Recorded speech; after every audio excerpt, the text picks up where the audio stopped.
and it's a good overall feeling. And I feel like Selfless is definitely on the road to become a better team, even though their record isn't the greatest right now in Pro League. Yeah, both teams looking to turn it around. Hopefully it's, if you're asking me, I'm hoping it's Selfless that turns it around tonight. We can't be biased here on the desk. For obvious reasons, we see some highlight work from the guys on the Selfless side. And a little bit of difficulty closing some maps has been kind of their story, the Selfless story early in the season. If you were giving them advice, what would you give them? Well, I think for their problem, they have a problem of closing the map, but I don't think won't be a problem as much anymore, because after a LAN tournament, after playing together, it's a confidence thing, and like you have to play to win. And I think at this tournament they realize what they have to do and where they need to be going in order to become that better team. And I just, as a coach, or as you would do, I just tell them to be confident. Like you practice this many hours a day. Like, be confident in your shot, be confident in your peaks, and I think that's hopefully we see things. some confident Counter-Strike from the Selfless side today. And then later on tonight we've got eUnited again, which, by the way, A2Z plays for eUnited, and they take on the Australian squad of Winterfox, who also, as you mentioned, had some mixed results at the Northern Arena event, but seemed to be gaining a little bit of momentum. What are your thoughts on this match? Yeah, I didn't see them too much at this LAN. I saw maybe like 10 minutes of their matches, and it didn't look like they played that well. Maybe they still have a lot of things to work on. I'm not saying that they don't deserve to be in here, but I would like to see more of a fire out of them. I want to see some cool headshots. I want some teamwork. I want some team unity. I want wins. Like, I just want everyone to do well, but you can't have that in this league, and I don't want to take away from eUnited or anyone, but they both need to start winning some games, or they're just gonna. Yeah, I mean, eUnited obviously we just mentioned, but Winterfox is also in that same kind of spot where if they want to make a run of the playoffs, it needs to turn around tonight. Yeah, that's definitely for sure. We take some quick looks at the handiwork of some of the players. A lot of individual skill on the Winterfox roster. I think that they're a team that they haven't had all players firing at the same time, and I think it'll be pretty impressive overall as a team when they actually have, because we've seen some standout performances from individuals. Just doesn't seem like two people on the same map. So we want to know what you think. If you haven't already, log into Facebook, sign into Twitter, follow ESL CS. We have 4 maps today featuring A2Z, so the memes should be fully overloaded using the hashtag ESL Pro League. And when we get back, we will have Selfless against eUnited, so please don't go anywhere.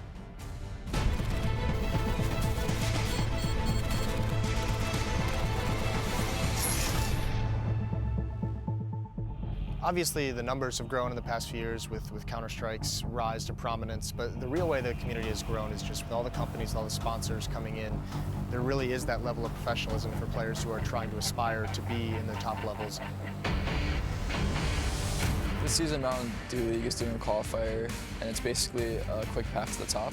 If you win this Mountain Dew League, then you get into the professional division, you become a professional player.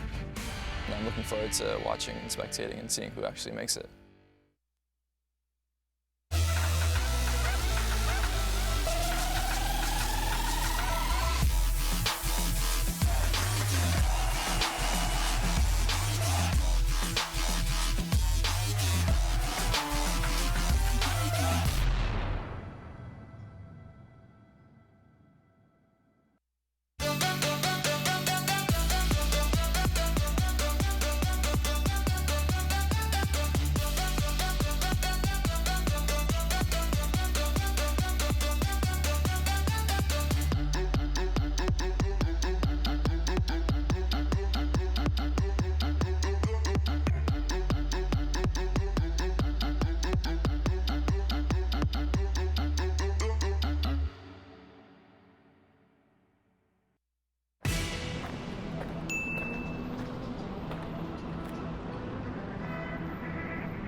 This is the galaxy's easiest meal. And this is the galaxy's easiest haircut. I absolutely love it. Soylent, the galaxy's easiest meal. This is the galaxy's easiest meal. And this is the galaxy's easiest race.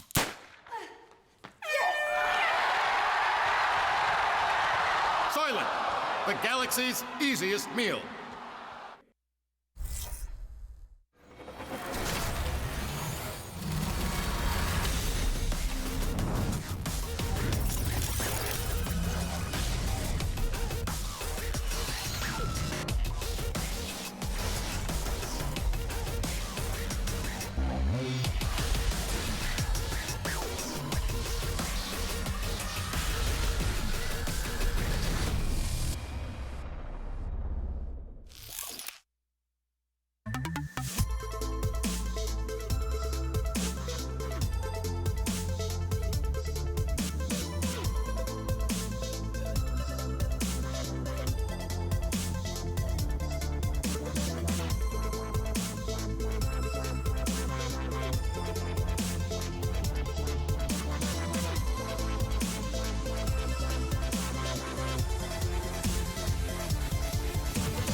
Get your team apparel now at shop.eslgaming.com.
ESL Pro League is brought to you in part by Logitech G, Pay Safeguard, TheScoreEsports.com, Mountain Dew, and ESEA.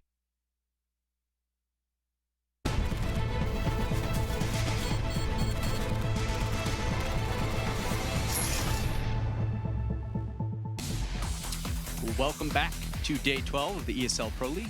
Joining me at the Xfinity desk is DeBears, and we'd like to take a moment to thank one of the sponsors that makes this season happen. That is Mountain Dew. They are giving amateurs a chance to go pro, where they can be featured here in Pro League next season. So if you're looking for more information, you can check it out. The link there at mdl.esca.net. Thank you, Mountain Dew, for helping to make this happen. And I'd also like to remind you that IEM, Intel Extreme Masters, returns to the Bay Area for the third year in a row. That will take place November 19th and 20th, featuring League of Legends and CSGO stadium-level competition. You can secure your tickets today at intelextrememasters.com. So we're going to take a quick look at the rosters. The first match of the day is going to be Selfless against eUnited. Should be a good one. We saw the maps earlier. We're going to take a look at this 5 lineup. It's a little bit new for the team. What are your thoughts? Little Jake Boosie McDonald, Noah Nifty, Francis, Mitch, very original alias right there, Samago. You know what, I'm not going to say your last names because I feel like I'm going to just say it wrong every single time. But there's no one, and Breezy. Now, I was very impressed on how they played this weekend. In your opinion, though, who do you think surprised you the most out of your team? Since this is your team.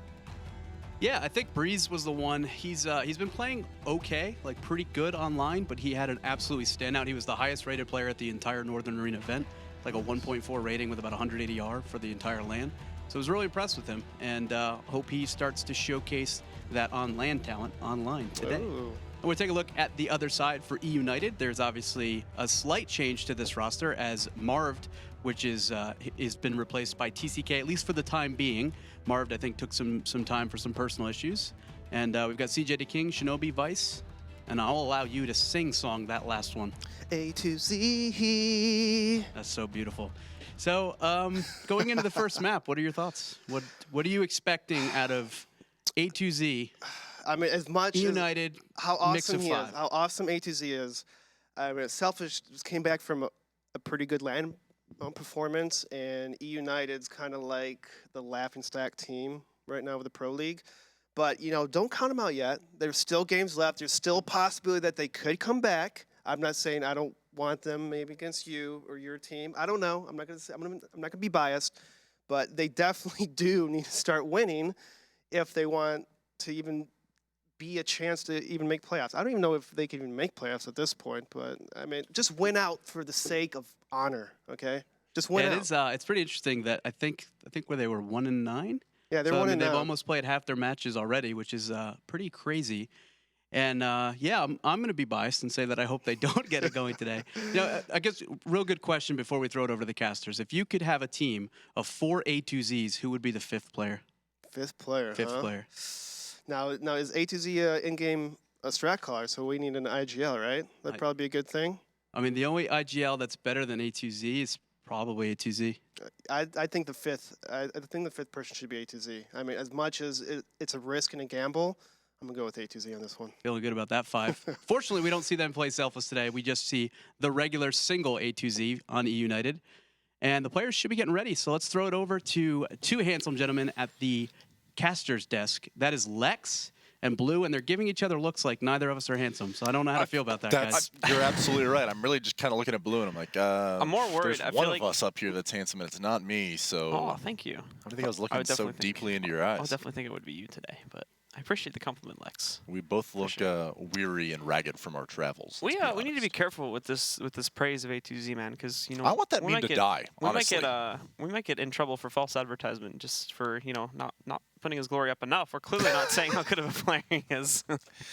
Oh man, so you like that? The thing is I feel as though our meme game is already off to the wrong foot this week. It's definitely and I think it's rough. because Ryu's leading the ship over there at the We're like analyst 10 minutes desk. in, and it's already getting a bit iffy. Tom disappears for a few hours, and just everything. We start talking about A2Z for the entire cast. I'm done. It's the last time you're going to hear me say his name. It's all over.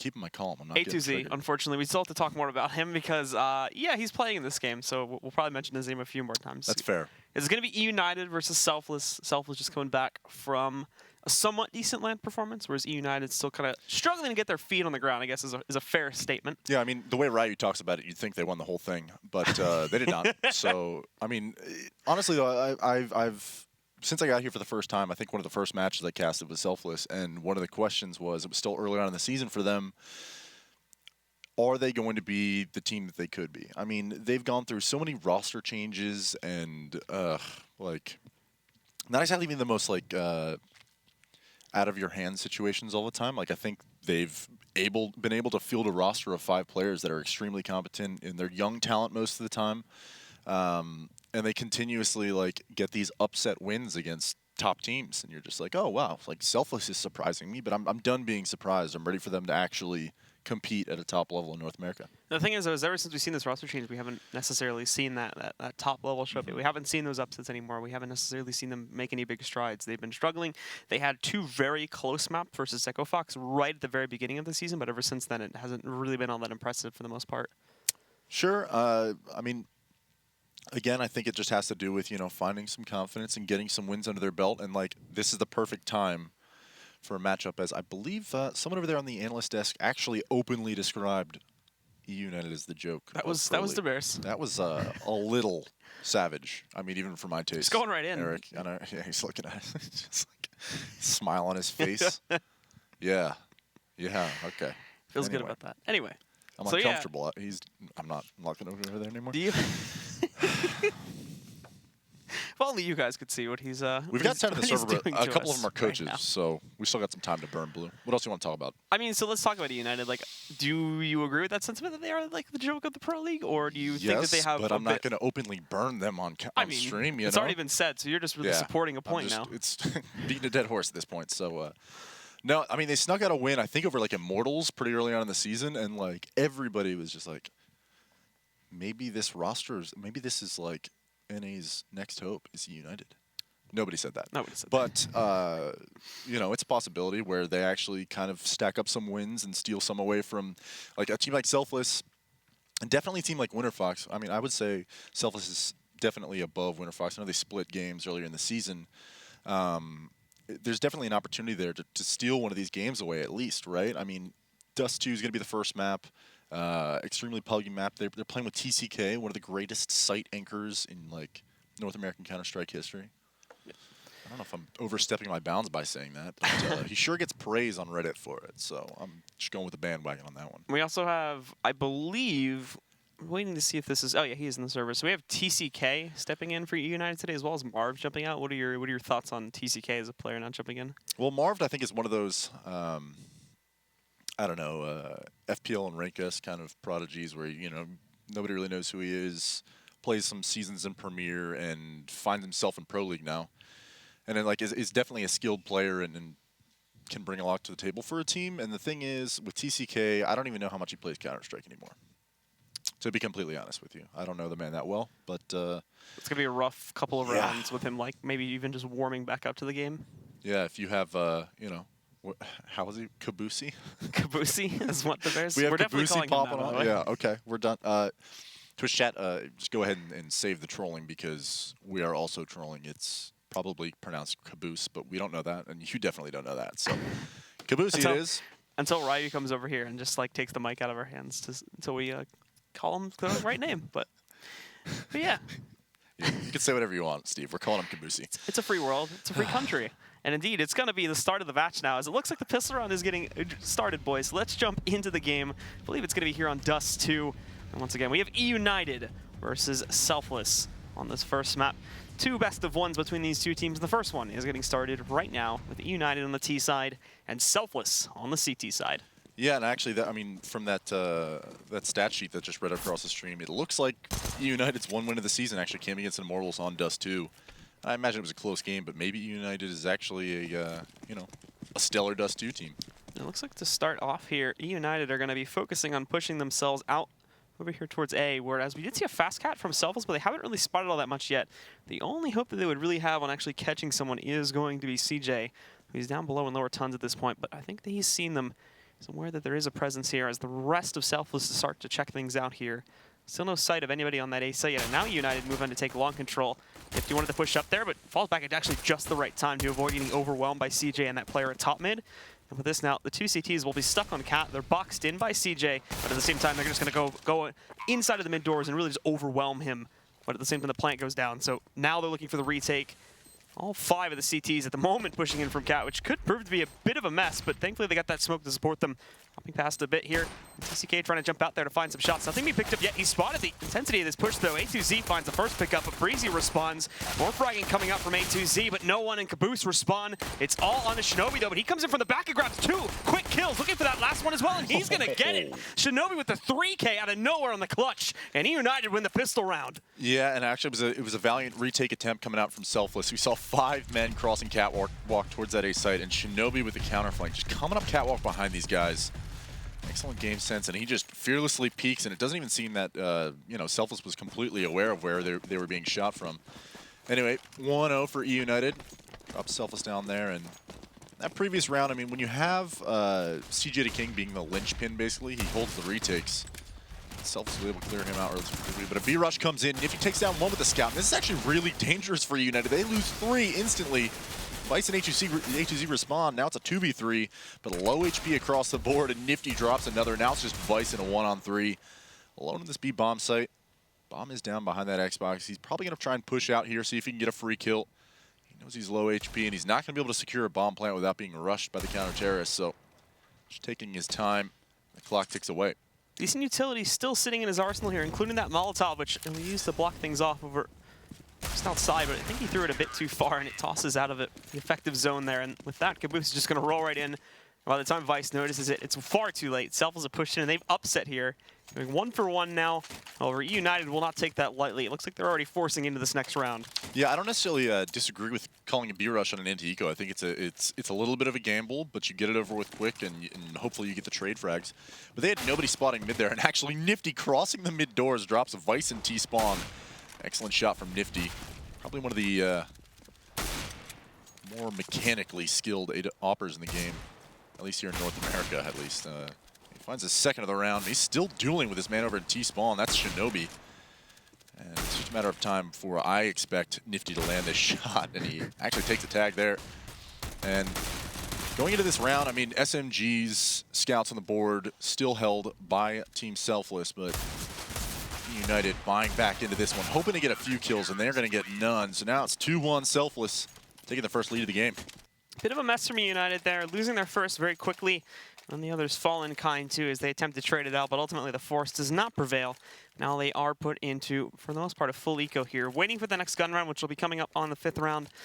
Most of these guys just sitting at 1900 anyway, so they really cannot justify an investment. It's just P250s, a couple of the other guys just sticking to their defaults, and well, beyond that, nothing else really coming into the picture. So a rush really quickly inside of the tunnels. They're not going to go outside into the B bomb site, however. They do divert into lower, looking to punish players from here, but there's Nifty again with a swipe shot mid-air, hunting for more, but they push out, and he's still in the open here. Not only will we see CJ grab that kill, but also Vice grabbing another one against Mitch. Here's Breezy, though, lighting them up along with no one, and they pick up 3 more to respond to it. A2Z tries to fall back top mid. It doesn't play out, though. eUnited makes some strides at the beginning, but Selfless do get back control pretty quickly. Yeah, and this is actually a nice shot on a Shinobi. He had the flashbang at top mid for that mid-B split, but it didn't even turn out that they needed it. Mitch and Nifty got a little aggressive there at the mid double doors and tried to fall back out of it, and instead eUnited coming in with some Glocks. Drop both of them and actually get a couple kills on that pretty much free eco. You know, you're not buying anything, you're not buying a whole lot of utility, no armor, couple pistols. So this is going to be a full gun round coming out from eUnited. And again, eUnited now going back to the default. All the economical issues have sort of settled here. And we're back into what, for the most part, is going to be a normal round. Still a few of the downgraded guns sitting on Selfless, but this is to preserve their own economy. The SMG on no one and Caboose with a Galil. Definitely not big deals in the grand scheme of things. And we'll take a look when eUnited actually go for the execute, which right now has 2 players, a third as well, possibly joining them in a moment here, heading their way over towards Cat. But Selfless spreading out more and more, leaving Breezy solo essentially to defend mid, and also having Mitch and no one pushing into the upper tunnels to try and find an early kill there. They'll get themselves into a duel with TCK, but he's sitting down below the stairs, a pretty safe position, and he decides not to take it, just going to back away and regroup with his team. Yeah, TCK just ever so wise. No, he's probably not going to being able to win that gunfight at that angle. Just backs away, gets the information. And they know there was at least a period of time when there was nobody inside the B-bomb site in this mid-B smoke. I'm not even sure if that was a intentional gap. I don't think it is. So Breezy's going to be able to capitalize this if they choose to push out. And no one has a return to that B-bomb site. So Vice is actually going to find the first kill on the other side of the map on Caboose. And Vice is sitting over there outside these long doors. And Mitch is pushed all the way through T-spawn. So as Breezy stymies this mid-B push, Mitch and Nifty both chime in as well. And this round is all that fell apart for eUnited. Just TCK remaining. Trying to get some kills, do a little bit of economic damage, and maybe even save that AK, but he cannot. And 4-1, Selfless commanding lead. Those flanks move in very quickly for Selfless and eUnited because of the slower pace play, and that smoke potentially being what causes the hold them back. They do end up hesitating there, and it lines up the flanks for Selfless. They get wrecked out of that one, and they'll lose the first real gun round here. Also, we go into a pause, probably of technical nature here, as it looks like we just need to fix something really quickly with someone's computer, something like that, and then we'll get back into the game. Yeah, I think the coach is rejoining, and so we're going to go back live here as Cannon Chow, the coach of eUnited, joins us back over here on Desk 2.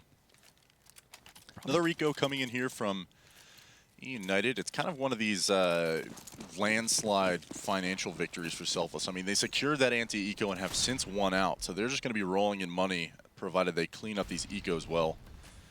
Selfless, I mean, Nifty's probably the only player right now that's, you know, completely alone as they actually now are all separating. But Caboose and Breezy are the ones that are getting aggressive on Cat together, paired up.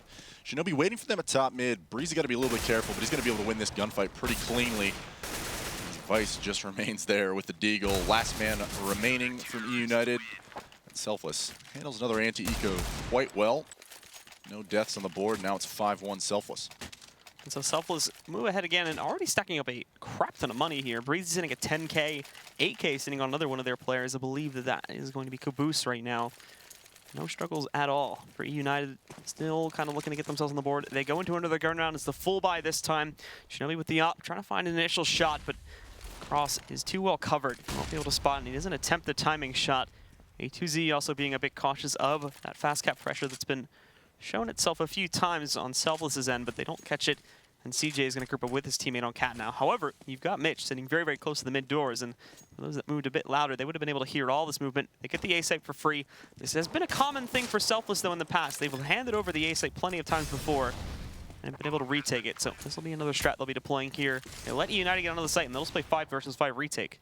Yeah, unfortunately, I mean, in this situation, Mitch just wasn't able to hear them running across Catwalk. A2C was able to walk across.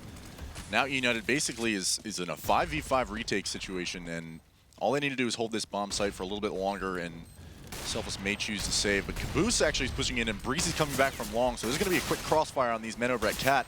TCK falls as well, and now Caboose finding one, Breezy another, and it's just Vice over here at long. Takes down 2, but no one has stuck that defuse. He's going to get it. No way for Vice to find an angle, and he even tries to throw a Molotov, and it slams Dunk into a smoke anyway. So 6-1, clean retake from Selfless. And as I was saying, I mean, Mitch is over there in that CT spawn position. They're pushing the extremities of the map, both at upper B tunnels and at long. So if you have 4 players dedicated to both sides of the map, it just leaves Mitch alone at mid. And if he can't hear them crossing Cat, you know, the retake comes in much slower. Mitch and No One going over here towards B again. So they're changing up their setups round after round, giving the T's a different look. And as I say that, eUnited is coming hard out long for the first time this half. Caboose and Breezy meeting 4 members from eUnited. Shinobi finds the first, so it's just Breeze. Can he find more than one? No, A2Z will trade it out now for 3v4 with Nifty over here at this long car position. We see the other 2 rotating over from the B bomb set as well. Mitch and No One, while they won't catch Vice moving his way up onto Cat. Nifty is aligned for the shot, but he gets flashed. Perfect timing on that flash. And Vice just absolutely destroys him with a 1-tap. Back by the car position. Mitch trying to move in very quickly to tie in the train. He's going to catch it. The smoke getting in his way, but it doesn't even matter. We go even again into a 2 versus 2. Selfless are going to slow down a little bit here as they reach the edge of the Cat entryway. And they get mollied off, so eUnited will be able to find the plant. They'll even have a couple of extra seconds to remove themselves if they want to go back to Goose or sidebar on the site. They can do that for the first Molotov. It's perfect on site. Causing one guy to jump back there. It's going to be A2Z that burns alive, but he does survive the encounter for now. Smokes to cover off that spot, that site position, so they can't jump up on top where TCK has done so now. Moving in, it's going to be a very, very close-up battle here, but TCK trying to hide himself in the smoke. They started the defuse. Mitch hasn't spotted the feet just yet, even though they stuck it a bit there. TCK finds that kill, but he gets the second one with less than 1 second left on the clock. And with that, TCK saves the round for eUnited, and they get a second on the board. TCK's back, boys. The Clutch King. And this is actually a nice play from Nifty. He's so aware. He knows somebody's coming up from Catwalk, but I don't know if that was an accident or perhaps the most professional flashbang I've ever seen. Just the very last split second. Catches one in the face and then gets an AK obliteration effect coming out from Vice. Nice kill from eUnited to set that one up for Vice. And now it's 6-2. eUnited claims a round. Another buy round coming in from them, but Selfless again with money to spare. Gonna have a full buy round as well. No one. Here's the pressure rolling out towards mid here. Not only this, but Vice taking down Nifty over towards Catton. Oof. No one throws that Molotov. It will hold them outside a little bit here, but not the full cross inside of the site. Mitch is going to be able to grab one, but CJ and Shinobi immediately trade out the other two, so it'll be a 3 versus 2 retake situation, and they still have to worry about Vice outside. However, Breezy takes care of that problem very quickly, and it goes down to a 2v2. Breezy moving up to the site now. Having to wait a little bit of time for this molly to expire, but happens pretty quickly, and he will be able to toss one to the back behind the big box, but wasted. There's no one sitting there. They're playing just beyond the window area and on back plat. However, the second Molotov is much more successful. It burns Shinobi out. CJ catches the trade and the second headshot. Another 1v2 clutch. That's 2 in a row now for eUnited. And it puts a third round on the board and brings the money for Selfless pretty much down to the breaking point. Yeah, and it's not good for eUnited either. I mean, they're winning these close rounds. Going to be able to drop and get another full buy out of this, but you know, Selfless may opt to try and buy into this round. They're at least going to get some pistol armor. See if they can perhaps claim an eco round, but more importantly, keep that economic factor from eUnited in dire straits. But nice play there from eUnited. I think the thing that is catching Selfless off guard right here is constantly they're out of position. They're just not expecting this fast, puggy play coming out of eUnited. They just ran straight out mid into a mid-B. And as you saw, no one flubbing that Molotov over at those doors. Vice actually going to get this back kill over on Kabusi along doors. Eric is not there to witness me using the Kabusi term. That's okay.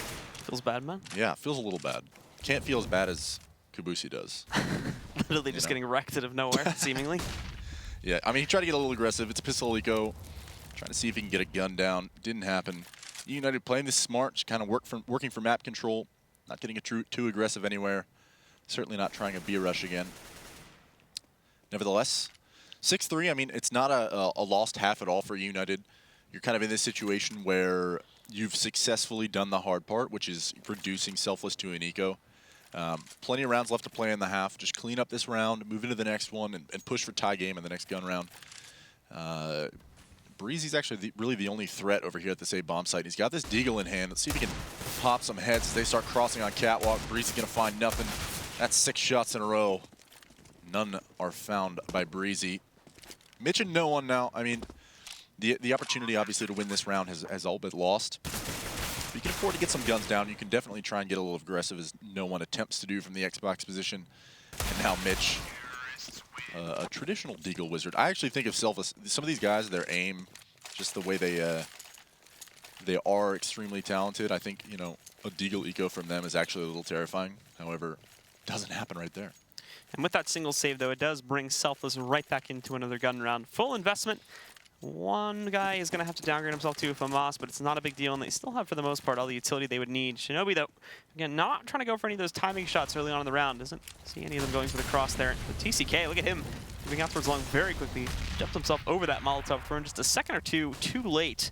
Now he's got a position behind the dumpster, but he's got to deal with 3 players pushing out long right now. Finds the first one, catches the bullet spring out for the second one, and a fast headshot. Even looking for the third, and holy crap, TCK. He's back. 1, 2, 3 kills, and also in the midst of this, eUnited got control of the A bomb site. So Selfless were trying to line up that retake position again, but it's already been killed. They got a 2-on-5 situation, and they only did about 20 damage to TCK.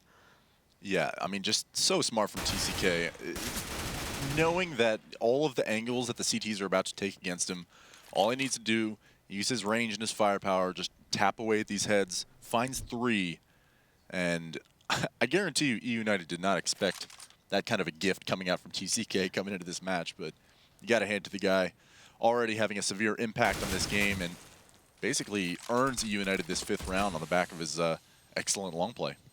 Mitch again looking to post up here and hold himself alive. Same thing for no one, but oof, he gets pushed in the back by CJ just at the wrong timing. And not only this, but Vice is going to leap in from the doorway there in the B bomb site, followed up by a flashbang, which will allow him to take it down. No saves at all for Selfless going into that round, and here's that play from TCK look again. At the second kill, just perfect timing, finds the third with the flick, and poor Kabusi. Feels bad, man. Nothing to be found for Caboose at all there, and he currently sits pretty close to the bottom of the scoreboard. However, it's not necessarily a huge drought. For the most part, these guys are sitting fairly even. It's like 7, 8, and 11 kills amongst the 5 of them for most of Selfless's roster at this point. And since they will be back down to another eco, they just take a risk stack this time. All of them at long. It doesn't last for very long itself, as 2 of them just proceed up to the doorway. And the other two are going to fall back over here towards mid. Vice is lined up for them, however. Catches about half the HP off of no one. I believe he saw the others, so he's going to fall back a bit here just to prevent himself from being overwhelmed. Yeah, and again, eUnited taking a complete opposite direction than what they were doing early on in these games for their anti-ecos. Using flashbangs to clear things out, but it was not cleared out hard enough. Mitch catches one of the dome, and or rather, CJ to King gets dropped by Mitch, and that is a great way to start an eco round. With the B pushes coming in, Nifty's going to fall, caught out of position. eUnited now kind of reeling into this B bomb site as Breezy finds another, and it's a 4-on-3 situation. Definitely doable here for Selfless. They've got the site surrounded already, too. They don't even really need time to get into retake positions.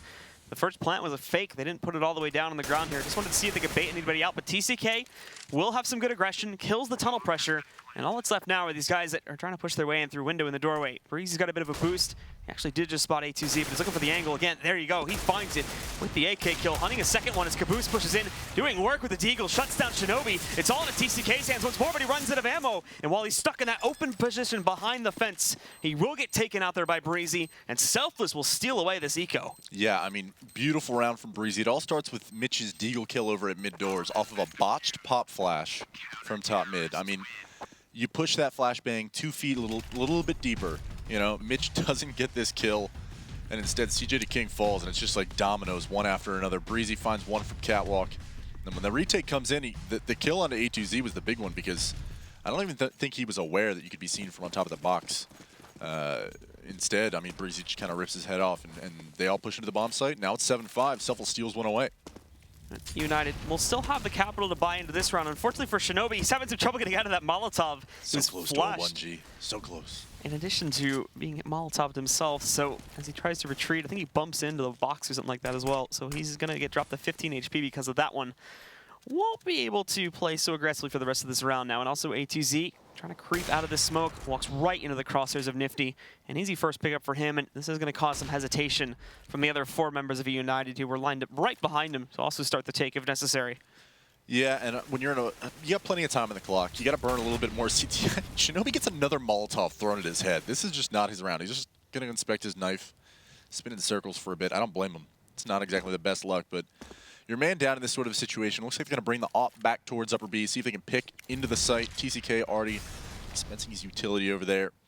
Like I said, plenty of time still to work with.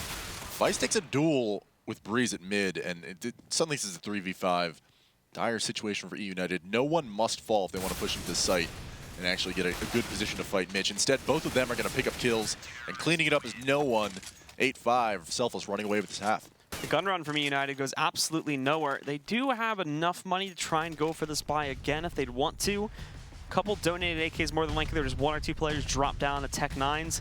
And it looks like we are going to see the op coming back in. TCK gets donated a Galil. And for A2Z, he's just going to pick up a Tech 9 and see what he can work with that. Last chance really for them to get some frags. And we do see, however, Shinobi catches the angle against no one early on here. Tags him down to 35 HP. No frag, though. However, at the same time, he did also spot that many players crossing. Yeah, I mean, we haven't even seen Shinobi actually take many op shots over at those mid doors. I'm glad this like first one of the half actually landed. Just being aware that Nifty is, I think he's definitely aware that Nifty's probably one of the more talented oppers in North American Pro League. That said, first time he actually goes for it. He gets a leg shot. Not a bad way to start, especially when you're low on utility and weaponry. As A2Z, probably the best team player in North America, opting to take that Tech 9 rather than AK. Very selfless play. Absolutely. Of A2Z. Nicely done. And Confirmed CJ. A2Z to selfless on stream. Just aligns with his playstyle, judging from what we've seen in this round. Unfortunately for CJ, that donated gun for him is not going to do much good. As Breezy takes it down, Caboose also spotting the players pushing out towards long, but he's not going to engage just yet.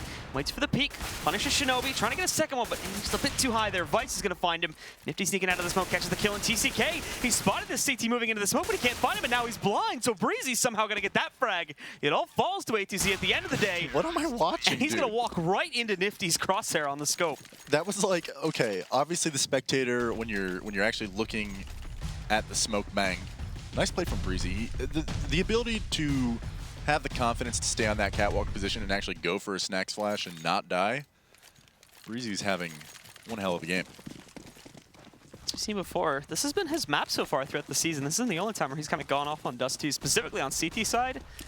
He had quite a few good maps back when these guys were... Do you think Northern Arena was exclusively Dust 2 maps for Selfless? Do you think that's why Breezy played so well? I don't know. I'm just trying to get a reaction right. I'm sorry. Distracting from the gameplay here. Long push coming in from eUnited. And actually going to overwhelm Breezy over on the site, but he burns A2Z alive, and the kills quickly go the other direction as both Nifty and No One chime in. But CJ, over there, TCK is actually towards CT spawn right now, but he's not going to get an opportunity to make a play. 10-5 half for Selfless. I'm a little bit, yeah. I wonder if the audience can hear that. Calm down, Rai. So it'll be 10-5 for the guys who see that. Here's the problem, though, and that Rai's going to think about, too, and that Rai's going to have to remember, is that we've seen in the past already that Selfless has had some pretty weak T-sides here. So we'll have to find out more about that when we do come back for our break. But for now, guys, we are going to throw it to a quick commercial break. Stick around, and we'll be back with more of the Pro League.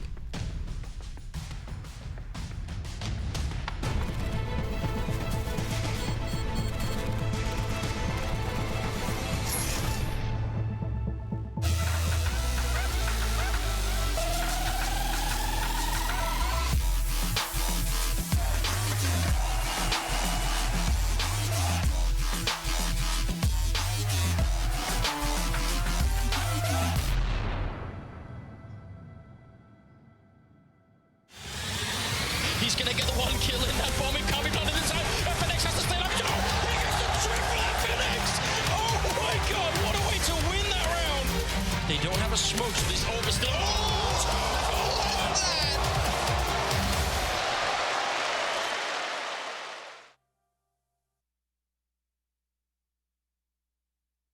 ESL Pro League is brought to you in part by Logitech G, Pay Safeguard, TheScoreEsports.com, Mountain Dew, and ESEA.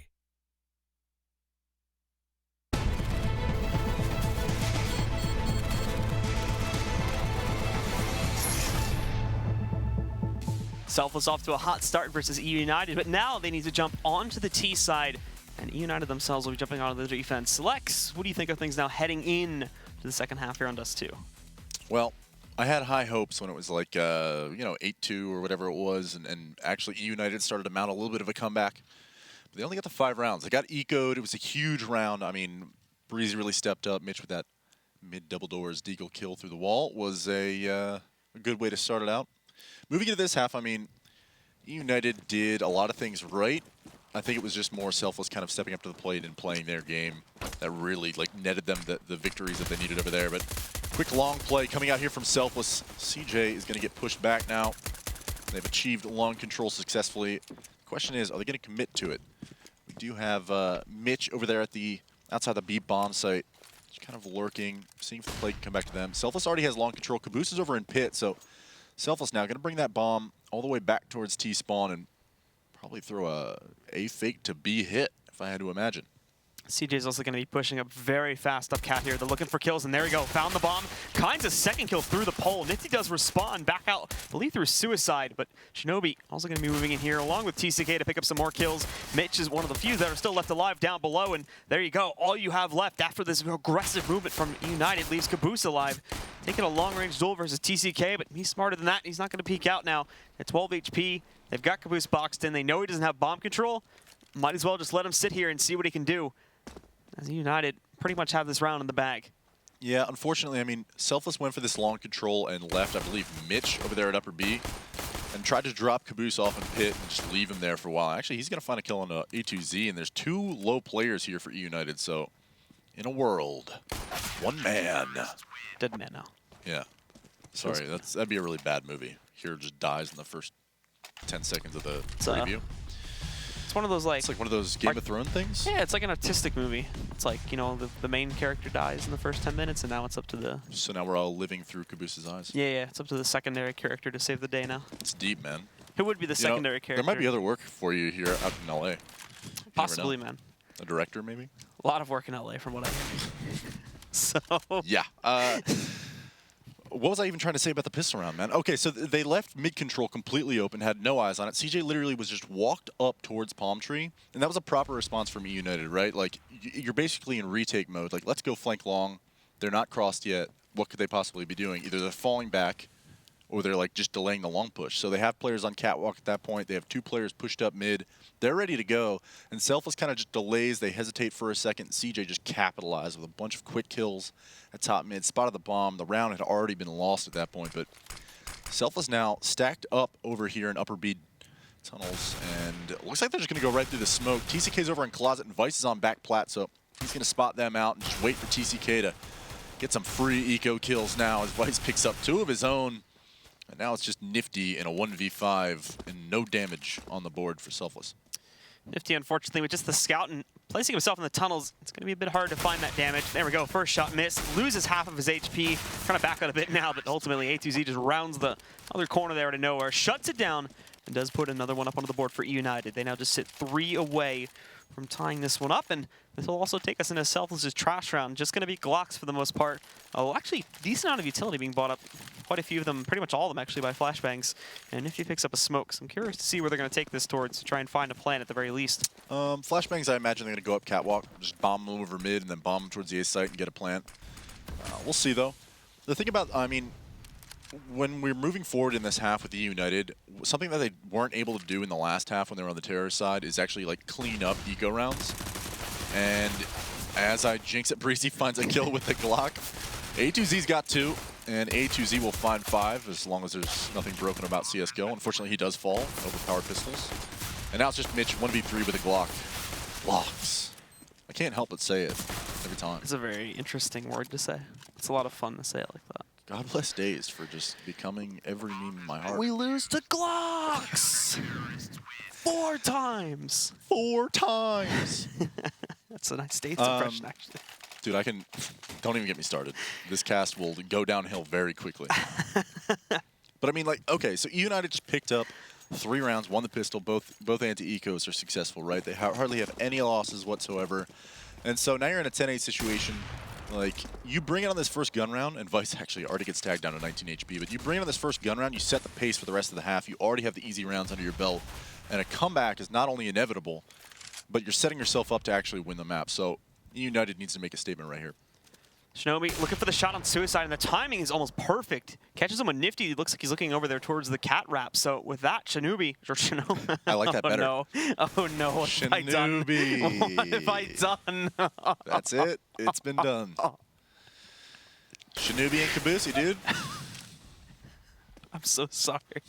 Shinobi. Selfless over here, mounting up at the catwalk, but they're just, you know, vying for map control. Nolan and Mitch at the extremities of the map, just holding for any aggression coming out from eUnited. They know they're man down at this point.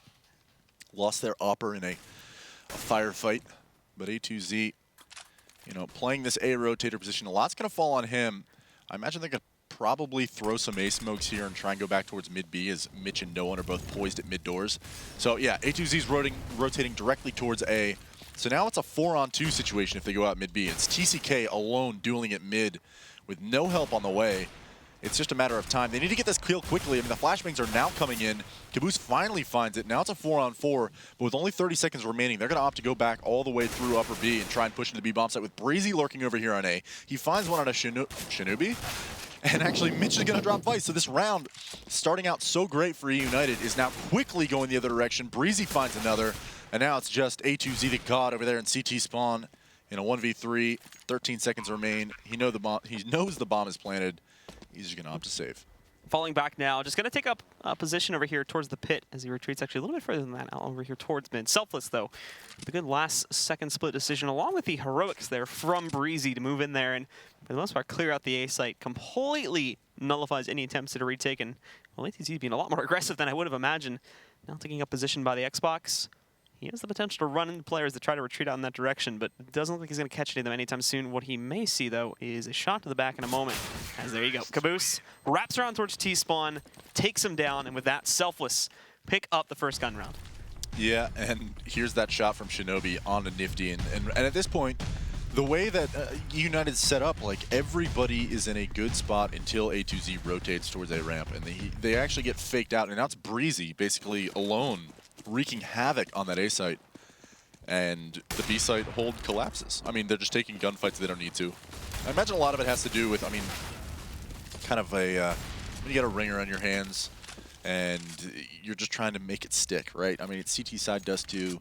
You can play this in pugs all day. You can make something work with people that you don't necessarily know, but when you're at the professional level, definitely having some cohesion between your rotators, specifically TCK and A2Z. Looked like a little bit of miscommunication. They were pretty certain it was an A hit as TCK starts to rotate. A2Z has rotated. And left Vice, I believe, all alone at upper B. So 4v5 starts out this round. Selfless tried to go for a long hit. No one fell there. And a nice nade coordination, actually, as I missed that. But the cameraman got it. eUnited at least has their stuff together over there at long. And now Selfless prepare themselves in mid. Looking like they're going to be heading up on Cat again, at least to investigate things. Still 55 seconds on the clock, so plenty of time to engage, but there are 4 players lined up to push it. And at the moment, really only A2Z to defend it. A little bit further down, Shinobi has placed himself in CT spawn, but A2Z is going to get flashed out here too. Can't spot the initial push. He's going to go out into the open, but as well, this Molotov burns right on top of him, and Mitch just punishes, takes him down. Shinobi was nowhere to be seen. Sinfo got up far too late, so Shinobi's not going to dare peek it until reinforcements have arrived. Even as he goes out there, there we go, actually punishes Caboose, who had that aggressive position to punish him, but it only ended up working in the opposite direction. Not only this, but you can see too, getting some even more damage over here. Mitch, Breezy, both have gotten pretty low here, and the missed op shot from Nifty all of a sudden leaves all of this take in the hands of Breezy, but he doesn't find any kills either. Very poor post plant from the side of Selfless, and with that, eUnited steal the round. Yeah, I have no idea how Selfless just lost that round. They evened it up back at 4-4 once that kill on A2Z came in. They have cat control, and it was just a couple missed shots and poor positioning out of Selfless that gifted eUnited that round. Again, that's like the 3rd round in a row we've seen eUnited be completely out of position. I mean, A2Z is all alone in this A-bomb site. Shinobi, for whatever reason, has rotated all the way into CT spawn. Like, no flashes can come in for A2Z. There's no crossfires that can be set up. He's basically, at that point, being Molotoved off in CT spawn, and Selfless has more or less, I mean, forced eUnited to kind of throw together a haphazard retake when all of them are out of position. Instead, Selfless, again, I mean, missing 1 or 2 shots and the kills go the other way, and it's a 2v4 retake situation. It's very easy for the CTs to clean up.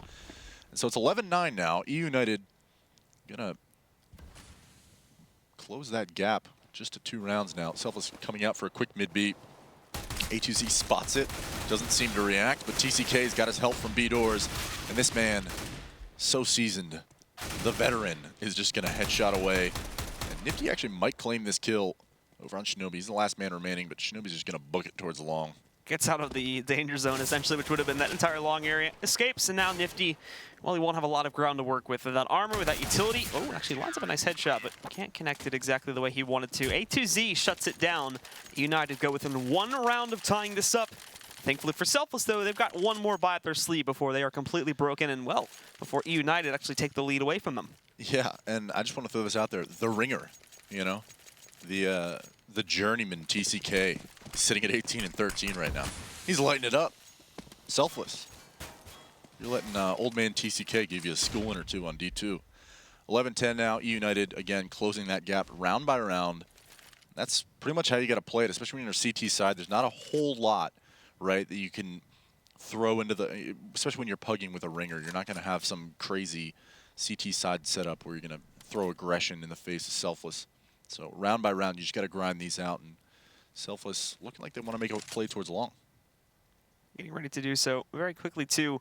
Pretty much no long defense from eUnited. They've got quite a few players ready to kind of explode out towards mid there and stop any pressure near top mid or even on Cat. But there won't really be all that much here, which means Shinobi is alone to defend this. Smokes to cover the cross immediately over there towards the long, and no one even looking to line up another one there as he tries to check his position.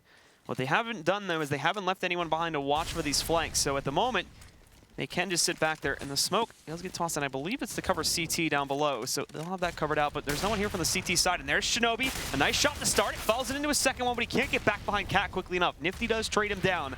DCK is here, though, trying to find a jumping shot, but nothing to be picked up here, and as Mitch goes out long, actually A2Z is going to punish him. Caboose is now stuck in the open because of that. They all fall like dominoes, and it's just Nifty alone. He's going to go down very quickly, too. They don't even find a bomb plant, and eUnited very quickly retake that site. Okay, this is called momentum right here because, I mean, it's tied up, but eUnited is the team that is hitting their shots right now. I mean, Selfless is just all over the place, and Shinobi actually putting up a brilliant show over there at that catwalk position with that AWP. Finds 2 and basically sets eUnited up to win this round. And you kind of touched on it there. Selfless for so long had just neglected the entire map. I mean, eUnited is pushed up to mid double doors, pushed off of Cat, and nobody has a clue. So constantly Mitch is over there at long trying to circle back and forth to see whether or not the flank is coming in, but it was far too late at that point. So Eco now coming out here from Selfless. Looks like a lurk smoke and a flash coming into B. This is just going to be feeding time for Eco kills over the B-bomb site for both TCK and Vice. And Nifty actually finds one, but he's quickly dispatched by TCK, and the lead finally goes back the way of eUnited. They can't allow themselves to lose Vice considering the amount of cash he's sitting on right now. Buys away about half of it, but still sitting perfectly fine. Shinobi has the up in hand as well. So eUnited are now basically in the same position that Selfless was in back in the last half here, where they just sat on a huge lump of cash, and Selfless was just not able to do enough damage even when they did have guns in play. And this will be another example where they will try. Nifty missing the initial op shot, doesn't catch anybody on the cross. He actually, I believe, spots that player, Shinobi, just crouching down below. But again, the bullet goes just a little bit too high, and no damage will be met.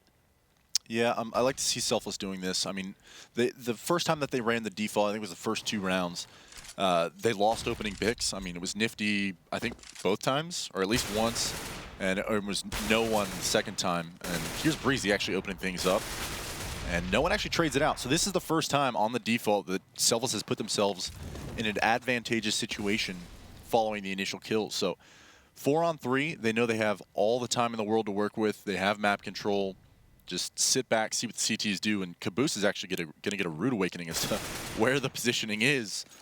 And A2Z falls, but right behind him, CJ to King. He might actually be able to come through with a mid flank if he's quick enough, but Nifty's already found Vice. It's just a 1v4 for CJ to King. They don't know quite where he is yet, but at any moment, Mitch might just get that kill.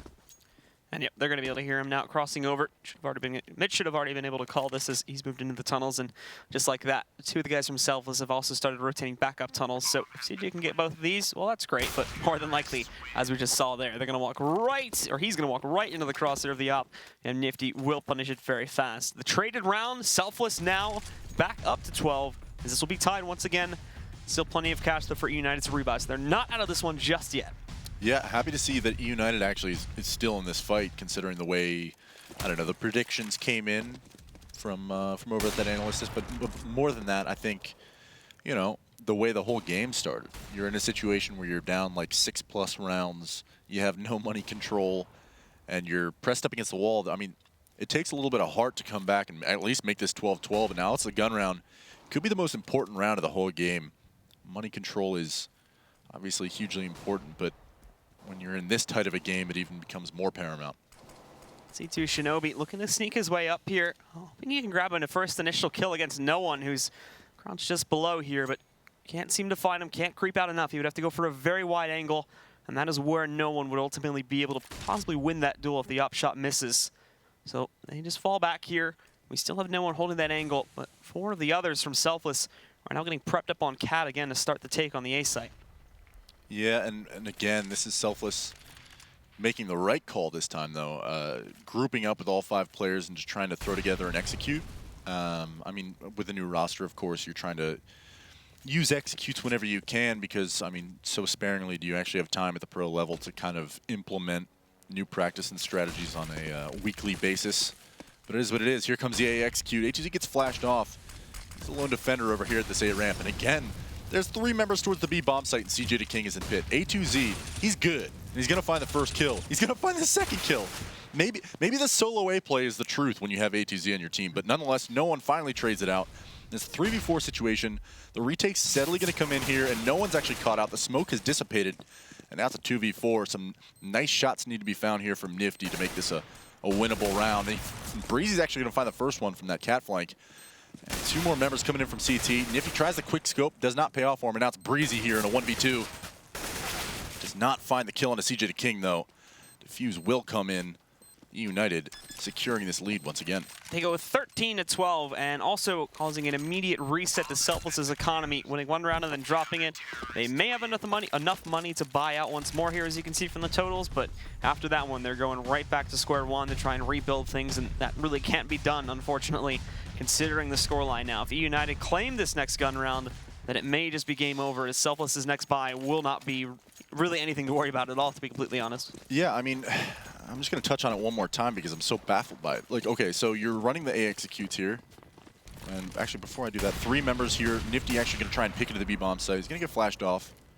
So Selfless is no doubt, since this kill was not found by Nifty, regroup into a more standard default as he gets smoked off. But that previous round, A2Z's alone in the A site, right?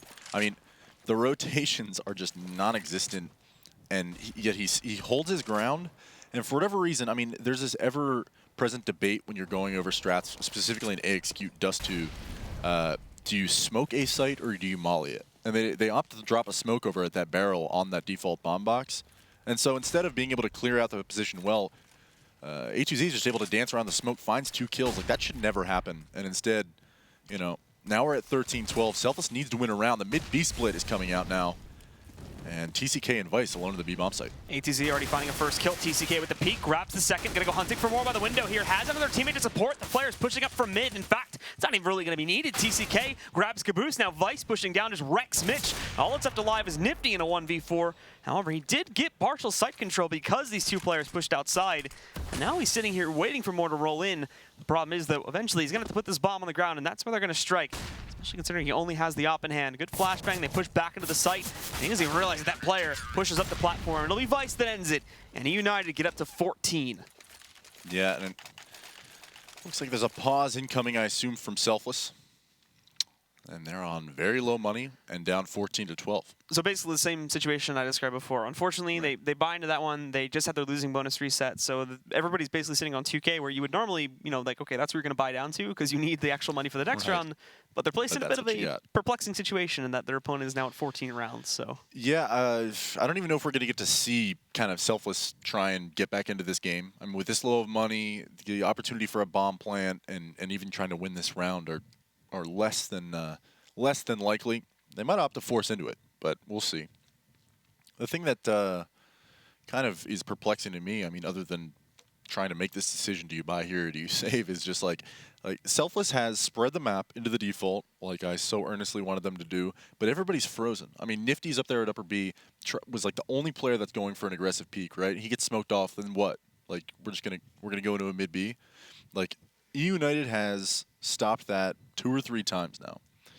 Nobody's going for aggression at long. There's no kind of aggressive peaks coming off on catwalk. Like, if you are on the catwalk, Nifty, and you find the kill onto A2Z, who's the only player who's played over there that entire map, suddenly, like, the A site is yours, and you don't have to worry about doing this crazy execute where you got to throw, you know, 5 different smokes and Molotovs and coordinated flashbangs. You play Counter-Strike. And I feel like Selfless across the board has been locked up for the last 6 or 7 rounds now. It's like one round doesn't go their way and they've lost all confidence. And not even really being able to try and do anything super crazy that last round. It was read pretty quickly. As soon as you saw the smokes coming out towards mid, TCK peeks it, they see him. And the way that they play that as well is really well oriented for a team that, like, you kind of has this reputation of sitting so low in the Pro League. I like the double peek they do outside of the doors. So TCK can move in. He knows players that push past trying to get to window. He's able to freely get behind those boxes outside the door, find that kill up top, and not have to worry about players from down mid killing him, because he also has another teammate peeking out to support him too. So it's actually a really cool double peek they do that you kind of wouldn't expect for a team of this caliber. Yeah, and I think that's, I mean, I don't have the Wikipedia page for TCK, but he's no stranger to Pro CS. And I find it interesting that some of the smartest moves, sweet moves, that we've seen in this game actually came from TCK. And I'm going to check the score tab real quick. He's 25-16, leading both teams in fragability. It's pretty crazy, like how much of another element he's adding to this team, just in terms of fragging power, and not only that, but what seems to be at least a bit of strats as well. I'm not sure how big of an effect that's having, but at least in that last round, it's definitely showing the experience that he brings to the table. Well, I think like even Selfless has strats that they can call. I mean, they have executes at mid B. They even the first gun round, I think, they threw that fake where Breezy went up catwalk and the rest of the team went out mid B, and like I think it was A2Z and Shinobi, like, both got suckered into the A-bomb site. Like, the fakes obviously work. This is a team that is mostly pugging this map. If you give them an opportunity to work together and actually take their gun battles with their rotators in position, you're going to, I mean, there's a chance you're going to lose, right? Throw some fakes at them. See what you can do. Like, you're pulling rotates. You don't know this, obviously, in game if you're the in-game leader Nifty right now. Like, it's not always going to be present in your mind, but try and find where your success came from, and it had to do with just putting pressure on different parts of the map and going the other way. Instead, they're setting up this mid-B split, pushing into B tunnels, going out long with all 5 members. There's no opportunity for eUnited to do any guessing. It's just, okay, we're going to rotate there and we're going to go shoot bad guys, you know? All right, guys, well, we are getting back into the map now. It's unpaused. Selfless has decided to not buy into this round, so they're just going to be taking, as far as we can see anyway, just the Glocks into battle. And they will save to win out here, which means they got to win 3 straight after this. If they, by some miracle, do not actually, or if by some miracle, I should say, they actually would win this round. It would be the only other thing that would turn it away, but with 5 Glocks, certainly not expecting that. But they were going to go for a very fast strat out mid. TCK, Shinobi, and again, TCK already finding the first 3 kills. Vice, not even surprised by the tunnel push, just turns around and instantly shuts it out. Basically no damage done at all. Selfless, throw that round into the garbage, and this is it, the big round. Yeah, TCK just, he's like a turret, man. He doesn't really even move, just carefully using his counter strafes and holding mouse 1 and getting kills. And Vice over there at that window position cleans up the tunnel push. So now, Selfless backs up against the wall, 5 AKs on the board. Plenty of utility if they actually want to go for an execute here, but 3 members heading towards mid and A with no one and Breezy heading towards these B tunnels. And Shinobi's actually posted up at Xbox, looking in the lower. If Breezy's not careful right here, this first kill is going the way of eUnited. Being a bit cautious about peeking around the corner here too, since now eUnited has a lot going their way. The flashbang doesn't really work out, and Shinobi gets a nice flick. Just destroys Breezy. They do fire through the door and connect some damage back onto him over there from top mid, but TCK is just going to take up positions and really try to punish anybody that would follow through. They're not doing that though. They're split up across the map, and the other 3 out of 4 of them at least are sitting just outside of these long doors. Well, the only other player that is away from this position is no one inside of the tunnels. Again, looking to punish aggression, but won't be able to find that anytime soon. eUnited will certainly be happy with this kill and now really have no reason to get aggressive. Yeah, and that might just be intuition coming out from Shinobi, knowing that they probably cannot afford an op. You're in a situation where they like going for an aggressive mid-peak, sure, do it. Pick in a lower.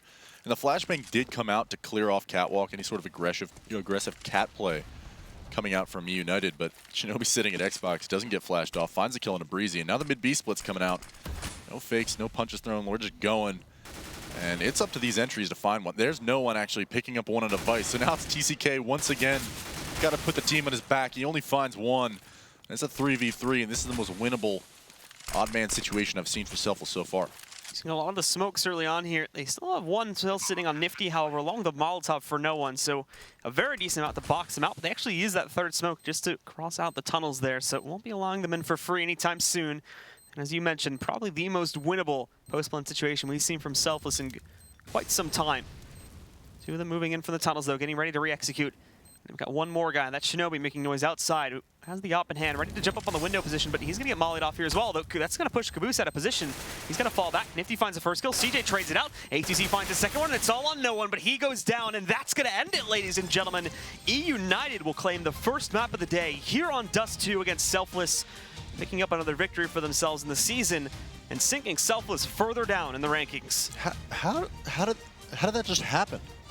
You throw a Molotov onto your teammate, more or less, force him out of position, whatever, accidents happen, and then one by one, everybody's peeking. Look at Caboose here. I mean, just forced to be in an angle that he doesn't want to be at. Nifty did get that first kill, but then it's just no one trying to play this unwinnable situation in a 1-on-2. Maybe we jinxed it by saying it was a winnable situation. I mean, like, I don't know how you lose that. I mean, the Molotov really just screws it up right from the beginning. He's pushed out of that safe corner, can't watch for the tunnel push anymore, and then all of a sudden now 2 players push out of tunnels, catch 2 kills, one of them gets traded, but they're able to clutch it out from there. So, a bit unfortunate the way that last round goes. However, it will still be a round for eUnited. So with that said, let's take things back over to our analysis desk and talk to Rio and, of course, to Bears on how exactly that match went.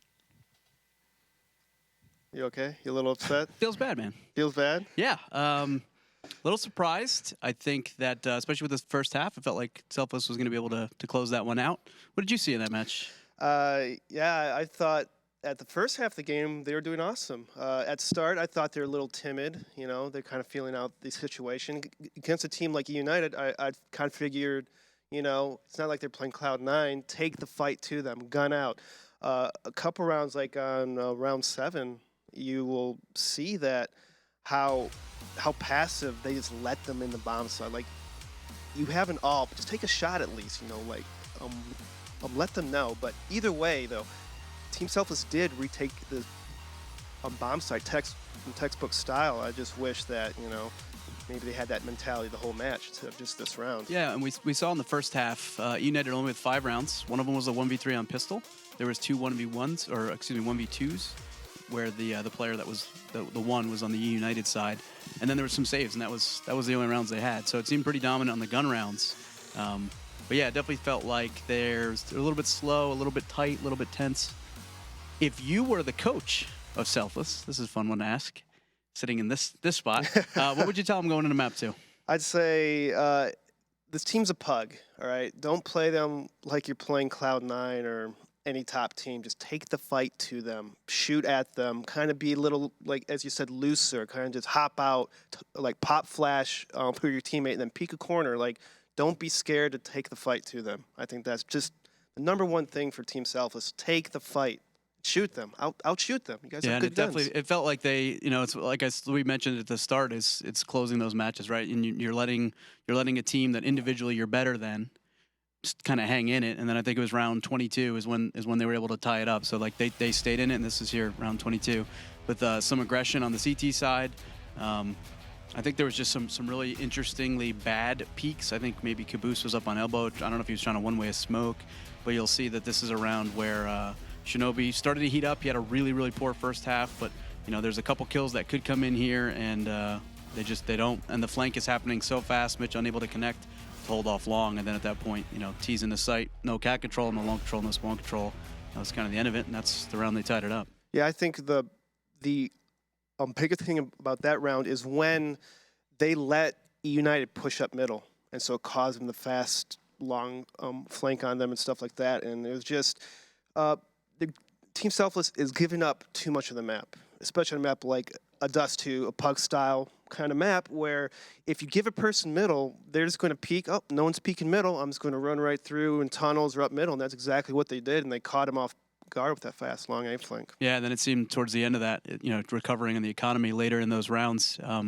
There was several rounds that were mid to Bs. I think this is one of the ones we're going to look at here, where I think there was a kill through a smoke, just spamming from the player that was playing spawn most of the map. And then TZK, and I forget who his teammate was. I think it was Vice in the site. They do a good job of peeking and fighting this together. And just immediately crushed it, shut it down. That was kind of the end of the economy. And then there was the tactical, but there was no buy after. And then an awkward 3v3 where the Molly kind of burns back onto the box, moved a player who was holding tunnels, and the tunnels guys end up, for eUnited, securing the round. So closing that out, any final thoughts on that map? I would like to see Team Selfless toss more fakes. As Lex said, the round that they just really dominated eUnited is when they had that person on catwalk just kind of like walking by and hearing them rotate against a team like eUnited. The time that you like toss a smoke and flashes or peek, they're going to kind of move out of their positions to kind of help out, because it's a Pug style. They're not as coordinated as other teams. And so as you saw that round, they caught a couple people off guard in A as they just snuck right up and killed him. Right. So for Selfless, I'd like to see a lot more, fakes, work picks off the rotation, then go into like an execute strat where they smoke, flash over a bomb site. What did you think of A2Z's performance overall?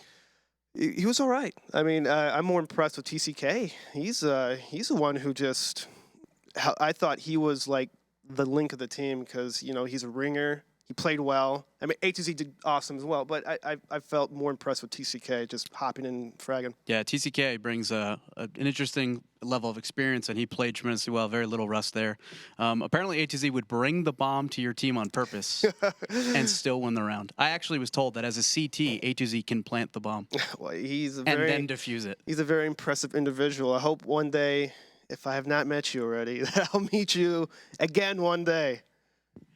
Well, if I wanted to depress myself and review the stats, specifically that scoreline, what I would do, and what normally will not depress you, it'll make you happy and excited, is to take out your Apple device, go to the iOS, the App Store, or if you have a Google device, go to the Google Play Store, download the Score Esports app. It is the #1 place for esports news, scores, and stats. And don't go anywhere. We're going to come back to Map 2 between Selfless and eUnited in just a moment.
I'm back! Now that Kinguin has partnered with ESL Pro League, you have even more of a reason to buy the skins you need. No one has a bigger selection of CSGO products. Buy CSGO cases from your favorite players and events, including the ESL Pro League case. Buy and sell skins on skins.kinguin.net. Check it now!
Get your team apparel now at shop.eslgaming.com.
Welcome back once again, ladies and gentlemen, here to the ESL Pro League. Starting off week 4, a little bit light, of course. eUnited versus Selfless, but a couple of the lesser-known teams, the lesser fan-based teams here in North America. I'm a fan. Are you? Of who? A2Z, clearly. Ryu's whispering in my ear. I love everyone, and I'm a fan of everyone. I'm your fan, Blue. Are you? Actually, yeah. How's that, Steve? Just I'm a one of Blue like fan. 4 of them. It's not a lot of them. I'm a fan of North American Counter-Strike, I like the bro. pin. The pin, yeah. Was there something under your jacket, or were you just... No, it was okay. the pin. You held it in a weird way, so I thought you were trying to show us something else. Anyway, we are going into the second map now between eUnited, a very American-esque team with their logo and whatnot, versus Selfless. And it is going to be on Mirage. Mirage. Yes. A very exotic map. Lots of scenic vistas. And a very important mid-area to control, of course. It's lacking farm animals. I'd like to see more chickens and perhaps a goat somewhere on the map. I found out, so I moved into a new apartment last week, as you know, and it turns out that there are chickens, like, literally, like, right below my balcony, like, just over to the right. And I was like, oh. Like your neighbor's chickens? Yeah, like my neighbor has, like, a chicken coop, like, right next to When I me. lived in Colorado, we had chickens and, like, horses on our property in the city, and it was no big deal. Yeah, this is the thing that made it weird, because this is, like, in the middle of L.A.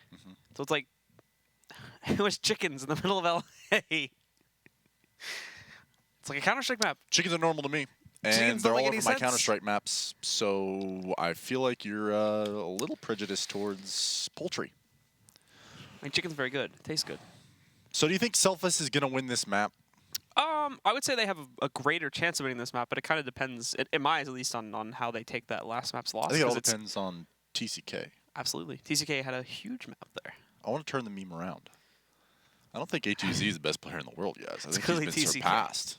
I think it's TCK. I mean, from that last map, it seemed like he was kind of bringing a new Dude, era to United. TCK's really good. He's always been really good. LEX, Lex Blue Ryu. Oh my. He's blowing my mind over here. It's NA. Hey, De Bears, how many letters are in your name?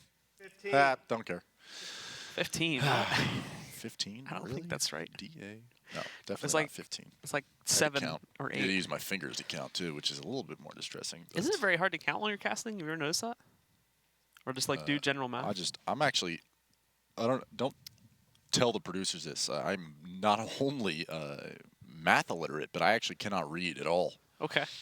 How do you read like money and stuff in game? I know what the numbers look like. I just say them. What if someone like types a message to you on takes Steam? You just you have like a voice or like a text to voice. Text to sort of thing? speech, man. You gotta get with it. It's Text to 2016, speech. dude. Anyway. Siri does everything for me. We're going into the game, and it is gonna be Alex. What's the map called? Mirage. Mirage. DE Mirage. Okay, so let's get into it. It's the pistol round. And Selfless will be playing against the United here. This time, Selfless starts on the T side, though, and this is where they ran into troubles in the last map. United gets to start on the CT side once more. And to start us off here for Selfless's side, they're going to go very quick out the apartments. And, well, for Vice, he doesn't last very long. Later. He's going to get wrecked. CJ now trying to hold, but the same thing for him. He doesn't even realize no one pushes him from that left side of the site by the van. So very quickly, the defenses falter. And, well, more than likely, this should be a round for Selfless unless there's some heroics here from the 2 players flanking inside of the apps right now. Yeah, we rank S, boys. Hold B. Hold W through B. Breezy's actually going to fall. I didn't think that kill was going to go the way of Shinobi. I thought the round was all but over, but retake coming in here from upper B. They must push out through a steel curtain of blocks. Blocks. Nifty finds a final one, but no one in Caboose really kind of exploded that bomb site.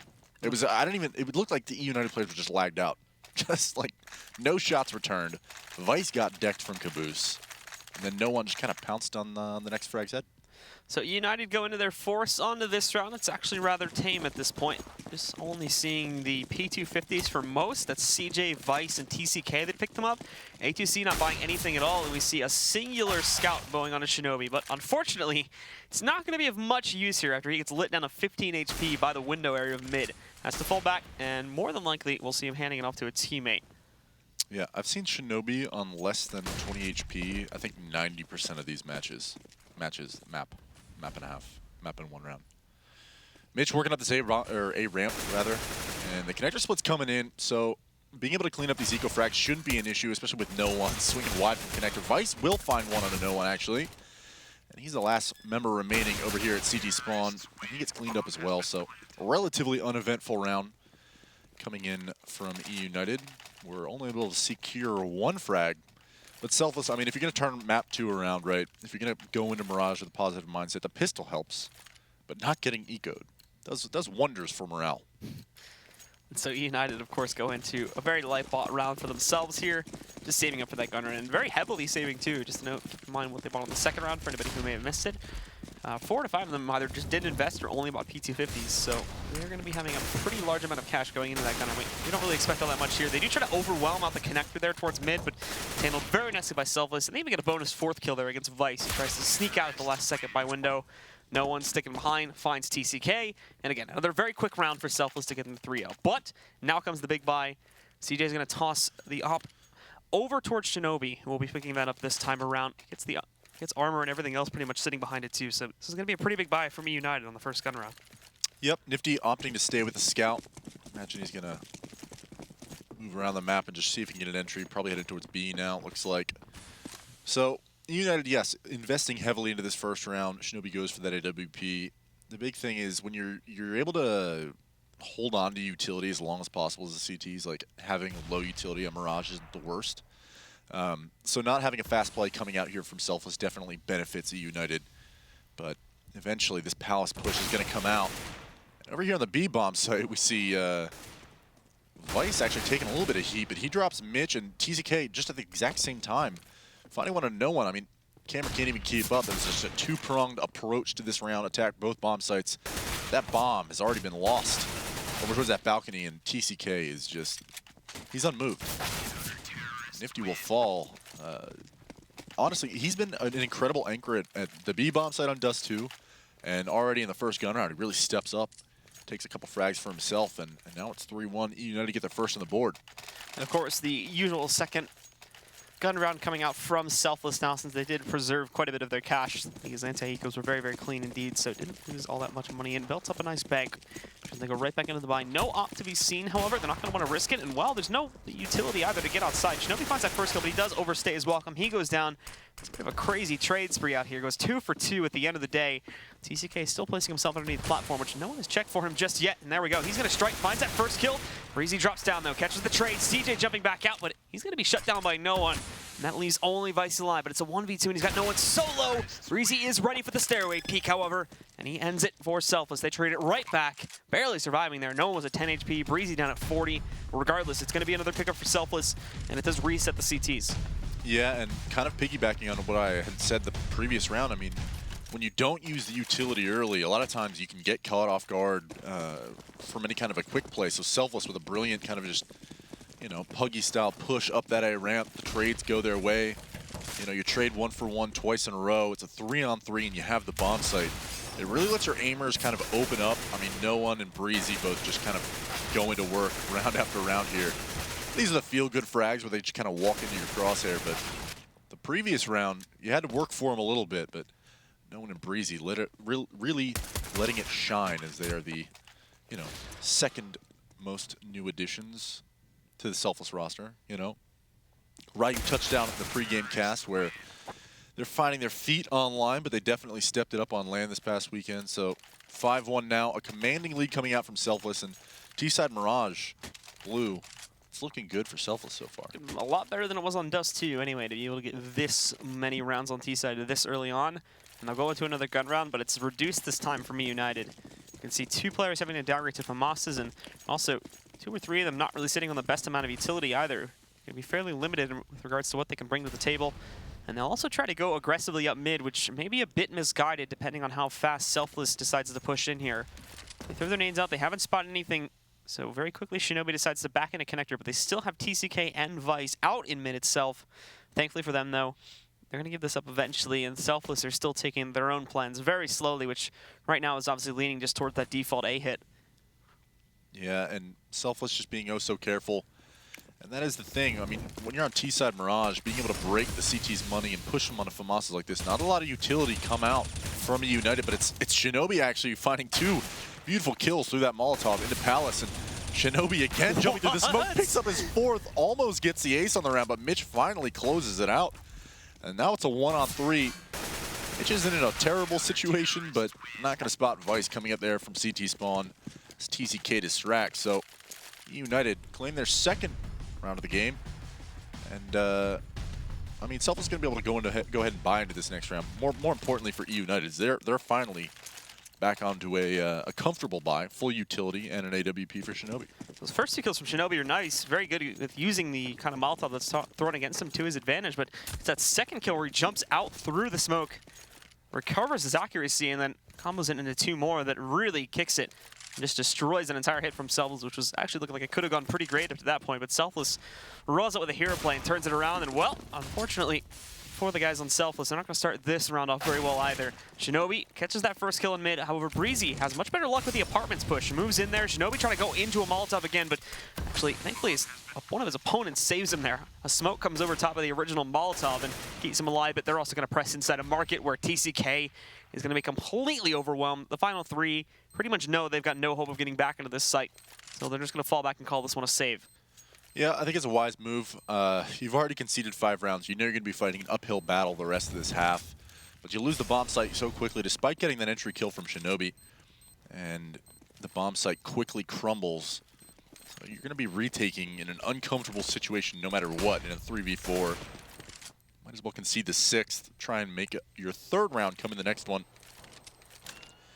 And again, Selfless is kind of...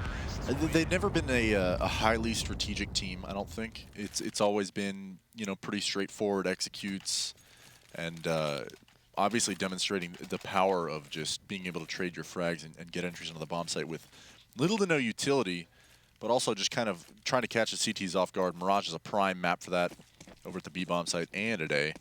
So several times it has already worked out for them this half, but you got to think eUnited going into this next buy round, they have UMP and a FAMAS, but the rest are on full buy.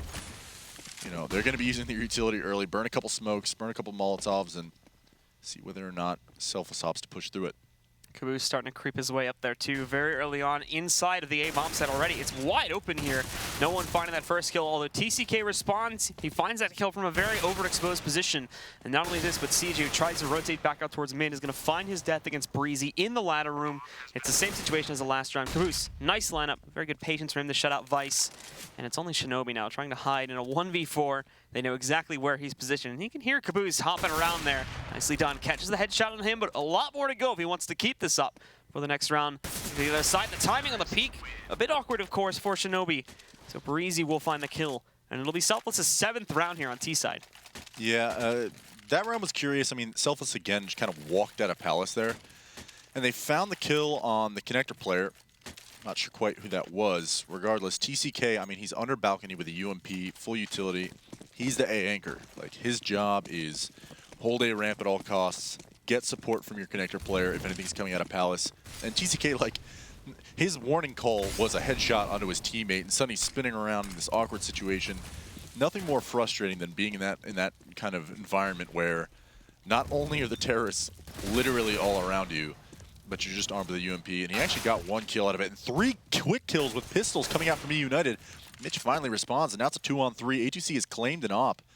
And what I thought was going to be a wash round quickly goes the direction of eUnited as Selfless scramble back towards that B bomb site. And TCK does spot that aggression from Mitch up towards that catwalk area, but it's a matter of time. Actually, A2Z misses a shot. Did that, or saw that was Vice. I almost questioned whether or not that was really A2Z in the server, but finally Vice falls. Mitch has claimed the bomb site. He's going to be able to put that bomb down. Now, Caboose is in that forward position over at Kitchen. I know he's there now, but you know, TCK and A2Z questioning whether or not they even want to go for this. There's no kits on hand, and they've already reclaimed an AK-47 and an AWP, but they're just waiting patiently for any over-aggression from Selfless. TCK is going to start to sneak in on Archway over here, and A2Z as well, but unfortunately without the armor there, he's going to get punched pretty quickly, which screws it up, and TCK has the same thing happen to him when he approaches the Archway itself there. He falls back, and with that, Selfless are going to be able to pick up this one here, finding themselves an 8th round, and TCK should be able to save this rifle. I don't think anybody from Selfless is going to be able to get close enough, but ultimately, again, Selfless still running away at this point, 8-2 on T-side Mirage. Yeah, I would have liked to actually see them save that AWP. I know they were just trying to see if they could make some magic happen and maybe even keep the terrorists money low, despite the fact that they could definitely buy into this next round.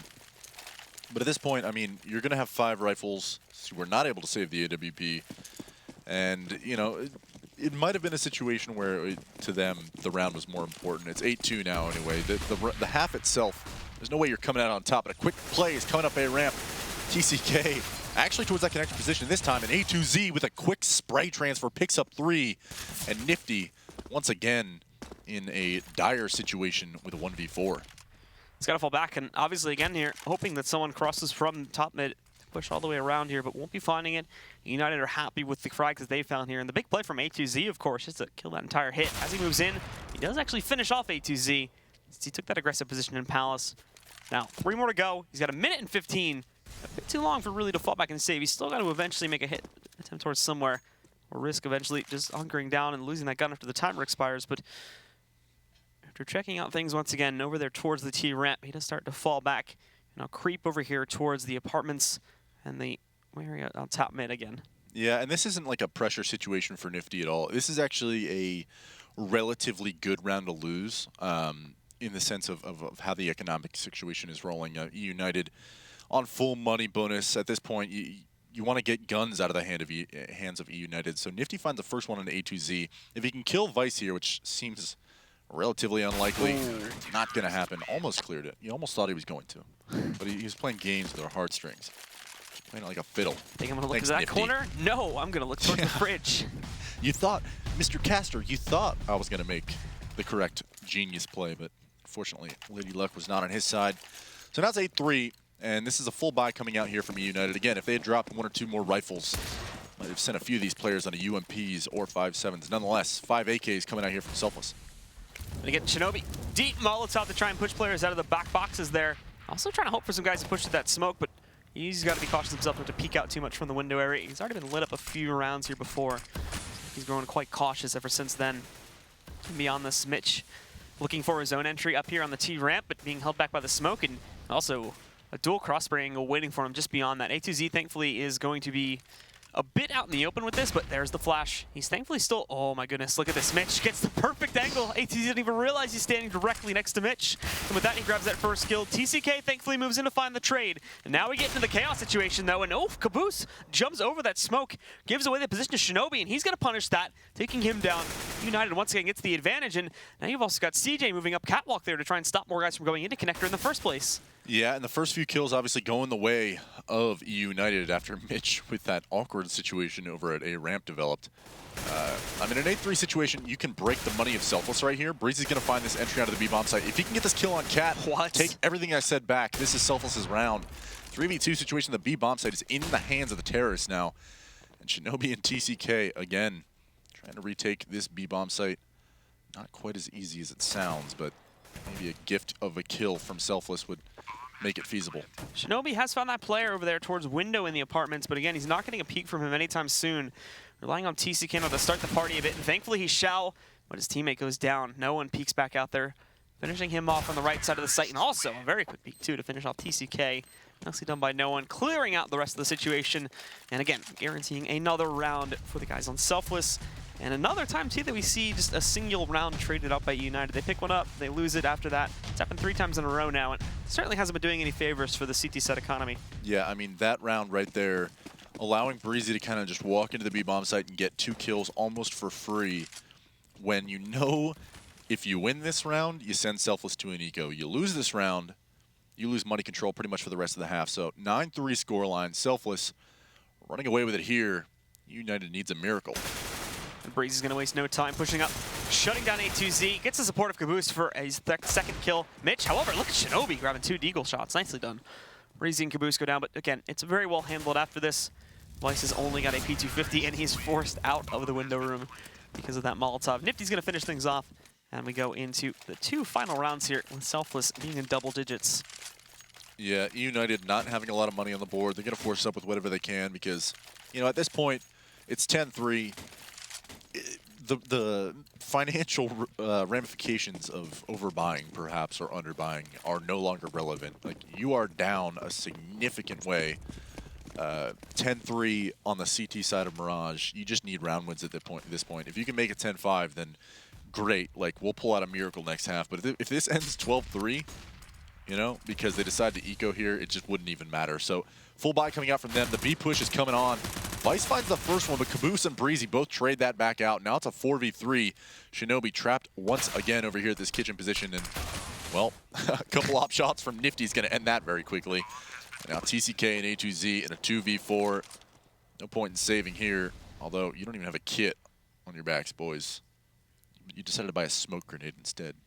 Best case scenario is that these guys do find a way back into the site, or at the very least do some damage, but the damage effect is going to be negligible now that we go into the final round after this.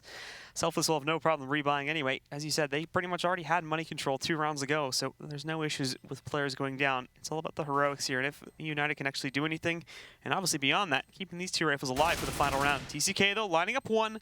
Shuts out Breezy. It will cause Caboose to slow down a bit, but TCK does not want to stick around himself here. Moves away from the jungle position.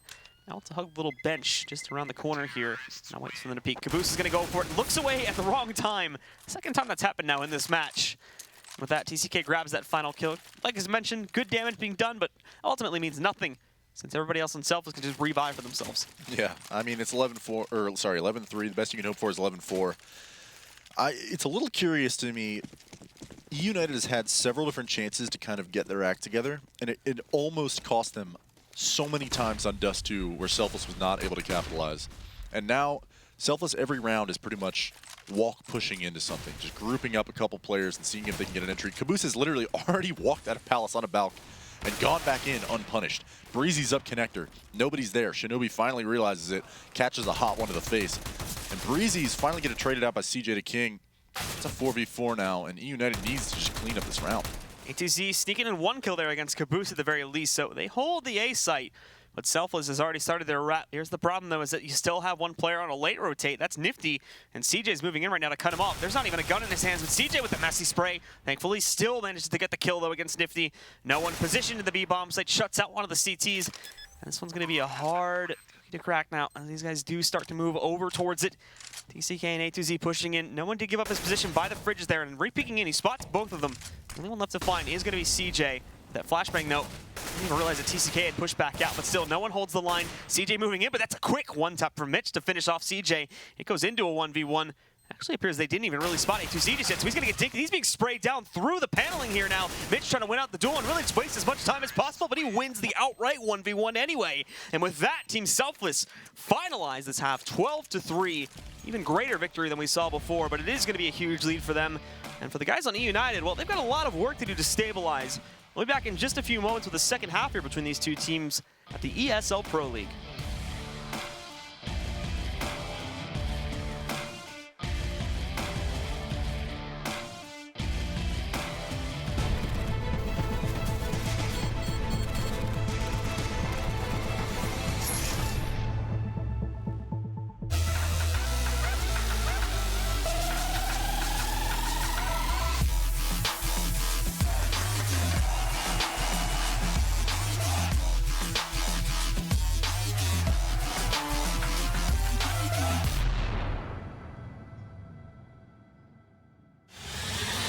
He's going to get the 1 kill in that bomb incoming on the inside. FNX has to stay up. Oh, he gets the triple FNX. Oh my God, what a way to win that round. They don't have a smoke, so this overstill.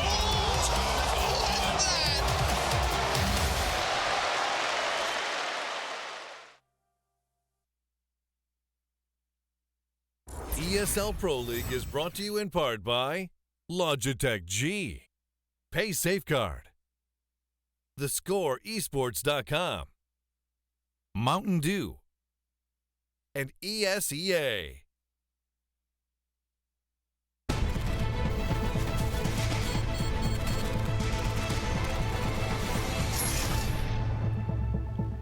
Selfless, after a bit of struggle back on Dust 2 at their T-side, show up to Mirage with a great plan, a great strategy, and overall just crumble eUnited on their CT side. Now, of course, we're going to jump into the second half of Mirage, where eUnited is going to have to jump onto the T-side once more, and Selfless, well, with a 12-3 lead, only have a few rounds that they need to claim to be able to take this second map and go 1 for 1 for the night.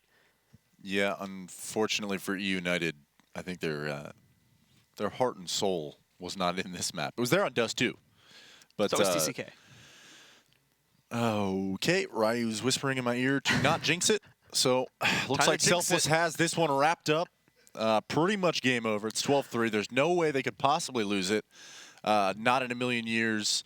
Zero chance. You have to understand, right? While you were gone, I've rendered myself both immune and an ardent supporter of humans that are against the Caster's Curse. It doesn't exist. And we will test that theory right now as we are going live with the pistol round. Let's see if eUnited can round this huge comeback, or if the Caster Curse, at least for Lex, is truly a lie, and Selfless will just destroy them in the second half. I want to see them go on a 12-round slide and take it to OT and win. So eUnited are now going to be trying to push themselves in the back. Nifty with a good first kill, but again, there's 3 players sitting there, so very unlikely that he was going to stay alive. Mitzi Caboose moving in. He's going to duck away in that little cubby. They know he's in there, though, so they're just going to push him. Shinobi finds that kill, but now look at more CTs pushing in all of a sudden from the apartment. It's a madhouse, but eUnited holds it. TCK with 2 kills. Breezy responding by dropping down to the other end of the tunnels here. He's going to find one against TCK, but now Breezy, he's only the last one left alive here. And in the meantime, of all this chaos near the underpass, the bomb has gone down on the A bomb site. Breezy will waste no time, though, jumping over towards Tetris. He's hunting down A2Z right around the corner. Can't find the shot, though. A2Z shuts down the round, and eUnited will pick up the pistol. Well, the bad vibes from Ryu clearly paying off there for eUnited. Now it's 12-4. Pistol round is, you know, if you're in the market for a comeback, maybe you should spit some bad juju towards Ryu, you know? See what we can do here. Comebacks are born off the back of a pistol round win, Blue. I've learned not to do that. Why? Are you going to anger some people in Twitch chat? No, some Selfless fans? That usually always Selfless fans? When I say that, you know, one team is going to win over another. So, I mean, I could do it. I mean, yeah, Selfless still will have this match completely under their control. No way in hell that eUnited is coming back, despite the fact they just won pistol. How's Ryu feeling right about now? That's the real question. His bald head is sweating profusely right now. I can see it glimmering in the light. He's hardcore staring at the preview monitor. He's very laser angry. focused in. He's got the analyst hat on. We should leave him alone for a minute. And actually, the first kill coming out here from Caboose. Not a way you want to start the anti-eco. And TCK, the rock star, falls. You know, he's the best player in North America. Star. Yeah, I call him a rock star. All right. You know, I could see. I actually don't know what TCK looks like these days, but you know, back in the day, like him, Semphis, Dazed, and Sean Garris were all on a team at one point. I think it was like 4-0 or something like that. That team, like, literally could have been a boy band. I mean, like, obviously, TCK would be the drummer, you know, laying down the beats. Sean Garris would be lead singer. Dazed would be on guitar. And Hiko would be the keyboard player. So, a little bit of CS history there for you. And no one taking a long-range 5-7 battle because that gun is effective at any range, at any momentum that you're moving. It works.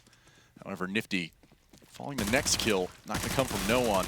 The A bomb site's been cleared out successfully. It's just Mitch and Breezy now. Actually, it's not been cleared out successfully. I missed Breezy there the entire time. He's got the casters faked out, boys. CJ the King and Mitch in a 1v1. And Mitch is creeping up here now. CJ with a swift banger onto Mitch's face. Oh, that's beautiful. The casual switch over to the Glock is the best part. He's like, I got this UMP. Nah, maybe not. I'm just going to switch over to my pistol. Win it out with the Glock. Guess that's how I'm going to do things. You know, sometimes when you're feeling it, you just you let Counter-Strike overtake you. And CJ the King, he's become death, the destroyer of faces.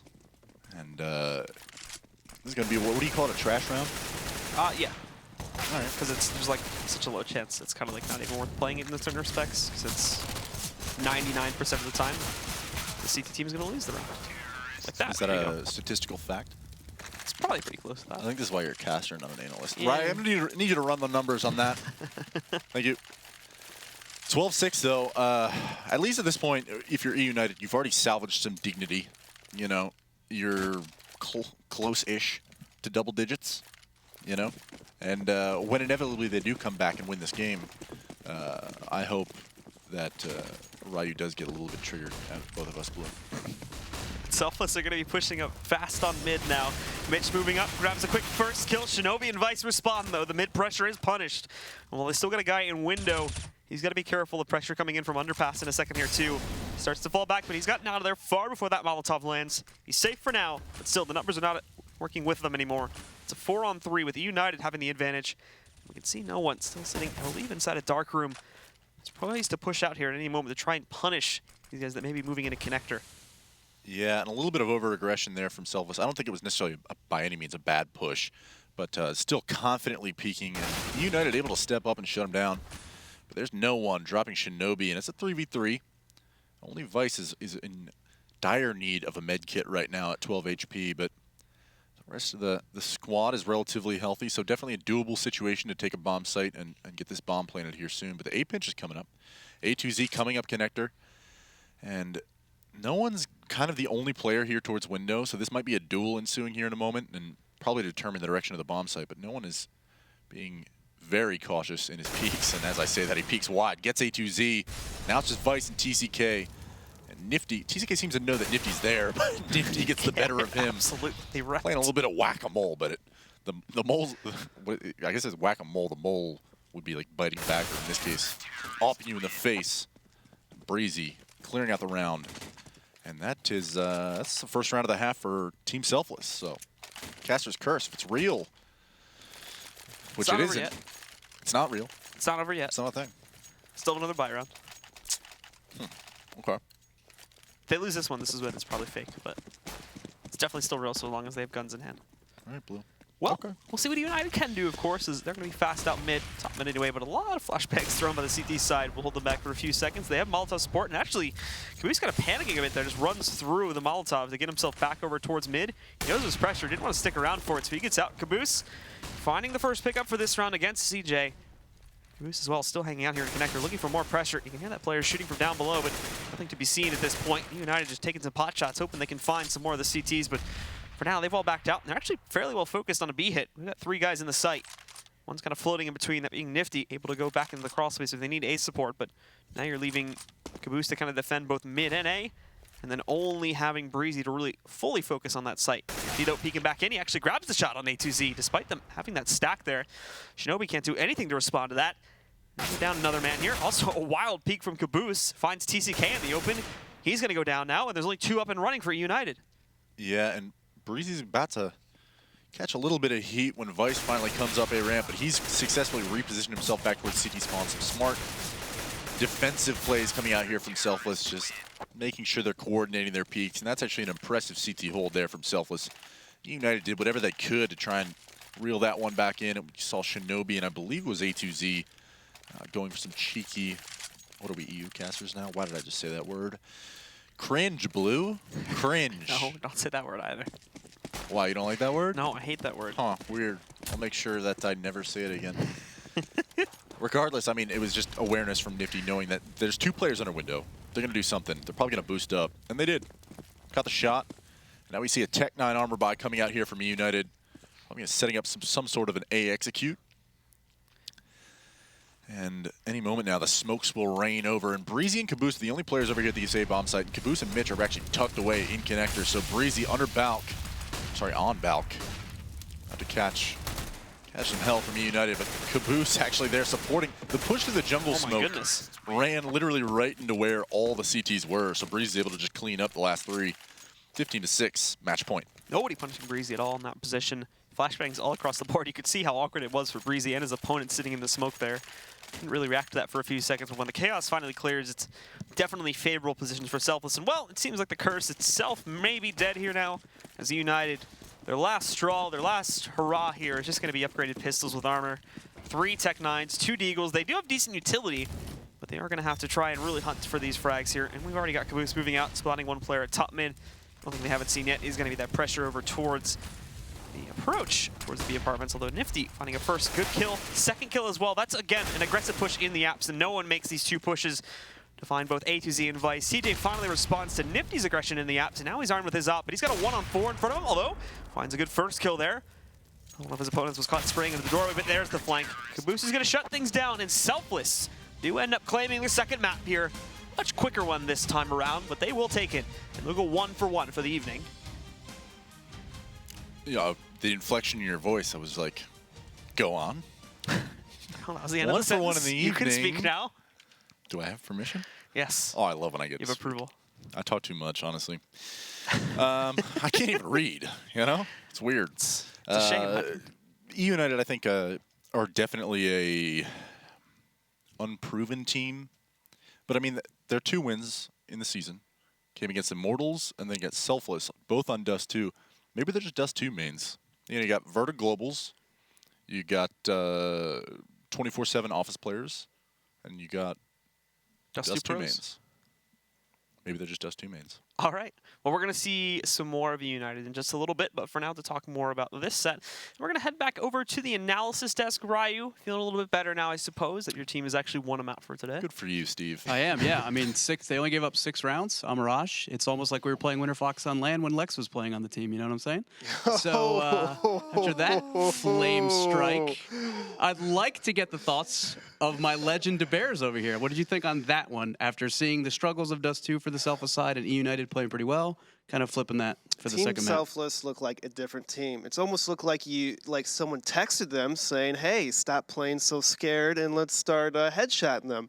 And you notice that on Selfless, what they did so well on T side, not only did they loosen up, just more run and gun, they took control of that mid a lot. And they always kept the person in the ladder room holding around, and eUnited gave up too much mid positioning in the match. And I think that's why Selfless won a lot of those T rounds.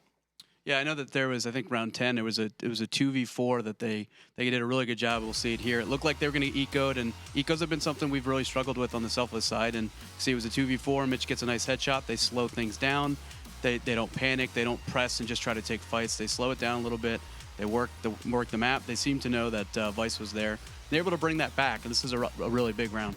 That Caboose, as you see him come from that window area, it stops Team eUnited from like fast rotating to that B bomb site. So they have to slow it down. They have to check all the angles, and with that, it's just slowing them down, and they can't defuse the bomb. And it's like, look, A2Z and TCK are like not helping each other out. They're spread out, and then Team Selfless just 1 and 2 on 4. Yeah, and there was no armor on either of them, so the second they took a bullet, aim punch kind of took in, and after I think it was Shinobi who had the AWP get picked, then A2Z was kind of alone out there. So yeah, I mean, that was definitely a much more dominating performance. So Shinobi actually played pretty well. He seemed to struggle a little bit early on Dust 2. You see there at the stat line, 16 kills, 18 deaths. Any thoughts specifically on Shinobi's performance?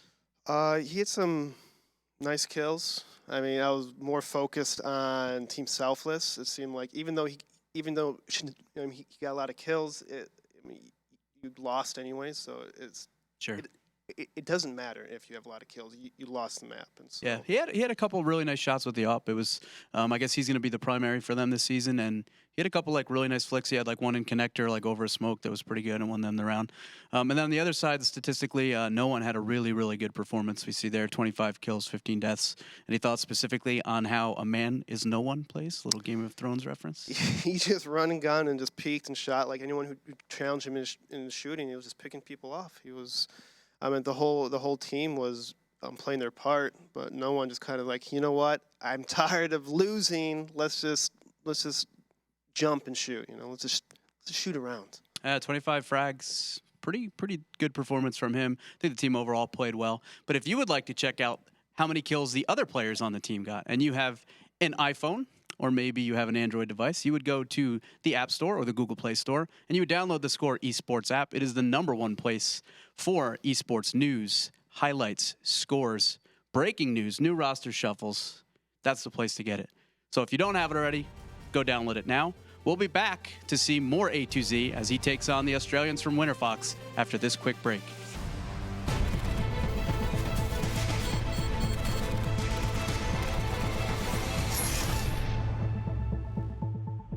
Obviously, the numbers have grown in the past few years with Counter-Strike's rise to prominence, but the real way the community has grown is just with all the companies, all the sponsors coming in. There really is that level of professionalism for players who are trying to aspire to be in the top levels. This season, Mountain Dew League is doing a qualifier, and it's basically a quick path to the top. If you win this Mountain Dew League, then you get into the professional division, you become a professional player. And I'm looking forward to watching and spectating and seeing who actually makes it.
This is the galaxy's easiest meal. And this is the galaxy's easiest haircut. I absolutely love it. Soylent, the galaxy's easiest meal. This is the galaxy's easiest meal. And this is the galaxy's easiest race.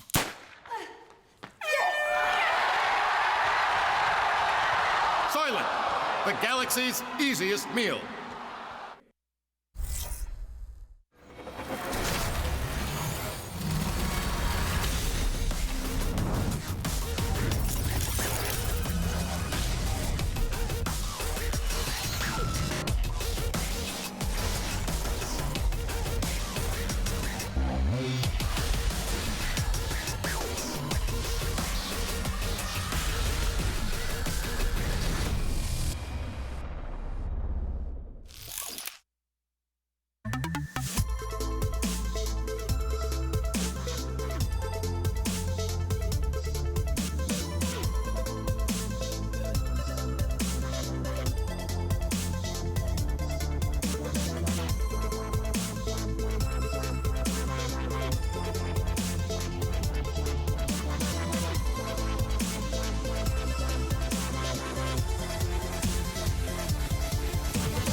Get your team apparel now at shop.eslgaming.com.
ESL Pro League is brought to you in part by Logitech G, Pay Safeguard, TheScoreEsports.com, Mountain Dew, and ESEA.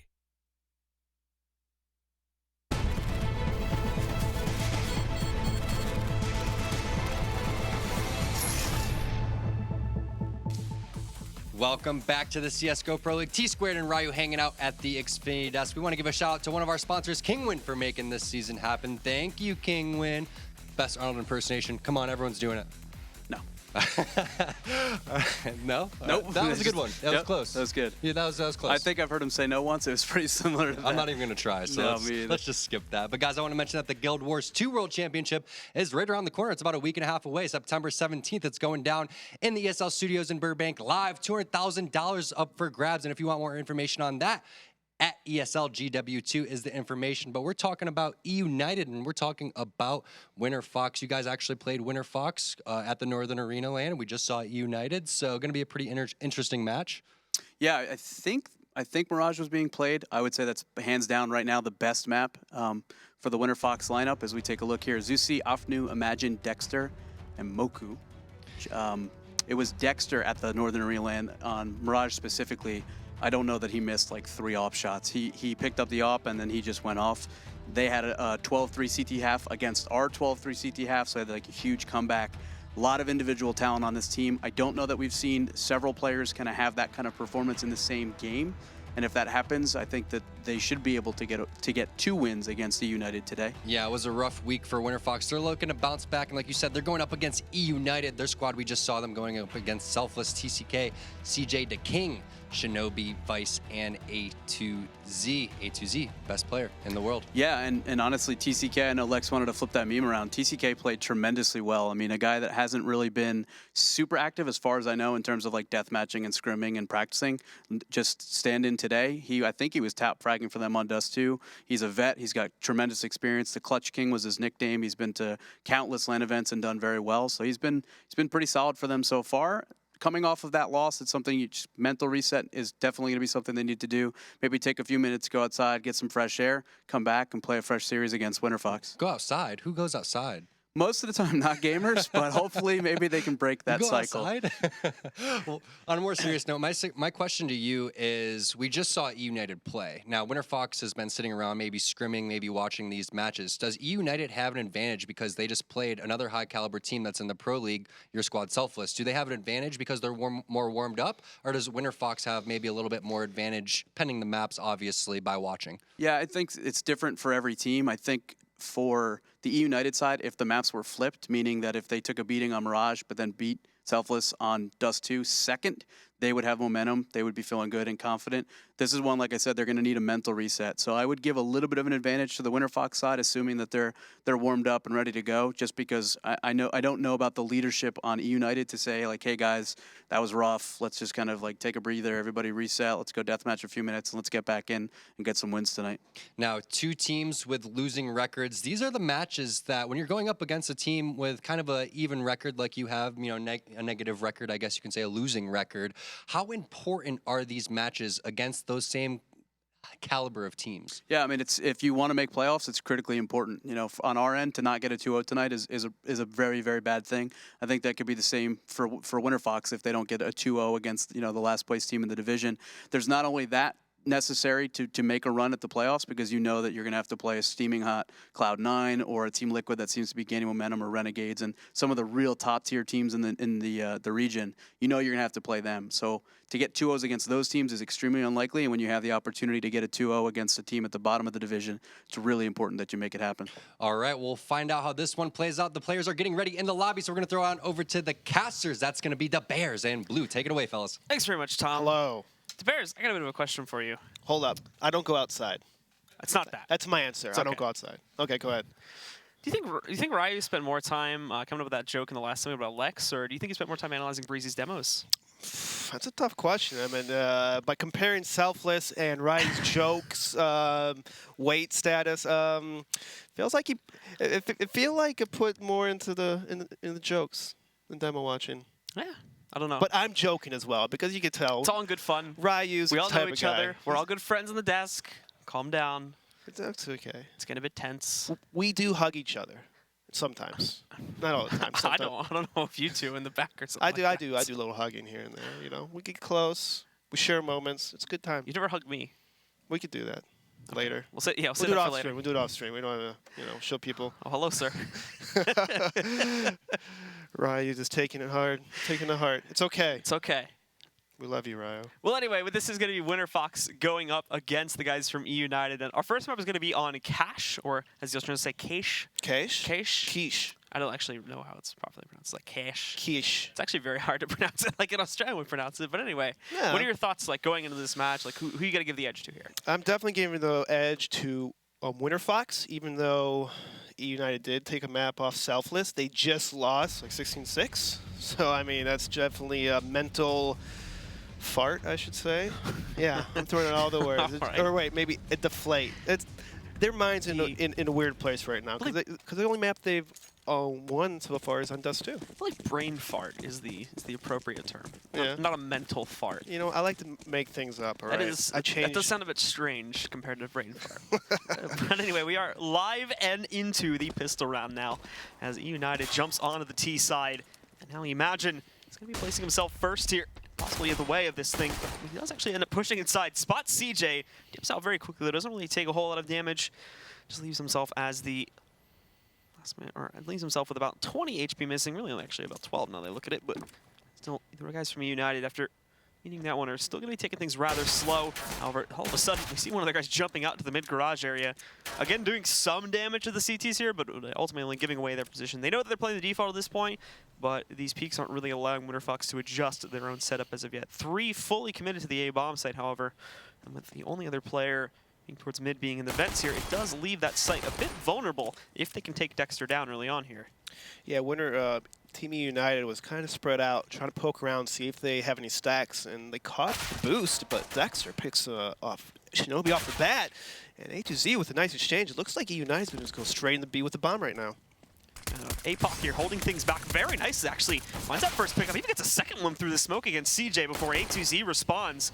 They'll get up onto the site now. It'll be a 2v3 retake situation, but for some reason, A2Z just tries to walk right up past that smoke, which is not even set up properly.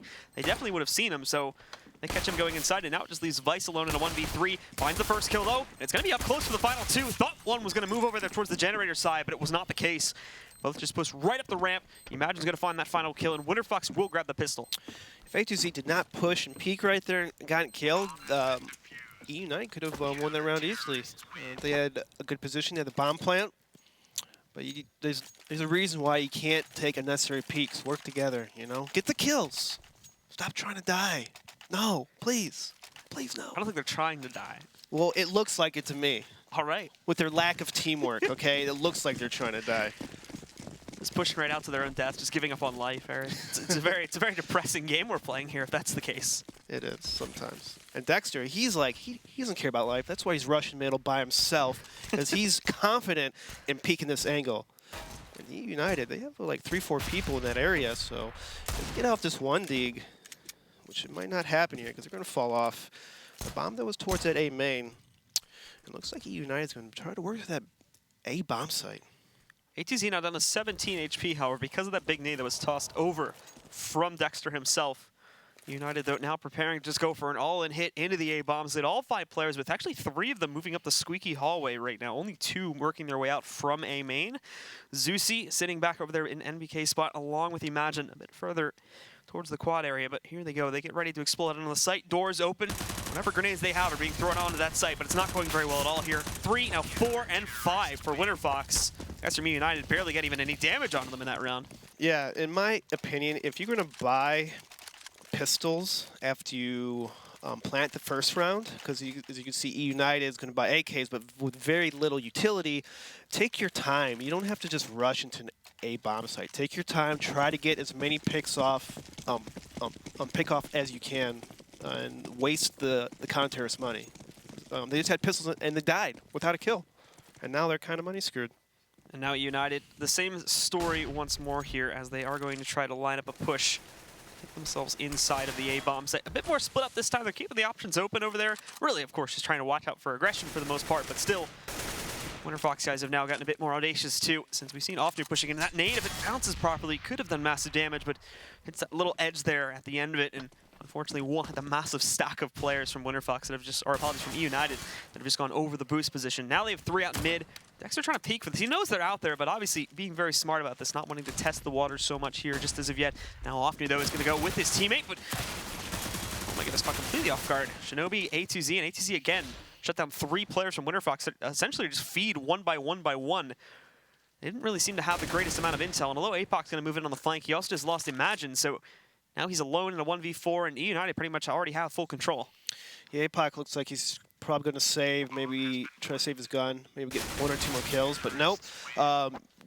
Winterfox right there, they had a guy pushed up. APOC was pushed up already in Sunroom, and they still chose to flash, retake the middle. All they had to do was just sit back and wait for them to come towards A. They had 4 people towards an A bomb site, and I don't understand why you would flash and rush out there to your death like that. So eUnited do manage to, with their patient sort of style of play there towards mid, after initially getting outside, they're rewarded with their first round pickup here. The smoke goes underneath to try and stop counter mollies that are going to go on boost, but Dexter will look to stop them. First shot doesn't connect, however. He knows they're on the way, and he must just decide to fall back and leave Zusi to try and fight some of this, but CJ with a nice initial 1 shot there to take down Zusi, taking him out of the picture. A re-peek from the CTs though. That's APOC moving out for the vents. He only finds 1 before Shinobi trades him down. Into a 3-on-3 we will go. United with good control of mid. At the moment their best bet is to work this into the vents, but they also got to be careful of players inside of Z and on highway too. Yeah, eUnited's going to take it slow. Winterfox is pretty spread out right now. I would like eUnited to kind of push as a team, because they're kind of spread out themselves, and they have to work towards the bomb site. Shinobi, though, he's holding up this highway area. He's going to just listen, maybe sneak through the smoke, and Dexter's cheating towards A, so maybe they have something. Winterfox is playing it safe right now, but the bomb for eUnited is near the vent, so let's see. I think they're going to try to work this pick A and then take it from there. Shinobi again looking to creep out, but still nothing to be seen here, and obviously he needs to take things very cautiously too, as he's going to be the main player to actually open the gateway for his teammates here. Dexter, though, is starting to suspect some action towards Z, and with good reason to. Moves over, but a complete whiff on his shot. He goes down. The Winterfox players have better luck on the site itself, where Imagine shuts down Shinobi when he goes for his highway push. Now that he's got to deal with 2 more moving up. 23 seconds here. He's going to peek back out. Gets an isolated 1v1, but doesn't find the kill on TCK. Now peeks into both of them, but finishes off TCK. And Vice only sitting down at just a single HP now. Imagine playing this beautifully. He doesn't even really have to peek. He eventually goes out. We'll see the kill picked up here by Vice. Well, like mentioned previously, 1 HP, Offnu still at full, and he's got a flashbang. It's the default plant spot. Vice didn't want to try to mess around. Vice has got the single flashbang. He's going to toss up, but Offnu just looks right into it here, trying to spray. Thankfully, there's no peek from Vice, but at the end of the day, Offnu will win that out there. Shut down Vice, and we'll give Winterfox their 3rd round. That was a nice recover by Winterfox. They're in a bad spot with 2 people just completely out of position to help each other, and I think it was Imagine who manages. He was by the forklift area. Yeah. And he manages to get a kill and low to the other guy to 1 HP. So good round by Winterfox to recover, especially from a half buy. Yeah, and I mean, even if obviously Imagine doesn't fully clutch out like the 1 versus 3 scenario, or the kind of 1 versus 3 scenario that he had on the site, what he does do is he wastes a whole lot of time and basically makes that job a lot easier for his teammate to do once he rotates back up there. Like I said before, it was actually 1v2, apologies. But he finishes off the first guy, TCK, and brings the last one down to 1 HP, doing about 99% of the work. All his teammate has to do is find that single bullet connection, and he does that. It's taking him a few seconds, but he succeeds. And now Shinobi up on top of the garage area, although Dexter denies up close with an SMG. Shuts down Shinobi. He is going to be flashed as we go into the B bomb site here. Offnu dropping the bomb in Checker's room after Vice finds a kill onto APOC. Now still alone here, trying to hold, waiting for rotations to come in for himself there, back over towards mid, and also closer to the site. Zusi's going to find a kill back out towards mid to try and deny any more players from moving into the vents, but as A2Z enters the site, he shuts down Offnu. Now it's retake duty for the final 3 on Winterfox. They secure the site, still aren't going to be feeling confident enough to be able to put the bomb on the ground just yet, as they wait to see if Winterfox is going to go for a more aggressive style. Vice has not spotted Dexter up top here. He's going to look away. A2Z trying to help out over here towards Checkers. Not really necessary. Vice has that under his own control. Next, they're going to try to smoke things out towards that team main area. But Vice isn't going to play around with that. He sneaks right back in. He's actually spotted Dexter, I do believe, but can't take the shot as of yet. He's going to wait instead for the peek from Imagine, where he punishes. Now it's Dexter alone in a 1v2. Trying to get up to the site. He looks at the correct timing towards Vice, but Vice still wins the duel anyway. He gets a nice 4K. Really doing a good job of playing around with multiple positions on the site. They're both the team main area and inside of Checkers there. So he'll be doing most of the work there to give eUnited that 2nd round. Yeah, nice round by eUnited. Winterfox should have baited that person with the ump, because you know he was up in the bomb site, up heaven, but the guy who was trying to flank him kind of went a little too fast, and he got picked off early, and they lost a 2-on-3, which they probably should have won that round. And so now eUnited get the advantage. And, well, Winterfox looks like they're going to just buy up with pistol armors here to see what exactly they can do to try and hold them out. And this is the full investment from Winterfox, too. It essentially leaves no money left over for these guys. So they're buying out completely and seeing if they can upset again to maintain their lead. And if not, well, then they'll be on a full eco after this. And essentially eUnited will all but have the lead in the bag. Also playing cautiously this time. I believe they know it's just pistols. CJ already waiting for that peek in A main. Shuts down Zeusy. And the rest of the team is pretty much doing the same thing from their own angles, still playing with this default. Yeah, so eUnited's kind of set up to listen for footsteps. You have Shinobi, who's trying to listen for people near that fence quad area, and then you have CJ the King, who's listening for that forklift or catwalk push. And it's a nice little default by eUnited, taking it slow. They got a pick, and now it looks like they're going to just slowly work towards A.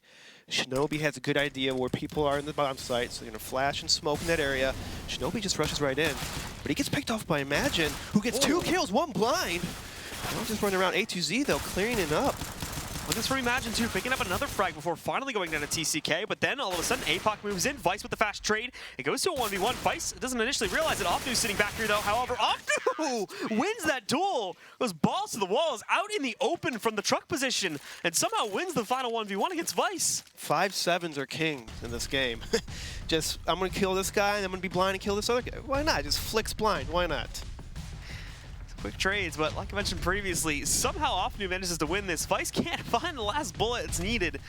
And Ofnu with the pistol out in the open from truck angle ends up taking him down to end it there. So good response indeed from the Winterfox side, and is once again going to break the T-side economy, or at least reset their losing bonus. As you can see, one more force buy, the same story from them. The CTs aren't necessarily very well established either. They have 3 SMGs on the table. But if they can shut this down from eUnited, then obviously they'll be getting a much larger advantage here. Yeah, it was smart for eUnited to buy head armor and pistols when Winterfox has 3 umps right now. But you can't go sleeping on those umps, because I've seen umps just destroy people with AKs and rifles. And so eUnited, though, they're keeping the same thing. They're just staying back. They're starting with a slow default. Pretty surprising from a pugging kind of team. You think they do things a little faster, but they're just going to try to scout it out, see what's happening. They spot Dexter in the white box, but nothing's going to happen. There's a smoking middle, and APOC from the cubby picks off A2Z. They even know he's here getting blinded. Nice flash.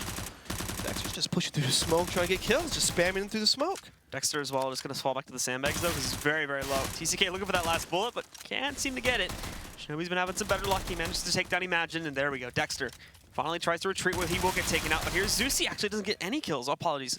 Takes down Shinobi, but this was a few moments before this. All he's managed to do in that final battle there, takes out TCK and Vice, brings him down very, very low. It's up to Ofnu now in the 1v2. He's smoked off on highway. It's not going to stop him, though. Proceeds right up towards it. And flashbang across, and he's going to use the smoke to his advantage. Kind of dive and weave around it here. Hunting for TCK first. He's going to be over here by this forklift position, but looks away. And TCK ruins Ofnu's day. And it's another round being traded out. This time, eUnited take it. And once more, the Winterfox economy gets reset. Eco after eco after eco. It's almost like the match we cast last week. It's NACS. NACS. Just people winning ecos. Well, not entirely. Not entirely. I mean, if you have a rifle against pistols, this is 4-1. Let's just slow it down. Let's just pick off and wait. Like, after you get kills, you don't have to rush to the bomb site. Like, hand you some time to get some kills, and then just wait for them to repeat you. You know, use angles, use people together. But imagine just shooting 5-7. Why not? Showing through smoke, killing. Oh, that's a nice little smoke though, right there. Yeah, it's unfortunate that eUnited gets picked off 2 right in a row, and they have AKs. Like, that should never happen. You should exchange kills. Zeusy also moving in here too, but TCK is able to hold the line in that fight finally. The timing doesn't work out for one of the members of Winterfox. And I think at this point, actually I might be wrong about this, eUnited looked like they were going to shift over into the B halls, but even though Vice proceeded towards it, the other 2 have now started to shift over towards A main again, where at the moment you do have the defenses lit up pretty lightly for Winterfox. Now they're going to move Dexter a little bit closer to the site, but the only one that's really plastered in to defend this is Imagine. But he has the Mac 10 in hand.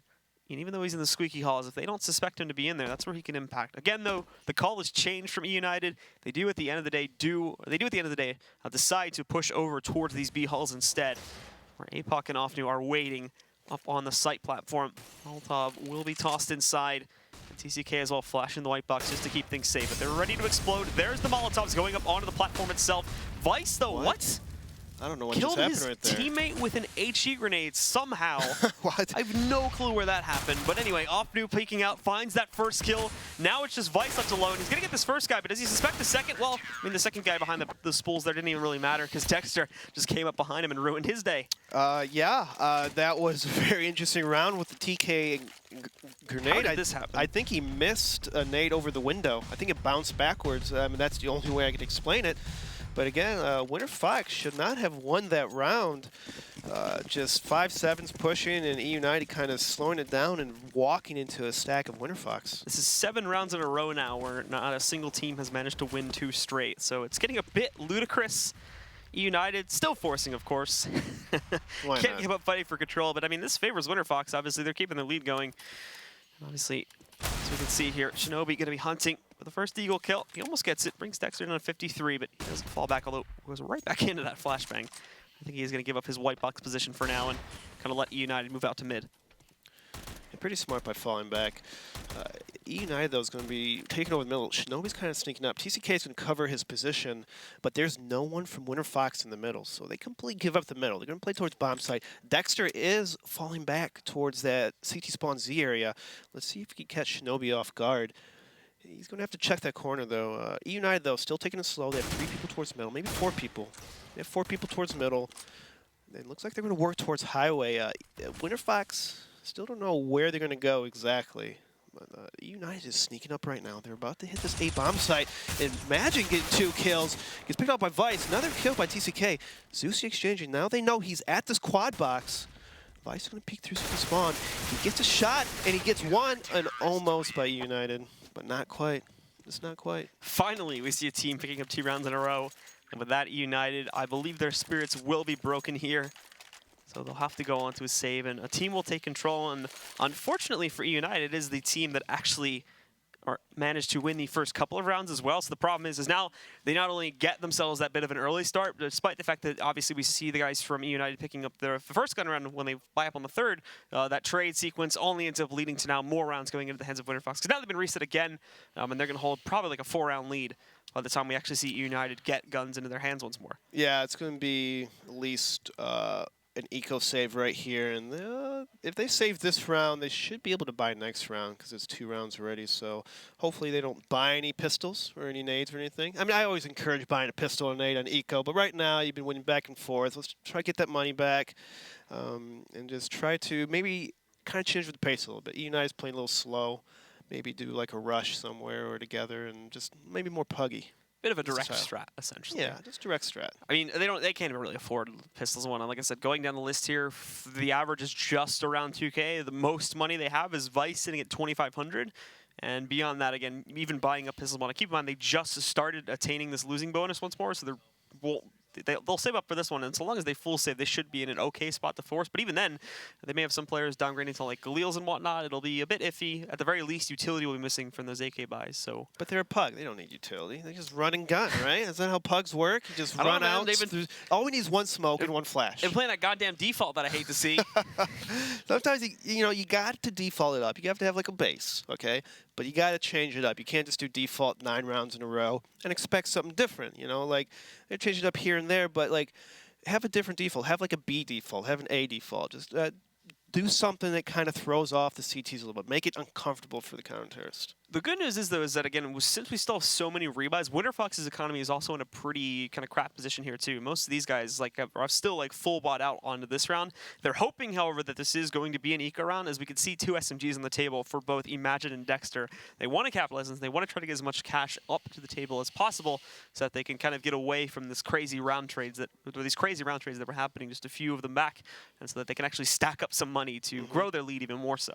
So I know how you say this is a trash round, but even in a trash round, like, yeah, you don't expect to win the round, but as in that case, you see how low money that the Winterfox is. The goal of the round is to kill as many as possible. You know, it's not really to win. I mean, you want to win the round, obviously, but the main goal is to kill as many as possible. So when you buy next round, they won't have as many utilities or have someone else drop them a gun, and so it's like it's a long run kind of game. You know, it's not just winning that round, but for the whole half, you want them to be low on money. Make them comfortable. So eUnited obviously taking some time, trying to figure out how exactly they work their way back from this now, because this is a bit of an unfortunate situation they placed themselves in. Down 6-3, already very deep into the half, and here's the thing, we've really only had like one true gun round this many rounds in, so it's sort of like, well, what do we do now? Yeah, how do we manage to bring this back? Because now we've wasted a lot of this half just screwing around with them, trading these rounds back and forth, and we don't really have a lot of time to get back into the match. Mm-hmm. And Winterfox, they're playing pretty much a 2-on-2 this entire time. eUnited is doing an okay job of pushing them back middle, but after that point, what's the next point of the strat? Like, that's where they kind of fall apart. After they take middle, they don't know what to do. Maybe, you know, they tried walking highway and ace, but that didn't work. They tried going B and just always running to stack. So maybe they have to go with option number 3. What's that? Push CT spawn. That's right. I love pushing CT spawn on this map. I love doing it. The A pinch? I mean, you can go A or B. It's like, once you cut off and kill that guy in Z who's always lurking and listening, or even leg peeking middle, it forces T's, or it forces counter-terrorists to look at their backs all the time. So they play a more defensive angle in either A or B, like they're back in a corner of a wall.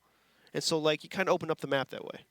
I like that. The thing with that strat, though, is like judging from like the general history over the past couple of months, we have seen it employed by a few teams, but it's always like one strat that you just do it once and you can't really do it again. Because now all of a That's sudden, all you need to do is once. Yeah. It's a one-time thing. So one and done. It's a one-time strat, but then, okay, now what do you do after that? Because your other strats aren't working very much so either anymore. So now you have to hope that they're just consistently watching for that, but if they're smart, if they have a good in-game leadership, then they're going to know, okay, they probably have only done that once just to throw us off, so just go back to the normal plan after this. Anyway, we will get back into the match now. United again down. Actually, they forced what? That's a good old eUnited pugging till the day they die strat. They're just going to buy pistols, which, I mean, if they win this round, it's great, but makes us look like idiots, but they don't. It's like, I told you so. Not if they do the mid-split. Oh, look at that. Let's see if they do the mid-split. There's 2 of them pushing for it, but they got to take down Dexter first, who's very well aware of the current situation here. Gets some early damage onto quite a few of them. CJ getting hit the most here, and also that push out from Vents. Well, it looked like it was going to go well, but he's just going to toss a molly in there, split them up a bit, causing the spread around the map here. And he's a bit too cautious to actually peek out. The flashbang didn't do really anything at all. It looked like it was actually perfectly placed, but it doesn't find anyone. And now A2Z is going to push in. It shuts down Offnu. And the T's have full control of the entire bottom half of the map. There's going to be a fast rotate from Winterfox, but eUnited now has full control of this B bomb site. Zusi trying to throw a Molotov in there to prevent them from planting, but there's a counter molly to stop him from peeking out up top here. Get on site, still no bomb plant to be seen here. Zusi, though, catching Shinobi. There was that push you were talking about earlier in through Z, but they catch it. They prevent it from doing any real damage here. Zusi taking some accidental Molotov damage. He's now down at 66 HP. The T's are very well planted in this bomb site, but 2 of them are still working with just P250s, and that is where Winterfox will hold the advantage. But also, Winterfox, look, they've used all their utility. This is just going to be a blind retake. They move in. It's 1-for-1 to start. Imagine and Zusi still up and rolling for the Winterfox side of things, but Imagine gets the swiping kill. 2 more to go here, and Zusi trying to get up to the site. A2Z playing with him a bit, and he's got him down at 6 HP here. Zusi finishing things off, bites the last man. He's stuck behind a box here. Going to try and use this smoke, but the bomb is already well on its way to being defused. Imagine takes him down, and Winterfox, with quite a chaotic round, do still manage to keep things together and solidify their lead even more so. Yeah, that was impressive. 2 kills by eUnited, but then once they played on the bomb, they kind of fell apart. They kind of played all too passive, in my opinion. I thought they, like, once you spot a person, peek together, do some crossfires. You see A2Z just hiding the entire time. He only fires like 3-4 bullets before he gets taken out. And eUnited buck. And, I mean, they won the round. I'd hope they buy. No, but they didn't win. No, well, yeah, I thought they won. That's the thing. I mean, well, they still have the money very low for Winterfox's side, so again, it kind of makes sense. But this is like 2015 Semphis territory we're getting into here, where they do find 2 kills to start. So again, it's somewhat justified. Dexter trades out one of their players, and TCK getting hit pretty heavily, now down at 35 HP. But they still have a slight advantage to work with here. Offnu hiding inside of Z. He'll watch for that split that was done before. And overall, after finding this early advantage, eUnited are just going to slow their roll and take things a bit on the lighter side until they can actually find an additional kill, or, of course, until the timer gets low enough to where they actually need to go for an execute. Yeah, at this point, eUnited isn't a very commanding position. They're taking it slow, and it's causing Winterfox to second-guess themselves. They did have 3 people stacked in A, now they have 2 people stacked towards B. They kind of just don't know what's going to happen right now. eUnited, though, I would like them because we have A2Z who's peeking up the middle. He's going to just sneak towards highway, and the rest of the team's going towards A main. So at least they're going in the right direction. I mean, all together, which is nice. But imagine, though, he's going to have a big round if he wants anything to happen. He gets to pick off A2Zs, and he goes to forklift, and TCK almost has a kill, but doesn't get him through the smoke. And TCK is really low. He gets picked off. What's happening right now? It's all Shinobi, but he gets that kill against Imagine. He's got this into a 1v2 scenario. 20 seconds, though. He spotted the one player, but he hasn't caught often around the corner. Gets the kill on the second one. It actually works, forcing 3 rounds straight. And eUnited win this round. And look, now they've broken Winterfox. I mean, in theory, Winterfox can force buy again, but are they actually going to keep this madness going? Or are they finally? No, they're buying too. We're going to buy every round. They don't care. No one cares at this point. There's no strategic value in this game. They're just like, we're buying, we're buying, we're buying. That's how it goes. So, eUnited again pushing out for mid-control, and Shinobi getting a nice kill on Azusi. Catches the Tracers moving up from white box and just shoots to the usual position, shutting him down. But now we're going to see a counter boost coming in from APOC. They expect this, though. They've got a man sitting back here. Hasn't spotted him yet, but there we go. A2Z, though, a bit of a messy spray. Still gets the kill, thankfully, but they'll shut it down, and Dexter just wide peeks into the garage area there where Shinobi is going to punish that. Yeah, it's a 2-on-5 now. I would want to save these guns if possible. Winterfox tried playing the pug game like eUnited, but they are not too successful in the later of this half. eUnited, though, kind of stringing some rounds together with some surprising wins. But you can't fault them too hard. They're hitting their shots, they're working together. Imagine, though, gets a pick off highway. He's looking around forklift. They know he's at the forklift area, but United decides to just completely run away, which could be a smart thing to do because they have Vice, who's just kind of scouting off in that B area, and they're going to rush towards B right now. They're going to catch Winterfox completely off guard. They're nowhere to be found, both in the A bomb site area. They're going to save their guns, I think. Yeah, I think this is really the first time where one team doesn't have a viable chance to upset against the other one. So, with the odds being very heavily stacked against Winterfox here, they have made the decision to fall back, finally saving their guns. Finally, a team is actually thinking about the economical outcomes of their buys here. So, they will move away from this one. But again, because it was a force, I still really don't expect them to have enough cash to be able to go for it again. This is where eUnited can, well, once more, just swing the comeback. Yeah, Winterfox have to save a couple rounds in a row unless next round Imagine has a miracle ace and kills them all. But I doubt that. You're thinking very optimistically. I'm an optimistic kind of guy, and I wanna see the best in everybody. But it's hard to, you know, there's a fine line between being optimistic and a little naive. I don't want to appear naive. It's very true. It's hard. It's a balance, like everything in life. I think you're doing a good job of keeping yourself in the middle line. Thank you. I want to be doing a good job. So Winterfox will drop that round, and as mentioned previously, the cash is really not in a viable position for them to buy up here. Although we've been proven wrong many times before, and looks like we're going to be proven wrong again. They buy once more. I don't know what's going on anymore. Am I watching a Pro League CS match right now? Like, or am I watching matchmaking? Like, what is going on? I think we haven't seen the chat, and basically there was like some mutual agreement during that pause that they were just going to force buy until the end of the half from now on, regardless of the situation. There's like no respect for either team. They're just going to buy every round. Winterfox had enough. They don't want to lose to eUnited, but, you know, I mean, why save guns? Why build an economical advantage? Like eUnited, though, they're still taking over middle. That seems to be their default. Just taking over middle, holding it up. And so far, APOC is kind of sitting back. He's not peeking. He does peek. He gets picked off by TCK. He's onto it. He smells you, man. Does he? He does. He smelled it. He smells him, man. He's wearing some strong aftershave over there in that Z hall. You could smell him. So after APOC's aftershave is burned in the Z area there, he will fall down and will leave eUnited with the 5-on-4 advantage. Where they take this yet is still to be seen, although this is leaning very heavily towards an A hit right now, where again you're going to see all the defense really plastered on Azusi and Imagine, who is actually one of the more highlightable players so far from the CT side. Boosted up in the Shroud position. Problem will be, though, is, again, he's got a lot of pressure coming from Highway, and if it's not restricted, this is where he can go down. And it also looks like TCK, he's not going to check the Shroud spot. And Imagine wastes no time. Goes to the first kill, finds the second one. Zusi trades it out, but we also see Shinobi and A2Z there picking up 2 of their own kills. It's even for now. HTZ hunting on the site, but also still waiting on Shinobi to get in here. This is an early plant, and if these two just retake together, well, it's going to be rough here. He goes right down. Is Shinobi even going to be able to get up to the site in time? The plant spot is not really that good. Zeusy can safely defuse from behind the box here. The Molotov, though, is going to possibly bounce him out of position. It won't, however. Actually, no, it looks like... no. Just missing him. Looks like the Molotov does not get close enough. So how do they win that round? How's that possible? How do you keep like running into deaths? Of course, United are going to buy, but they can kind of work. They have enough cash to buy. So. It's just like it upsets me. I think the problem that round was United was kind of spread out. They had one guy in B. They had only two guys kind of checking like half-assed in middle, and I don't know. It's just take it, make it simple. You guys are complicating things way too much, especially for a team that's not as coordinated as other teams right now. Just keep it simple. I just don't know what to think of this game anymore. I mean, people are buying every round, and I don't think they're winning. Have we had like a real eco round yet?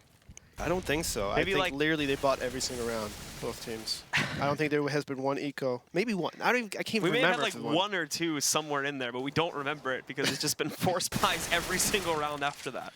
It's pretty amazing though when things just go out of your expectations. Like, yeah, they got to be safe. No, not at all. And it looks like eUnited though. Gonna go for the A tag. Let's see if that there's smokes and flashes on point. They do have 3 smokes and a bunch of flashes and Molotovs, so please land in the right spots. Imagine those in a great spot. I don't think he's spotting them come by. He hears them though. He runs by. No one checks the spot on the site. Dexter and Magic is cleaning up because he gets a sneak by. He's by the quad area, but he gets to make a huge play, and no. Winterfox does take this. So they close up the round. Again, finding some consistency, but eUnited was doing the same thing.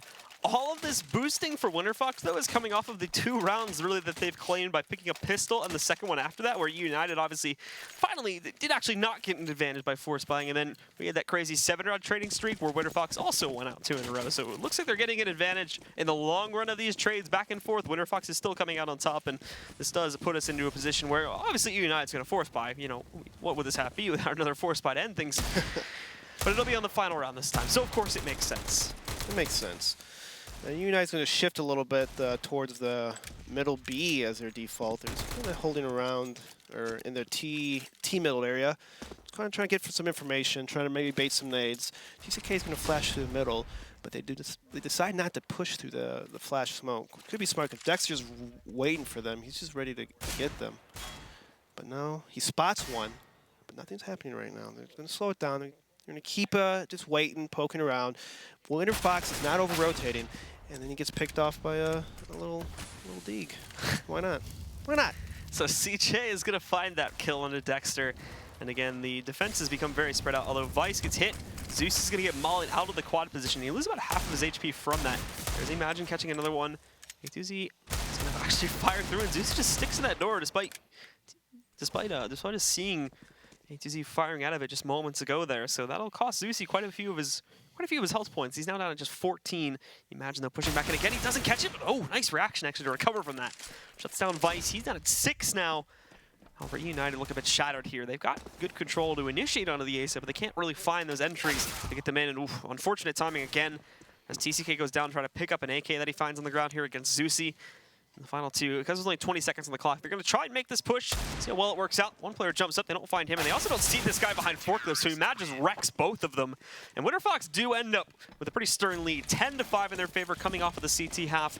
It's going to close things out here in the first half. To be completely honest, I don't really know what to make of this half, so we're just going to throw things to a break, and hopefully things get a little bit less chaotic in a second. Stick around here once again for more Winterfox versus eUnited at the ESL Pro League.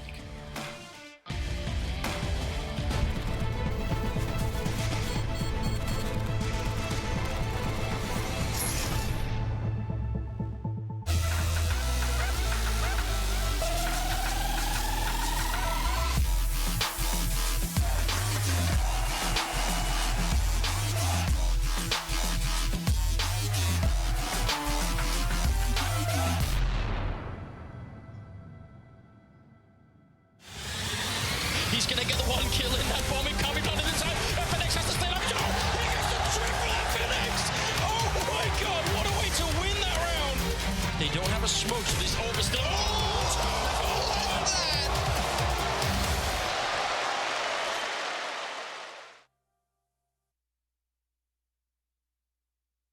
ESL Pro League is brought to you in part by Logitech G.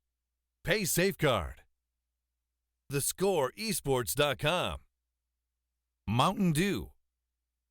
And ESEA.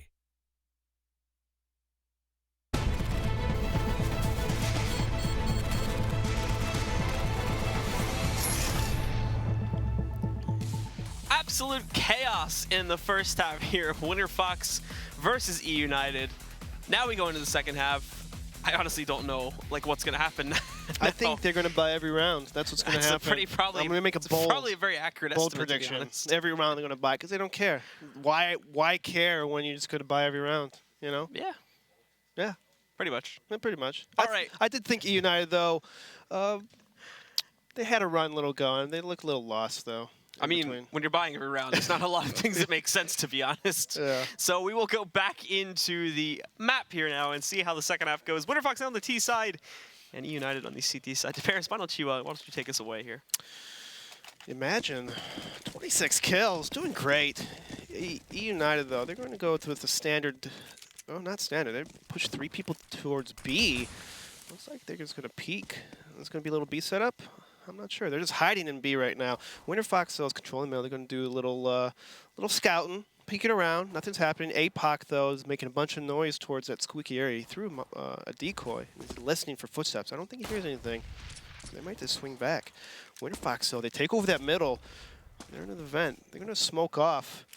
It looks like it's going to be a little A take, but eUnited is stacked towards that B bomb site. Playing the retake positions now, so they are going to have to call for this rotation soon, and obviously the guy in Z can hear all of this noise coming up highway. A2Z trying to cut some of them off, but the flashbang is perfectly timed. Vice, gets so close to eliminating Dexter, but he does escape into the smoke. And also A2Z looked like he was very close to actually hitting that shot too. Won't be found, however. And again, now we see them moving in. Touchdown grenade finishes off Dexter. More of them moving in, and here comes the retake itself. They're all stacked in the back of the site. They don't really have any other angles to work with here. They're just going to try to entrap them, but doing a good job at remaining passive enough here. CJ finding that first kill, but Zeusy unleashing hell there. Him, Imagine, and APOC all picking up frags, and just like that, it's on Vice's hands, and, well, his hands alone. One bullet left in the clip there. He's going to have to go for the reload. As he wraps out of the corner here, he does find one additional player, but the problem is they're so safely tucked away now. They're really just wasting time, and I think Winterfox will have this one in the bag. They'll take control of this pistol, and they will get to keep their lead going well into the second half. Very risky strat by eUnited by stacking the 3 people towards B. Maybe they watch them on this map and say, hey, these guys like to take B. I'm probably trying to counter-strack them, but it didn't really work out for them in their favor. And so now we get into the next round here. eUnited, of course. Well, actually, hold on. They didn't fully buy out. They just bought pistols? They just bought pistols. They didn't buy Harbor. That's amazing. Holy crap. They actually save? We did it. Maybe someone's like, hey, maybe you guys should save around, eh? Which is kind of funny because this round would make the most sense not to save. Yeah, They wanted to go for a full buy. It's a new meta. They're gonna try to be unpredictable because being predictable is not their style. eUnited likes to just run around. Well, I mean, at a certain point, force buying every single round gets pretty predictable. I guess that's true. Maybe, but not 8 rounds in a row, huh? Well, I mean, when you do it like 6 or 7, then I think they're going to eexpect the 8th. But eUnited is stacked towards A bomb site, and Winterfox is going to be a clash in A. They're all in this area, so let's see who outshoots who. APOC goes blind out. Imagine's going to try to rush. He gets a kill. He gets picked off from CJ the King. Winterfox goes cleaning up pretty well. 5-7s everywhere, just winning. Vice picking up some nice kills there, but he does eventually go down, and now it's all on TCK, although he's lighting the hell out of Dexter. He's got him low. Also, APOC one-shot him up, but he rounds the corner. APOC is able to recover, and Winterfox do win the round, although it's very, very close with Dexter and APOC having a combined total of, I believe, just under 30 HP. Just imagine if that pistol armor that round instead of pistols. They probably would have won that round. Should have forced spot. Should have forced spot. What do you know? We're saying force buy.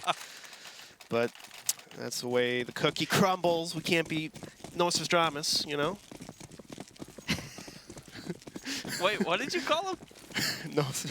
Nostradamus. There you go. Yeah. What do you think I said? I don't know. I heard something else. Besides the point, Blue. eUnited is stacking 3 towards B. We can see Dexter kind of trying to hunt down a frag here against CJ. pick him up just yet. Dexter knows he's in that corner, but he sticks around this T main area for so long. And CJ's going to find that kill there. Imagine also looking for a way out onto the A-bomb site with the rest of his teammates, but eUnited already know this is happening. They're going to start their own rotate here. ATZ playing it close up here. Nobody's suspecting him to peek out here just yet. Waits for his turn. His teammates, though, are slowly getting ripped to shreds, and, well, this is where they need to peek out soon. ATZ goes for it, but wrecked by Imagine. Did not check behind the pole there. And finally, a very straightforward round here, as CJ is left as the last man alive in 1v4. They know exactly where he is. He's been dinked, he's been flashed, he's going to get pushed, and he'll go down. APOC finishes the round. Winterfox go 13-5 as we approach the first gun round. Surprised that 5.7 didn't kill him. Usually at that range, I get one shot at my 5.7s if it hits me in the head. So how does that work, Blue? How does sometimes it one shot and sometimes it doesn't? Is that randomness? I don't know, are you mad? I'm a little mad. I'm a little salt. Calm down. Have some Mountain Dew. That will not calm me down. Some nice, relaxing Taking a deep breath. You gotta take a deep breath. It is a bye round. eUnited is stacking 3 towards A, and A2Z actually they have a heavy A setup right now. They have 4 towards A, so they're gonna try to get a fast pick through the squeaky door. APOC though gets caught off guard, and eUnited's gonna fall back from that position. Nice. You get a pick and you fall back. Smart CT play right there. Players from the Winterfox side have tried to push themselves into the B-bomb site with actually some relative success. Zusi has found that kill on Shinobi, but the problem is he found it while he was backing up towards mid. So eUnited are possibly going to get the intel that this is coming to B. Instead of doing a 3-1 split, they do move A2Z back into the B-bomb site and do it 2-2 instead. Which means Offnu now is going to try to engage to turn those players back into the A site. Fart's working with just the smoke, though. The problem is CJ can spot them back over there. Oh, he tries to jump over. He does get away. No, it looks a bit comical. He survives with 46 HP. And I think he's going to start to fall back to regroup with the rest of his team, who are still primed to engage there on that B site at any moment. Yeah, Winterfox is stacked to hit that A-bomb site, and Dexter's in a great position. They got control of that checkered room, so now they just have to hit their shots and smoke out this people in CT spawn. ATZ, though, is looking towards, he's turned towards that B area. Now Winterfox to start to execute. Lining up here. ATZ with a nice kill. Nice 2 kills. Vice with a cleanup on Dexter. Now it's a 1-on-4 and Offnu. A nice little round by eUnited. Have a little life in them, a little lifeblood. Quite a long way to go, though. And of course, the ultimate question, Winterfox will answer for you. Do they force buy, or do they go for a save? And it looks like they're going to be saving or just half buying for those that can afford it. 2 people, yeah. 2 people got pistol armor. Well, they could afford it because they had like close to 5K. So you're right. This is still in the realm of normality. All right, this is normal eco for Winterfox. And they're going to stack 5 people towards the B bomb site. Vice is all alone. If only they saw what we saw, they'd be rushing B right now. But it looks like eUnited is pushed out to A, and they're going to be flanking them. They know it's going to be a B stack, and Winterfox has to do something right now or they're going to get pinched. They're going to be moving in now. Shinobi starts this one off, but a little bit of problems with the spray. He does pick up the kill, but only 5 bullets left in the chamber now. He will have to go for the reload in a second. But still moving out, looking for the second kill. They do have them already pinched. They've got no choice but to push on this site. 2 for 1 as they actually start the take. However, eUnited in full control of things. Only losing Shinobi and CJ along the way, so they will find themselves a 7th round. Nice push by eUnited. They pushed early, they saw no one, and then they just kept on pushing. It was great. I felt like they did lose a few more people than they should have because they had 5 people stacked there waiting for them with the people flanking, you know, all 5 people towards B. Maybe less deaths. Less deaths, Blue. They can't all be perfect, Eric. I know. I just have high expectations for everybody. There has to be flaws. Has to be flaws. So, speaking of flaws, Zusi walking through the Molotov there on the boost position. We'll leave him with 68 HP at the beginning. Essentially, eUnited didn't have to do anything except for throwing that Molotov in. You can't fool Winterfox twice. You push on them once, they're going to check for that the next round. Imagine getting a pick off Shinobi. Spots another one. TCK, though. You're going to get the kill. Dodges the smoke and misses it, and Imagine gets off 2 kills. 1 on 2. APOC, ooh, almost actually messed up that opportunity to take down CJ. He sprays that. Doesn't actually go for the follow-up at first, and he was starting to look at him, but he does actually take him down. There's already just 2 left alive here for eUnited, and Offnu doesn't even want to let them save. He's going to go for the vents push now. A bit delayed on it, but they've already essentially given up. That bomb is going down on the A site, and Vice and A2Z are long gone trying to fall back and save. Yeah, textbook round by Winterfox. Just watch for that push, not being caught off position again. And it was nice little kills. I think, Yeah, and eUnited has to save. They have a lot of rounds to catch up, and they want to be able to buy next round. They're pretty low on money, though. They might be able to drop a gun, but that's about it. Just a single gun indeed, but now Winterfox back in the driver's seat for this match. United, well, they'll have that question again whether to force fire or not. In all honesty, this will be another time where it probably actually makes sense to do it because they're 7-14. Do they want to play for the win or do they want to play for the tie? And actually, with that death, it may not leave them with enough money to do it anyway. So a little note on that one. If, why don't they play together? It's a 2-on-5. They're saving guns. Why not have a position where you're cross-firing with each other? So if one peeks on you guys, at least exchange kills or something, like they're spread out. I see that so often in this league. It boggles my mind. It's like basics of CS. Play together. They're just puggers, man. They're not puggers. They're in the Pro League. They have to be a little more than puggers. They're pro puggers. Pro puggers. So it's going to be Winterfox pushing out very fast to get that mid control, and really not a whole lot of resistance from eUnited. They went for a heavy stack on B, and while this did actually work out, not only this, but for some reason Winterfox, after getting that mid control, just blindly move up highway and whatnot without smokes or flashbangs or anything to support them. So they're going to lose 2 very early on, and even though they do get mid control, it's now put them in a pretty bad spot, as they can't really put themselves up onto a site confidently. Yeah, Offner is going to have to make a play in B and try to get a quick pick if they even want a chance to win the round. So Imagine's going to swing towards Vent. They're going to try to make a move here in the B bomb side. They do spot TCK and spawn, and they get smoked out, which allows Imagine to kind of work through checkered room. He's going to try to one-way through the smoke. He hasn't spotted anyone just yet. 3 people from Winterfox, or eUnited's there. He picks off TCK, and then Offnu lits him up pretty hard. And now that causes eUnited to over-rotate towards B. Winterfox, though, is like, we're just going to keep on going. We're not going to back off. We know we're the better team, so go ahead, stack here. I dare ya. There's going to be a Molotov. A2Z doesn't even catch it as he's flashed by it. So he's going to go down, and CJ just trying to go for the cross spray outside of CT main. Won't find anything. Shinobi preparing for this flash inside. I would hope that the member of Winterfox, Offny, sitting down here, expects this, but he's got bullets coming his way, but oh, that's actually a perfect flashbang. Really well placed by Shinobi. It was right to the face of Offnu. CJ catching 2 more kills into the site, and while Zusi trades out 1, it's another retake from eUnited. That's a nice flashbang. I'm going to use that now. I actually don't even know if that was intentional or not, but it ends up working perfectly. He lined himself up in the vent, as we saw in the round. So that was a perfect flash. That flash probably won him the round, to be honest, because if he would have died, this would be all gone.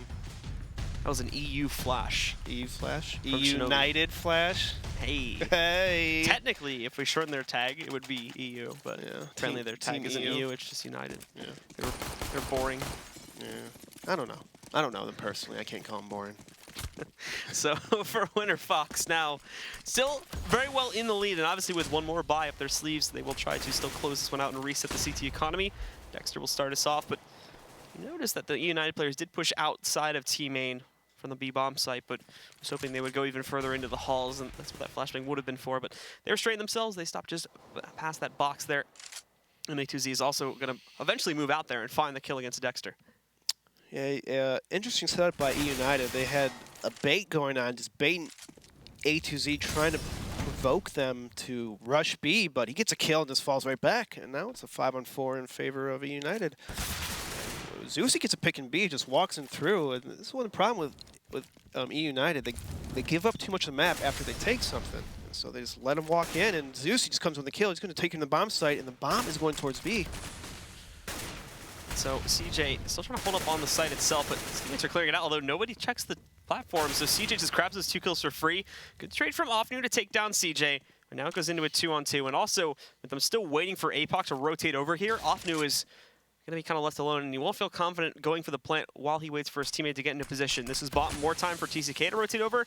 That smoke is also not perfect, but TCK does not actually catch the cross from Offnu. He knows he's right around the corner, but I don't think he's going to dare to push it at the moment.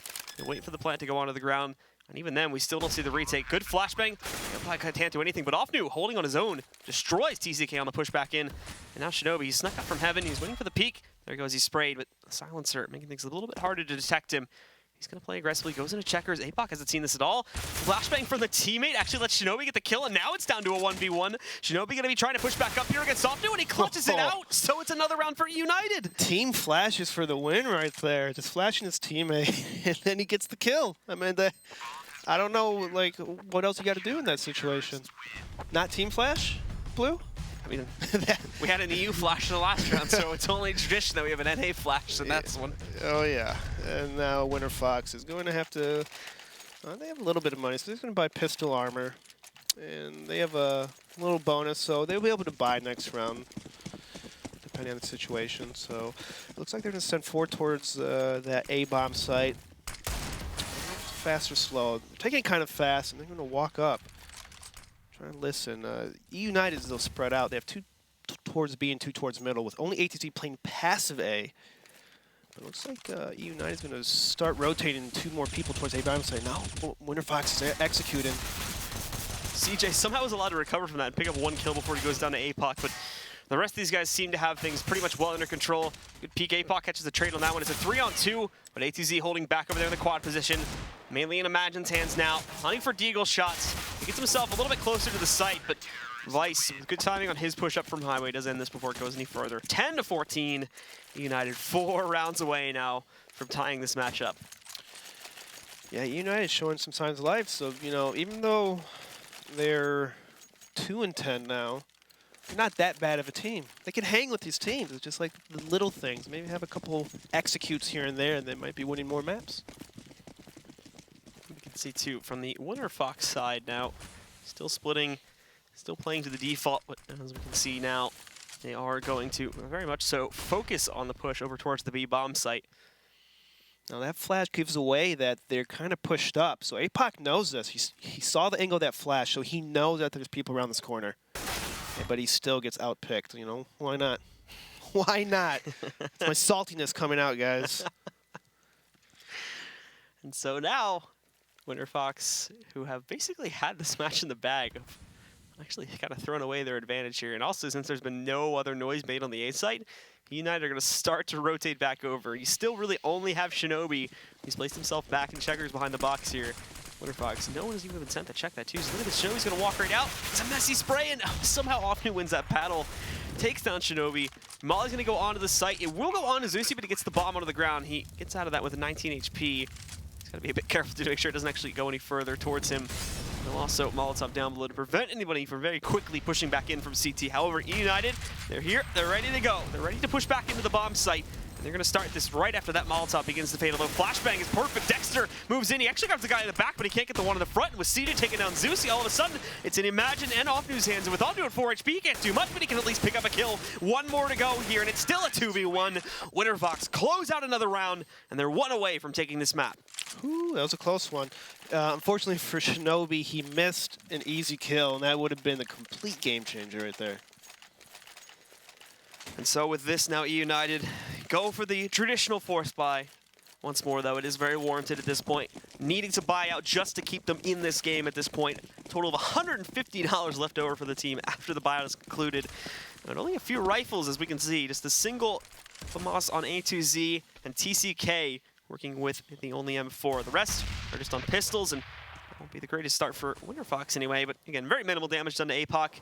APOC's going to sneak around here looking for Shinobi, and there's no coverage for it. Miscommunication possibly. CJ had fallen back. Shinobi didn't realize this, and he just stood out there. APOC was able to find an easy kill, and he's going to hunt for a second one now against CJ. Team Winterfox, they got an early pick, so they're just going to slow it down. TK each other, why not? They want to make it a little interesting. They want to make it too easy, you know? It has to be a little hard in this Pro League CS North America.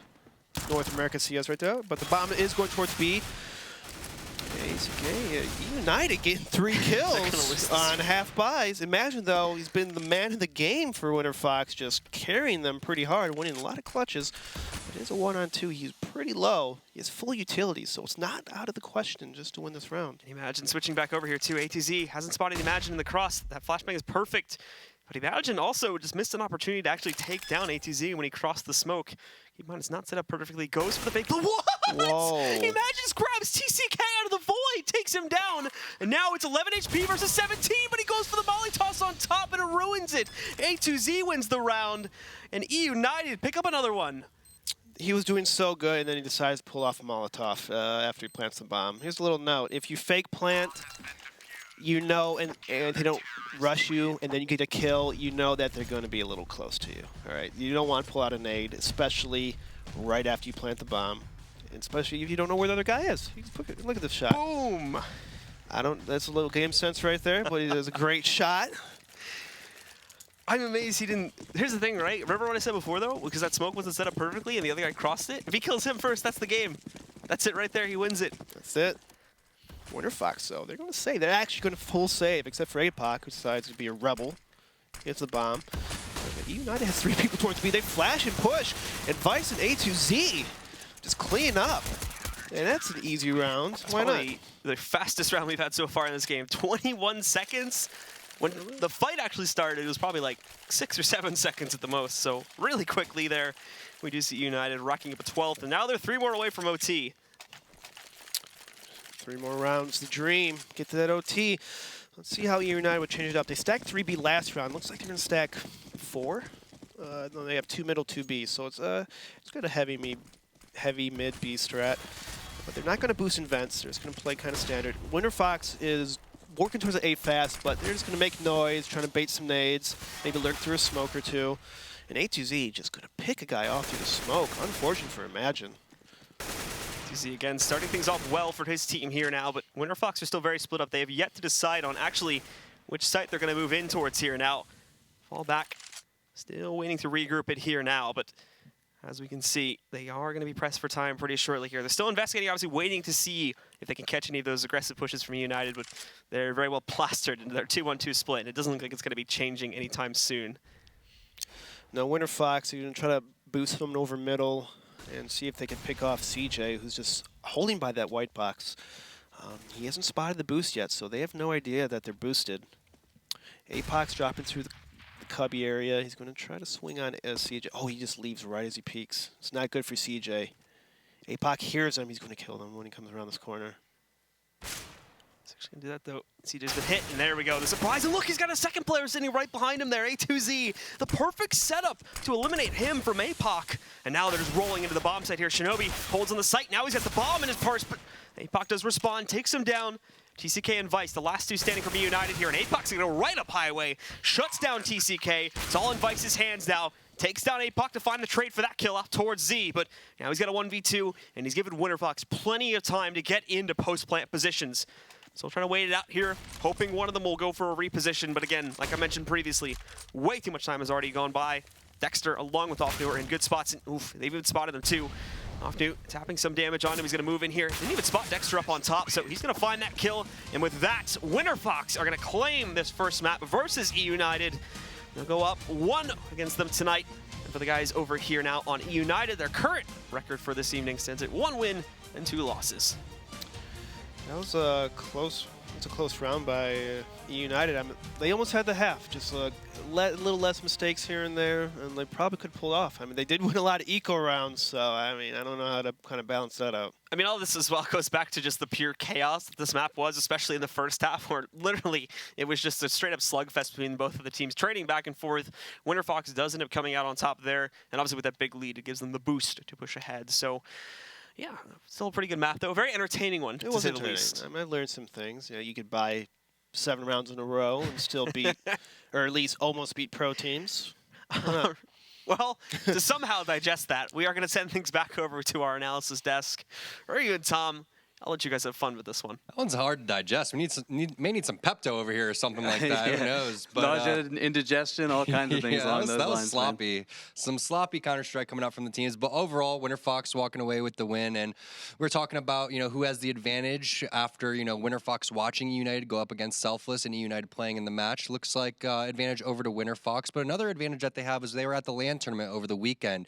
Do you think that that's something that they possibly learned from and can brush off that, rough week here at the Pro League and come in here with a heart and maybe some new strategies? Yeah, I think so. It's always good to get great LAN experience with your team playing against good teams. The event this past weekend had a lot of good teams there, and they playing on LAN, getting set up. Usually, like, that's the type of thing, like Eric DeBears mentioned earlier.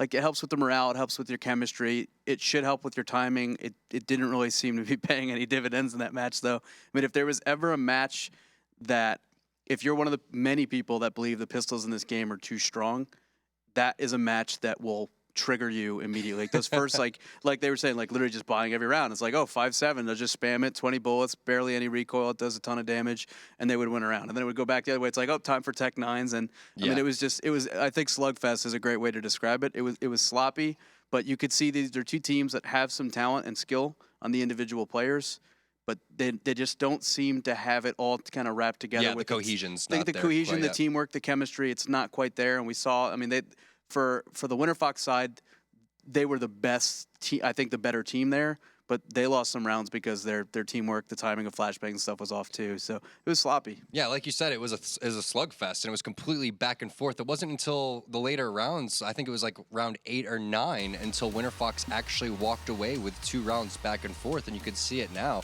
You know, a 4v3 type of situation. It was a 4-3 lead, but Winterfox, you know, this was a huge win for them. They needed to get this win, just like how you were talking about Selfless needed a 2-0. They needed this one, and now they can possibly look forward to this next map and be more dominant because they're the better team. Yeah, I think so. And I mean, you saw that round there, like it was a 3v4, and it starts off before they're even in the site with a team kill. I don't know if he like bounced an nade into his teammate's head or if he like hit a wall or something, but it was like that was on Twitter, guys. Check it out. Yeah, it's a 3 versus 4, and you just kill your teammate before you even go to the site. Like I don't know what kind of next level tactics that is, but certainly a misplay. And then you saw like finally they were able to take that second round and start to build momentum. That first half, I think actually the score is way closer than that match felt because Shinobi had a couple of 1v2s that gave them some rounds that they really didn't deserve for the eUnited side, and Shinobi really kept them in that game. Yeah, you're talking about Shinobi, and he had a really clutch moment where he won a 2 versus 1, and that was, you know, I thought it was going to be the turning point for eUnited. You could see it here, but he really played this well. I love how he was using all the angles to his advantage. It actually looks like that was a 3v1 at the start, and just Afnu just missing a shot there that, you know, I think Shinobi, I think it was 9 health. And he gets that shot, and it's a totally different round. The game ends earlier, and we're on to the next map probably by now. So, yeah, I mean, it definitely felt like Winterfox was the better team. Still not quite to the level that I think that they're capable of.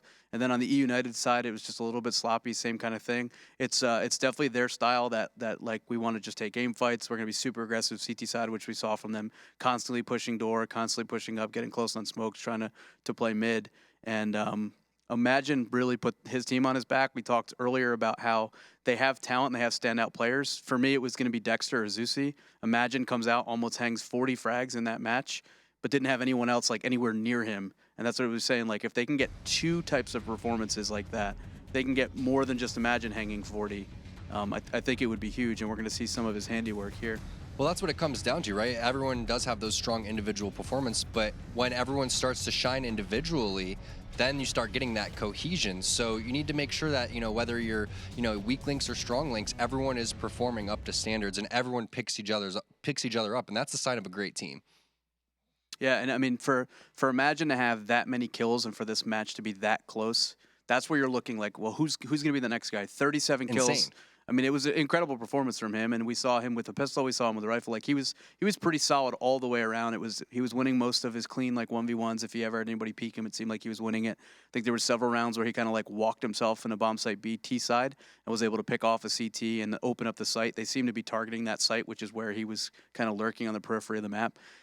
For him to have 37 frags and for that to still be close, you know, that's where you're kind of looking around like, hey, you guys want to like close the gap a little bit? Right? Can I get somebody like 26 kills or 28 kills? And, Backpack's getting a little heavy. Yeah, let's win this like 16-10, 16-9. And yeah, I mean, that's what we talked about. We just need to see 2 of their players go off on the same map, and I think it's a really scary team in terms of skill. I just don't know that we're seeing the tactics and teamwork there, and I think the same is true on the eUnited side as well. Well, looking forward to this next map. But guys, I want to give a shout out to thescoreesports.com. It's the best place for news and stats. Go on, take out your phone, go on your Android or iOS device, go to the Google Play App Store and give it a download. And don't go anywhere. We're going to see if eUnited could stop Imagine and the Winterfox squad after this break.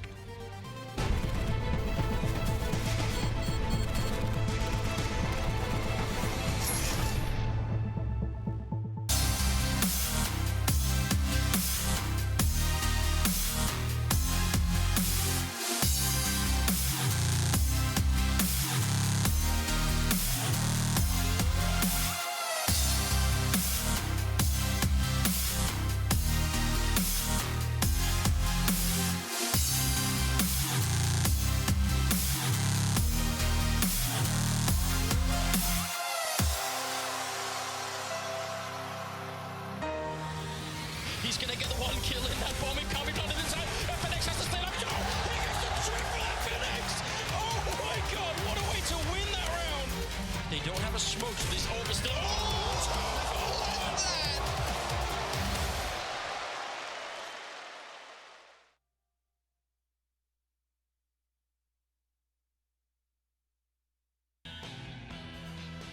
I'm back! Now that Kinguin has partnered with ESL Pro League, you have even more of a reason to buy the skins you need. No one has a bigger selection of CSGO products. Buy CSGO cases from your favorite players and events, including the ESL Pro League case. Buy and sell skins on skins.kinguin.net. Check it now!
Get your team apparel now at shop.eslgaming.com.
ESL Pro League is brought to you in part by Logitech G, Pay Safeguard, TheScoreEsports.com, Mountain Dew, and ESEA.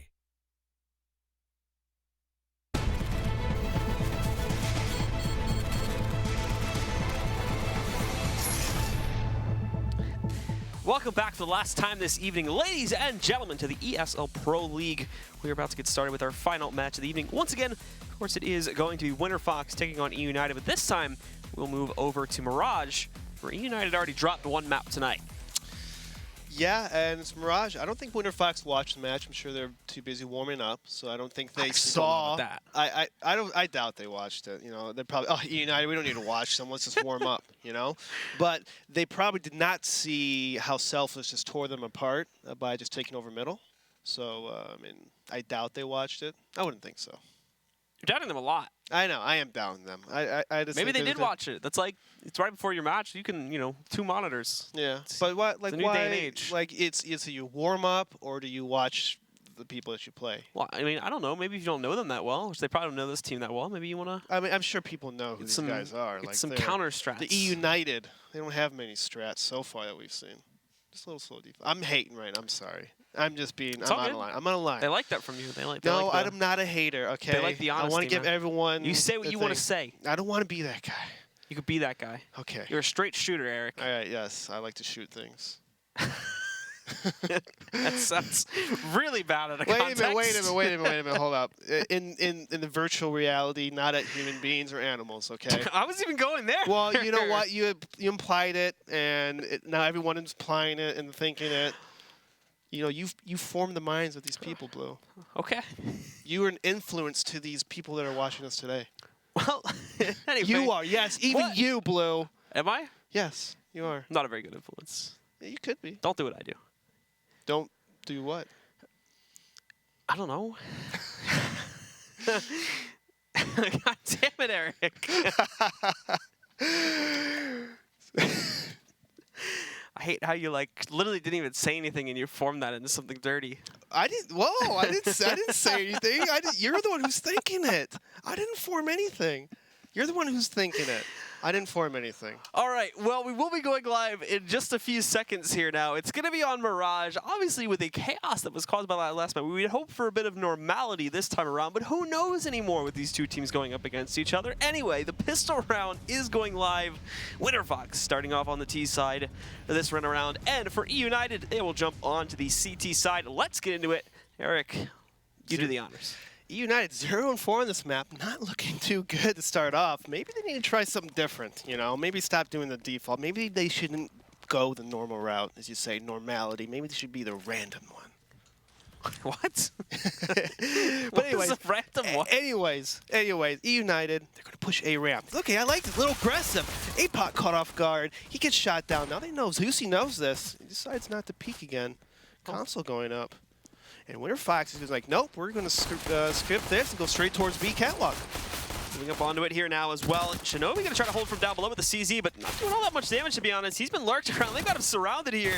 He's going to try to box out, but he's only got 4 bullets left. Finding 1 kill, and he actually gets the second one. Now 1 bullet left, and then he's going to switch over to the gun. Tries to tap it, but Offnu does overwhelm. This goes in with 3v2. The CTs, however, definitely have control of the site, but hold on now. Offnu might be boxed in a cage, but he's going to try to find a way out of it. Picks up the kill on A2Z. He's bought time for Zusi to rotate back over to the bomb site. And also Vice, down at only 11, is stuck inside a market there. Zusi spots him, but unfortunately, losing side of the fight there. Going to drop down. There's TCK with the pickup, however, onto Offnu. Back over by the bench, but Zusi with a running shot eliminates Vice. Now this goes down to a 1v1. 45 seconds remaining on the clock here. And Zusi's going to try to just lurk back over here towards the bench position. He's got TCK without his pistol out, but that's far gone now. Zusi still trying to play this back, and again, TCK just playing with it at this point, trying to run around, and he does get the 80-80 shot there to take him out. And with that, eUnited will pick up the pistol. Veteran TCK, old school player. He's smart. And he's confident. He's knowledgeable. He's smart, he's confident, and he doesn't crack under the pressure, as he wins just one-on-one against good old Zusi. So eUnited get their start this time. Winterfox will have to go up to the force-up, however, as amongst all that chaos, they never actually found a plan. They only just got onto the site. So that forces what? A buy from Winterfox. They're going to get pistol and armor. Right back into it. Right back into it. Let's see if they be able to pull this off. They are going to probably lurk through the smoke, and TCK is going to spam it. They know it's an A execute because there's smokes flying everywhere. A2C's got up, waits him off halls, but he falls back and gets picked off. Shinobi with nice 2 exchanges. 2 exchanges from both teams. Now it's a 3-on-3, and TCK knows that they're playing the bomb. TCK just trying to see if he can get lucky and find anybody out in the open there beyond the trip stack, but there's nothing to be found. And it actually looks like, let's see, can they do this boost? Oh, actually looks like they can. So they get Imagine up on top of it. He's going to try to, again, just spot any of these players that are pushing in. Nothing to be seen as of yet. Here comes eUnited, though. They're moving back in for the retake. Good position, but they're still going to have to move out. Nobody peeks. There we go. There's where the boost pays off big time. Imagine finding a first kill, trying to get a second one, but kind of overstaying his welcome there. Not a lot of places to run from that position. So Vice to trade. Look at how much time they're wasting, though. Offnu finding another kill. Now TCK's got to take this battle, but he can't even win that. The force-up wins. It's a 4K from Offnu, and we're back to the force buy spree, assuming eUnited buy, which they probably will. eUnited, they needed to tap that bomb and make them come towards them because, you know, they were both looking for the kill, which is good, but you should always tap the bomb at least. You know, tap the defuse and make them change because they have to respect it in a way, you know? That's my opinion, though. That's my humble opinion. It's a good opinion. And yes, guess what? United did buy up, so it's going to go back and forth until someone wins 2 rounds in a row, I feel like. Welcome to hell. You're not allowed to leave. And A2Z, he pushes up in the A halls, A palace area, so eUnited knows it's most likely going to be a mid or B take at this point. And CJ Keen holding angle. They're all just holding back, holding angles. Bomb is back in middle. Zeusie's another pass. Not much is going on right now. He spots. No, he doesn't spot him in connector. He smokes it off. Now he spots the guy connector. Decides to throw Molly right near the smoke. Looks like they're just going to try to flush this guy out of connector. Winterfox, though, is taking over middle. And Zeusie's like, I'm going to go in here. Why not? Now the problem is, though, for Zusi and the rest of Winterfox, how do we get out of this area and onto the site? For CJ, he's going to drop the bomb and fall back a little bit further, but there's nowhere to run, unfortunately, because the vent is not broken yet. Vice, has a corner angle against Dexter there, and he does actually take him down. The problem is, though, is that a lot of his teammates have also fallen in the process of this, and Vice is going to start burning. He does eventually go into APOC, nowhere to go. It'll be a 1v2 with A2Z being the last man standing. If he's quiet about this, though, we can flank on Offnu. He's not expecting a player to be moving up from Cat, although he may have heard it a moment ago here. He's turned, he's looking for this now, and as he moves in, whoa, a quick flick from A2Z. Shuts out Offnu, and he's looking for the final kill. Has him down at 18 HP. A2Z's only at 34. He's just going to stick with the pistol on this one, catch him on the right, but not a hard enough flick there as he moves in. He actually takes him down, and there we go. Another force buy victory from eUnited. They're going to go up 2-1. Why not? Just keep buying every round. That's the name of this game right now. Let's just buy it. Now you're going to see in matchmaking and the ESCA and everything, everyone's going to buy every round now because of these guys. Their influence, like, this has to work. This has to work because it's been working, guys, every day. I know we've done this 6 times in a row, but your money's still low, so therefore this still makes sense to force buy. Yeah, why not? That's cool. Good for them. And guess what? Guess what? Another buy by Winterfox. They do have 2 AKs, so that's a plus in that. It's not all pistols. Still definitely a force, though. They do have 4 smokes, and it looks like they're going to do an old-fashioned A execute. I like a good old-fashioned A execute. I'd like to see how teams kind of maneuver around it at C2, you know? Do they flash push? Do they wait? It looks like eUnited, if they do perform an A execute, eUnited will have to play retake because they're going to be smoked out by the connector in window area. A2Z spamming through smoke, not really connecting with anyone. Everyone's smoked out on eUnited. Now Winterfox is going to take over the bombs. APOC getting a quick kill. And the 2 of them, there's 2 for 1 for Winterfox, and now also 4-on-3 in favor of Winterfox. APOC, though, has 1 HP. APOC is probably going to just tuck away and try to keep himself alive for the rest of this one. Offnu looking for a second like he wanted to wrap the corner and push out towards CT. He would have had a battle, but has since moved back over here towards Ticket, which would allow Vice to go for the flank in a few moments from now if he would like to. Now TCK, though, going to start off this push, moving up. Offnu denies, takes him down. Vice going to try to win out a battle there, which he does. And also CJ picking up a kill, a second one. And now it's just the man with 1 HP moving out. Oh, he has to duck back in very quickly. He's got a nade in hand, which he can bounce off the doorway here. Flashbang first, but a Molotov. He can't go near that. Oh, no! Oh, he was so close to it, but it looked like it burned him for a second. He got back out of it, though. He's still alive, but the problem is it's all coming down to the timer now, and it looks like it is going to get defused. So eUnited wins the second round. Nice and with that, retake. they're going to go up 3-1. Indeed, a very nice Nice retake. Winterfox had the bomb down and positioning on them, but they were in too many spots where it was just one-on-one angles. You know, I would like to see more two-on-one angles where if a counter-terrorist is peeking on me, my teammate is shooting him in the back, so they can't be a one-for-one. So it does look like, too, that the crazy buy-around spree back and forth again is going to end a bit prematurely this time. Winterfox going for a save, just picking up P250s and a deagle on Imagine. Zeusy still sticking with the Tech 9. And APOC obviously carrying what he does in from the previous round. He survives that encounter there, but obviously he's only got the big gun on the field. He's got the only big gun on the field here, so he needs to be able to keep himself in a good position to do some damage. And He's being aggressive though with the AK. I'm surprised he's not letting his teammates bait him a little more, or like him bait his teammates. I mean, but he does get good position and connector, and it looks like eUnited has no idea he's in that area because they are not playing like they know he's in that area. They're over-rotating to B for some reason. They saw smoke, and Shinobi shoots over there, but now Winterfox saw the opportunity window and starts peeking through. A2Z gets a nice pick off Imagine. But Ofnu's playing the bomb.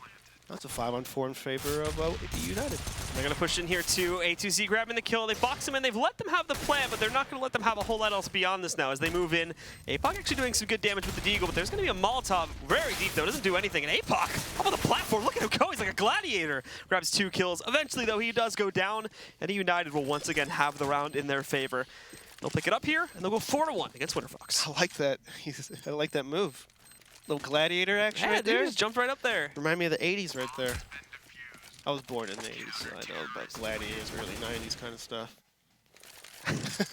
Okay. I just pointed that out. Why not? I'm an old man, people. It's what I do. Entertaining series of movies, which kind of went down the drain pretty quickly in the mid-2000s. Hey, I like good old fashioned, you know. Not talking about the drink either. So for Winterfox, they will buy up once again here with pretty much the full buy here. But CJ's not going to give them, well, CJ, I was about to say, CJ's not going to give them a chance to push top mid, but APOC pretty much says no to that. He will take down CJ. They still have TCK who is going to pressure it also, but he's been flashed and he's stuck. He does get himself behind cover, but unfortunately the wrap is too quickly from Winterfox. They're not only going to shut down CJ, but with TCK also pushing up there, and now even Shinobi too. Things might get a bit rough. A2Z's also been lit to hell. Shinobi finally impacting, but again, doesn't last very long. He's almost immediately traded up by APOC. Yeah, 4-2 in favor of Winterfox. A2Z is pretty low in CT spawn area, and it looks like Winterfox is going to get a easy plan in A unless A2Z starts killing people right now through the smoke. But Imagine's watching for this push through. He's going to catch A2Z here at any moment now. Dexter's going to run through the site. He gets spotted off. Trying to spam, but no success right now. Looks like A2Z's going to fall back. At this point, I think eUnited should save the guns, and which they will. Problem is, though, is they do have Zeus coming up on them. The timing actually doesn't look like Zeus really wants to pressure. He moves in there, but it's a bit off the mark. Here's the good news, though. APOC in the B-bomb side already. Shuts down A2Z. Already dropping one of the rifles. It's just Vice. With that, Winterfox will actually shut things down, and it is an ace from APOC. Ooh, yes. We're back to that. We're back to that. And maybe eUnited's going to save. They have to save, right? Right? In all logical sense and theory, yes. But nope, they're not going to save because they're buying everybody. Why save when you can buy every round? Great, eUnited. Way to be the pug masters that you are. This is an ESCA matchmaking. And Ofnu getting easy pick on CJ. Off to start. Now Winterfox showing no respect. They're going to start peeking, start trying to get kills. And they have APOC and Ofnu holding the middle. APOC's going right through the connector. eUnited giving that off easily. There's a guy to his right. Oh, he spots him in the hallway. He's going to call out for his teammate. Imagine should pick him off, which he does. And now eUnited is a bit in a pickle. Imagine picking up a quick second kill there. Shinobi trades up on platform. He kind of seems a bit lost as to where to go, but Vice peeking out there. What? 5-7. 5-7, guys. APOC and Zeusy both go down to that pistol. And now, however, Vice is alone. Winterfox avoid that very dangerous weapon just by pushing over to the B-bomb, say where it is going to be open season, and they should have no problem getting the plant down. Well, I mean, you'd think, hey, maybe we should pick up an AK, but why not just keep your pistol? You seem to be doing really nice with that 5.7. It seems like it's better than rifles in this game. Why rifle when you can 5.7 all the time? Is that right, Lex? Lex loves. He loves it. Slowly tilting. More of the plays happen. Can feel it in the air. Okay, 5-7. Just run and gun. That's all you gotta do. Move around, aim at their chest. You get headshots with it. Why not? And so Winterfox here are obviously going to be taking this round. Vice falling back to save. Winterfox will now get within just 1 round of actually tying this match up. All right, they have to save this round. There's no, without a doubt, United, like, wait a minute, we've lost too many ecos. They have to save this round. I know I got an AK, but you guys should save. No, because A2Z already buys 5-7. At this point, they're just buying for like the meme potential now. Are they thinking about it? The one guy bought a 5-7. I don't know if you just want to be saving. Oh, they're actually saving. Okay. Whew. Not a pistol half, guys. It's good. It's a good weight off our shoulders anyway.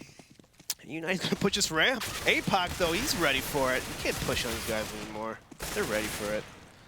And Imagine he's going to run up and get some guns, get some kills. It's 2-on-4 in favor of United. Or Winterfox, I'm sorry. And it's just Shinobi trying to be Metal Gear inside of the smoke there, but definitely not Solid Snake. He's going to go down, Imagine being the one that finds the kill, and we will indeed be tied at 4 rounds to all. But this also leads us into a gun run for eUnited. A bit limited as far as utility is concerned. A single HE and a single molly. The basics beyond that are there at the very least. They can hold back more standard plays from Winterfox, but in the event that they get site control, they need to try and flush them out. They're really not going to have a whole lot to try and do that with. And Winterfox is going to go what works. A little A execute. They're all set up in that position. But A2Z's a little pushed up, so if A2Z can get some kills right now, he gets one. APOC with a nice switch. And then TCK just misses on Zusi. Now Winterfox is easily in the bomb site. They're going to plant the bomb. We see Shinobi here too. Is going to try to flash his way back into the site very quickly. He's alone though, and he doesn't get any of them. I mean, he sees a couple of them, but that's about it. Definitely not worth it. Vice, it's a perfect way through that smoke, but I guess it was a little bit more covered than we could have seen from the X-ray perspective. Anyway, CJ still finds the kill into Offnu. Vice is still looking for a way back in there, and Vice as well. A bit hesitant to wrap up. I think he wants to call for CJ to start it here. They're running out of time, though. They've got to do this soon. The more time they waste, the more secure Winterfox players get with their holds, although all of a sudden APOC pushes out. Same thing with Zusi, and that gives away 2 players. Dexter, the last man standing, gives away his own position here. They're well on their way to defuse that bomb, and Dexter's out in the open with a USP, so we will see CJ get the final kill, and eUnited. What? How is that possible? Trades again, and they pick up the retake. How? Like, stop peeking. Like, look at APOC. Why are you pushing when the bomb's planted and you have a man up? It's like, I just don't get it. Like, just play the bomb. How many times have we seen this season from teams? Just play the plant. Play the time. Stop being highlight reels all the time. Please. That's the way you get on. Get me stressed. That's the way you get on those big teams, man. Oh, a bit of it. Oh, they both hit each other, but neither one of them gets the kill. Okay. All right. Good old AWP games. And Shinobi, though, he does get a kill off of APOC. And they already take fast connector. There's 2 Winterfox people in the connector. A2Z picking off Dexter. Just run through smoke and no-scoping. Offnu, though, gets exchange. Gets a nice kill there, but now it's going to be in a 4-on-2. Unfortunately, Winterfox are a bit outmatched. Imagine trying to just shuffle his way out of here, but I'm not sure what that Molotov was supposed to do. Unfortunately, it doesn't really keep him alive for very long, and A2Z will shut it down. Giving United the lead once again, 6-4 here, putting Winterfox on the brink, but will they force? Yeah. Yes, they will. Of course they will. I mean, they have AKs. They even bought an AWP, so, I mean, yeah, this one's pretty valid, to be honest. It still is hilarious, but... Yeah, there's a lot of buys this series, that's for sure. A lot more than normal. Or is it normal for eUnited? I don't know. I have no clue, dude. This entire match has just been like a mess. It's cool, though. It's cool. You know, I'm learning something. I'm learning not to buy every round, as eUnited has been doing. It's worked off a little bit. It's both of them. That's the worst part. It's not even one of them is doing this. It's literally both keep doing this. Shinobi with a nice deny onto Offnu, and he tries to push out there. Only loses about a quarter of his HP. Now, Winterfox were just basically handed mid-control, but that obviously is not going to be much until they take this out onto a site. You can see Dexter trying to hunt too, and there's a little tiny hole in that smoke. Obviously not going to be using it anytime soon, though, as United's players are pretty well posted back in the A-bomb site, not really looking to defend connector or jungle after they let Winterfox get that control. They're focusing a lot more on ticket, and they got one guy within the site itself behind one of the trip stacks, I think. Yeah, if Winterfox wants to take this A-bomb site, they're going to have to... Zusi and Imagine is going to have to do some kind of peek and bait setup. The old bait and switch. They want to get it because eUnited has 3 people towards that A-bomb site ready for anyone. But it looks like they are going to swing back towards A. So Zeusy, you're in a big spot to make a play. You're going to have to make the play in this situation. But Shinobi's falling back at the wrong time. Game sense not there. And now it looks like eUnited's going to get crunched here any second. Zeusy's ready peek. He's hungry. Look at him. He's wanting to peek. He's waiting for the signal, though, waiting for his teammates to prepare for this one, and Zeusy moves in perfect time when he misses the shot, and now a teammate flashes him. What the hell? A2Z also gets flashed, but he gets a kill against APOC. Imagine finding a trade, getting another one back by Ticket, but TCK popping outside. Imagine's going to take him down on the drop there. Whoa, I was about to say, why did Zeusy take out his knife? But no, he messes up because of that. CJ takes him down. eUnited wins by time. And oh my goodness, we didn't even pay attention to that. The time runs out, they get the bomb on the ground. It seemed like there was so much more, but no, all that hesitation, and they just completely run out. eUnited claims the round, and everybody kind of stands awkwardly in their spots as they didn't even realize the time was running out. And it's okay, though, because Winterfox is going to buy. Doesn't matter. They're going to buy, guys. Pistol armor. Why get rifles when pistols do just as good? Behind Valve, huh? Valid logic. Yeah. But looks like A2Z and TCK are push up A ramp, so they can easily counter this A smoke if they just toss a couple flashes in the smoke. Looks like they're going to just wait for them to come up. They know they're close. They toss a couple smokes already, and the smokes are going to fade here in about 5-10 seconds. And A2Z can cough off These guard. flashes, dude, these work perfectly, actually. Very well placed here, and Imagine's going to drop right down, shutting down TCK. It's just CJ and Vice left alive here now. And also, one of them just burning, trying to get out of it. Vice doesn't have anywhere to go. CJ peeking back up there. He grabs not 1, but 2, forcing the second player back into a Molotov. Well, that's going to burn Zeusy. Now he's got the 1v2. And oh my goodness, Dexter walks right in the spray for one of the last ones. So it falls to APOC here, but CJ catching him at first, but APOC thankfully takes him down. And the round will go into Winterfox's hands because of that. If they would have lost that, I think they would have tilted. That's like they can't hold a bomb site, and they almost lose that one. I think everyone's already pretty much fully tilted by this point, to be honest with you. It was a 1-on-4 right there. TCK almost comes with the win. Just APOC saving the day, saving the round. And it looks like the Winterfox, they're going to just go to a little mid B default, holding for pushes. TJ the Kings, though, is going to rush up towards that catwalk. He's going to try to spot through the smoke. He spots no one yet, and he throws nade just at the wrong time. But he gets a kill anyway, so it doesn't matter. Gets 2 kills. He's going to get a second kill. APOC looking for the trade, having a problem with it, but he does actually find the frag against Shinobi. Takes him down.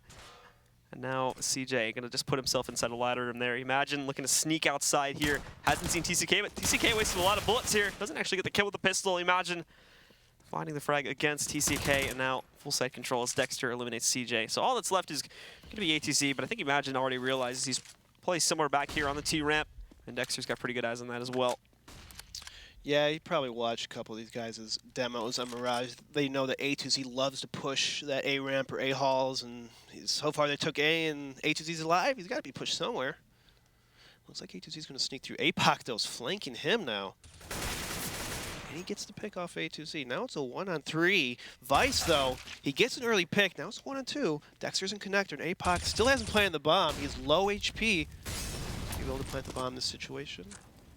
This should be good now. They pushed him back, so yeah, they'll get that onto the floor finally. And Vice just going to go right through the Molotov here. He wants APOC. He knows he's got him low. Finishes him off, but he's checking towards jungle. Thankfully for Vice, Dexter decided to wrap all the way around here. And Vice having a bit of problem finding the bomb, but doesn't actually see it there. And now we're just waiting for Dexter to push back, and he goes for the aggressive push, but ooh, just barely misses. Winning out the 1v1 there. Dexter will close it. Winterfox find another round, and the trades go back and forth and back again now into the hands of Winterfox. They sit 1 round behind eUnited, and I believe this time they're just going to save for the last round. Probably wrong. You're wrong. And I'm wrong. You're wrong. We're wrong again. Frickin' damn it. There's no saves in this game. There's no saves for eUnited. I mean, for how successful they've been on save rounds, I mean, can't completely blame them. But, I mean, picks like that where you're just running by yourself with no flashes. I mean, your team has like 5 flashes. Just ask for a flash, please. A2Z is going to push out the pistols again, winning the round. It's Zeusy and Dexter as the last 2 left alive here now. Dexter's going to be able to take out Vice.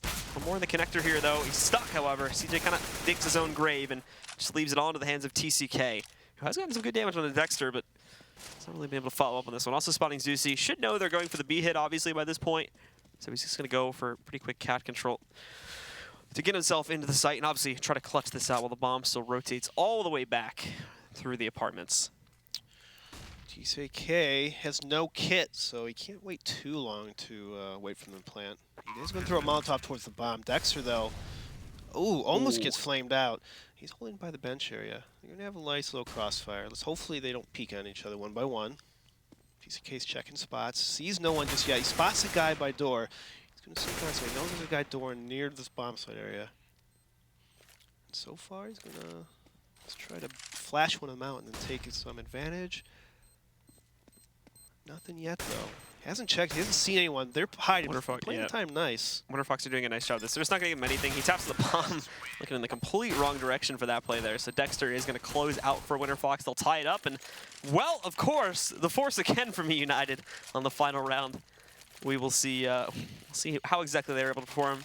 Admirable job in the last round. Just failed, of course, in that final 1v2. But Winterfox are looking good, of course, if they don't get upset by these pistols to take the lead coming off of their T-half. Yeah, it looks like Winterfox will go to their default. They're going to send 3 people towards the middle with the bomb, taking over that mid fast. Dexter getting an easy, nice shot through the window. Shinobi, though, is going to try to bait him, see if he gets a kill. Gets spotted and gets spammed through the smoke. APOC just going to run up, gun through the window. Why not? APOC's in the window. TCK's trying to fight the middle, and just eUnited just picking unfavorable changes. Their exchanges. They're just kind of just peeking one by one. So with that, guys, it is going to close out another very chaotic half between these two teams. And at the end of it, Winterfox will hold the advantage. There's more still to come. Be sure to stick around here for more of eUnited versus Winterfox here at the ESL Pro League.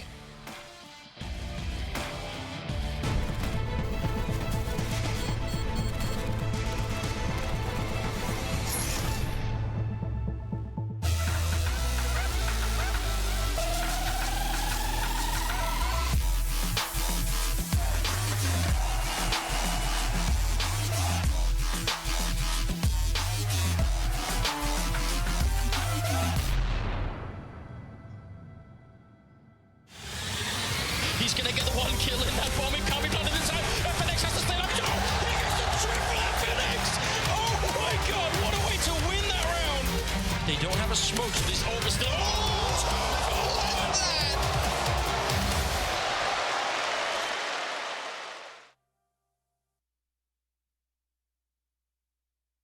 ESL Pro League is brought to you in part by Logitech G, Pay Safeguard, TheScoreEsports.com, Mountain Dew, and ESEA.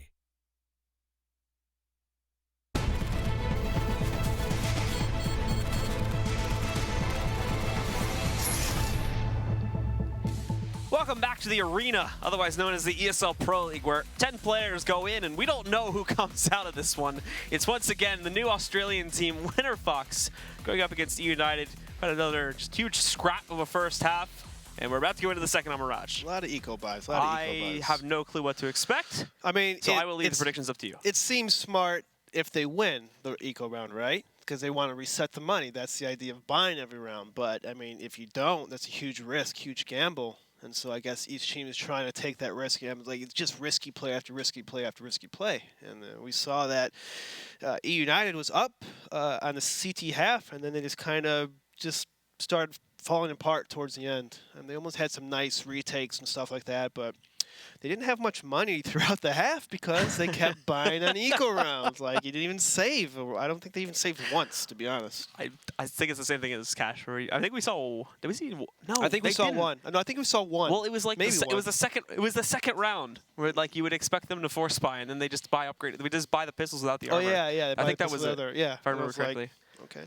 Sure. So, yeah, that makes sense. And then the last 2 rounds are the things that are really like questionable, because then they just have 2 upgraded pistol buys the last 2 rounds instead of saving on the 14th and then buying all in on the 15th. But who are we to judge? We are just but humble casters. We're not in the Pro League, but eUnited is. And with that said, we are going to get back into the game with eUnited, going up against Winterfox, where the strats don't matter and nothing makes sense. We will see. We do have a kit though on Winterfox, which I like. That's a team thing right there. Team play, I like it. eUnited. The makings of a great team, of course. They're sending 4 people towards that middle area. They did smoke it off, so they're going to take over middle. Dexter shooting through smoke. He doesn't see or spot anyone. And CJ, he's already up connector. This is a nice move. I like it, but he's going to get a spot from APAC, who's on catwalk. No, he doesn't. Now he's going to sneak through this window room. But he's making a lot of noise. They have to know he's in this area. And Dexter's waiting. Boom. Yep. Too much noise. Dexter gets an easy killer to start things off with a Shinobi having a harder time getting into the site. Look at A2Z, though, just rolling right in there. Offnu putting a quick stop to that one and also trying to pick up some more here as he wraps around the arches, somehow keeping himself alive right now. Picks up one more kill before going out to Shinobi, who has now pushed himself over here behind the bench position. But after they actually get onto the site, it's a 2-on-3. No damage has been done to any of the 3 remaining CT players. Both Shinobi and TCK are lit to hell. Although Shinobi gets some good damage, he goes down to Imagine, and TCK is not sitting much better off here. Doing some good damage once more, but only finishing off one of them. So it will be Winterfox's round. They pick up the pistol once again, and they will hold the lead now going into the second half. That's a nice pistol by eUnited. I wish CJ Keen would slow it down a little bit once he got in the connector. Maybe like lurked around a little bit instead of making hopping around. Maybe they wanted them to over-rotate. But at that point, you should not go through that murder hole. I don't know what you guys call it. We call it murder hole. Like crawl space, murder crawl hole. space. Like if you make a bunch of noise and you haven't seen anyone, most likely there's a guy watching that spot. But anyway, now for eUnited, yeah, again. Looks like they're going to buy next round, which is... Okay, let's get a 1D. Shinobi. Been hitting 1Ds all night. Vice also hunting for the player jumping back over there behind the bench position too, or apologies, behind the little van position too. But we'll be finding him off new after taking a bit of damage. Does actually fall out. TCK hunting in, looking for a deagle shot. Only gets a couple bullets to the chest though. He'll fall back promptly into the palace. And again, stick to the more passive route that the rest of his team is employing at this point. Yeah, see, when TCK fell back right there, he made a lot of noise. So Zusi heard him run away. So then now TCK's walking back to the A-ramp. So it's going to try to think that they're going to fake it now. But now the bomb's coming back towards A. It's a little mind games by TCK. Little veteran move right there. He's got the knowledge. The knowledge. But the rest of eUnited is still spread out over the map. APAC, though, is going to push towards off this catwalk. Him and Shinobi should fight here in a second, but no, APAC falls back. He's like, no, I'm not going to risk it. eUnited, I would like them to start moving together right now and work towards a bomb site. They're still pretty spread out, and you got to use numbers in this kind of situation. Like, work together, try to pick off someone. Zusi also just placing himself underneath platform 2. He's ready for this type of push. He's waiting for Morbid to come around the stair position, but obviously if they push past Tetris, he can very easily adjust his aim and punish from there too. But I mean, you've only got 30 seconds left. They haven't even started moving into the site yet, so they've got to make a move here soon if they want to do anything at all. Right now, still just sitting outside, and now they're going to start to push in. Vice just gets denied entirely. This will call for the rotate, but also Zeus going to be tested, finds a first kill. These others are a bit long range, but he still gets the second. TCK finally trades it out. Now it's Imagine. Back over here by Ticket. Doesn't look like he's going to be able to stop the plant. I correct myself, though. Offnu just moves right in and denies not only the plant, but finishes off the last 2 players. A nice second round for Winterfox. They only lose 2 along the way, and of course, they deny the extra money for eUnited. Yeah, Vice just kind of... I don't know what he was doing in B halls. I guess he tried to kind of sell a fake, but it doesn't work if you don't get kills or toss any nades in that bomb site. So he just picked him off. It's like, oh, it's just him. Let's just fall back towards A. And that's what happened. So for eUnited here, now that their buys on the board, APOC also spraying in through the initial T-toss smoke, and Vice still hunting for heads too against Offny. But it's Dexter that finds the first kill, pushing out on the cat, very promptly falling back, but also CJ catching a kill onto the player in window. That's APOC that goes down. Zusi trying to hunt some frags. Oof, actually gets caught above the smoke there. So not only will ATZ get that kill, but TCK just took down Imagine, which will give them control over the A-bomb site. Down to just 2 for Winterfox here. Dexter and Offnu. They may not even go for this. However, this is good damage done to pretty much every single player on eUnited, so it's not out of the question to try and force this through and basically see if they can pull off the 4v2 now, which it looks like they're going to go for. Afternoon's going to pick right now if they want to stand a chance. He's smoking, gives away his position by spamming there, and now they look towards him and they get spammed. Dexter gets a pick off, but it's a 1-on-3, and he has an op, so I would try to save this op. He has no kit either. So it'd be a very risky thing to try to go for it. And it looks like he will save this up. He's going to slowly make his way back towards B. CJ Keen's kind of in the area. And Vice, though, he's right in B. And he gets picked off by CJ the King. And so eUnited pick up the first gun round here. Not really enough cash to go for a force buy, at least in my eyes, but you just never know. I don't want to test that theory. That was a nice round by eUnited. They worked the middle, they exchanged kills well, and then TCK kind of shot someone in the back in that A-bomb site, and then they just immediately took A. So nice round by eUnited. Very fluid, and it looked like they knew what they were doing, so that's good. I like that. Thank God it's a save from Winterfox. They're not going to make that mistake again, Blue. Nothing but upgraded pistols this time around, and Shinobi having a bit of trouble taking on Zusi.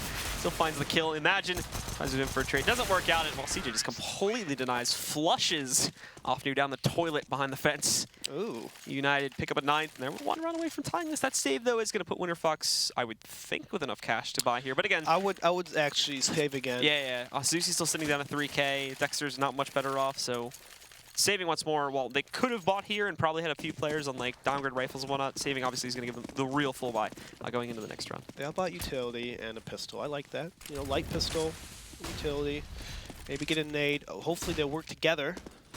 APOC though is going to push through that A ramp smoke. They know nothing's A ramp, and imagine picking off A2Z.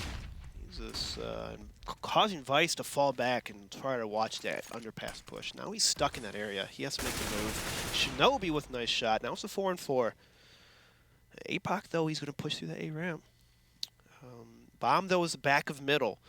So eUnited slowing it down. They're not going to make any rush move. APOC, though, is going to have a nice flank on them. If he doesn't make any noise, though.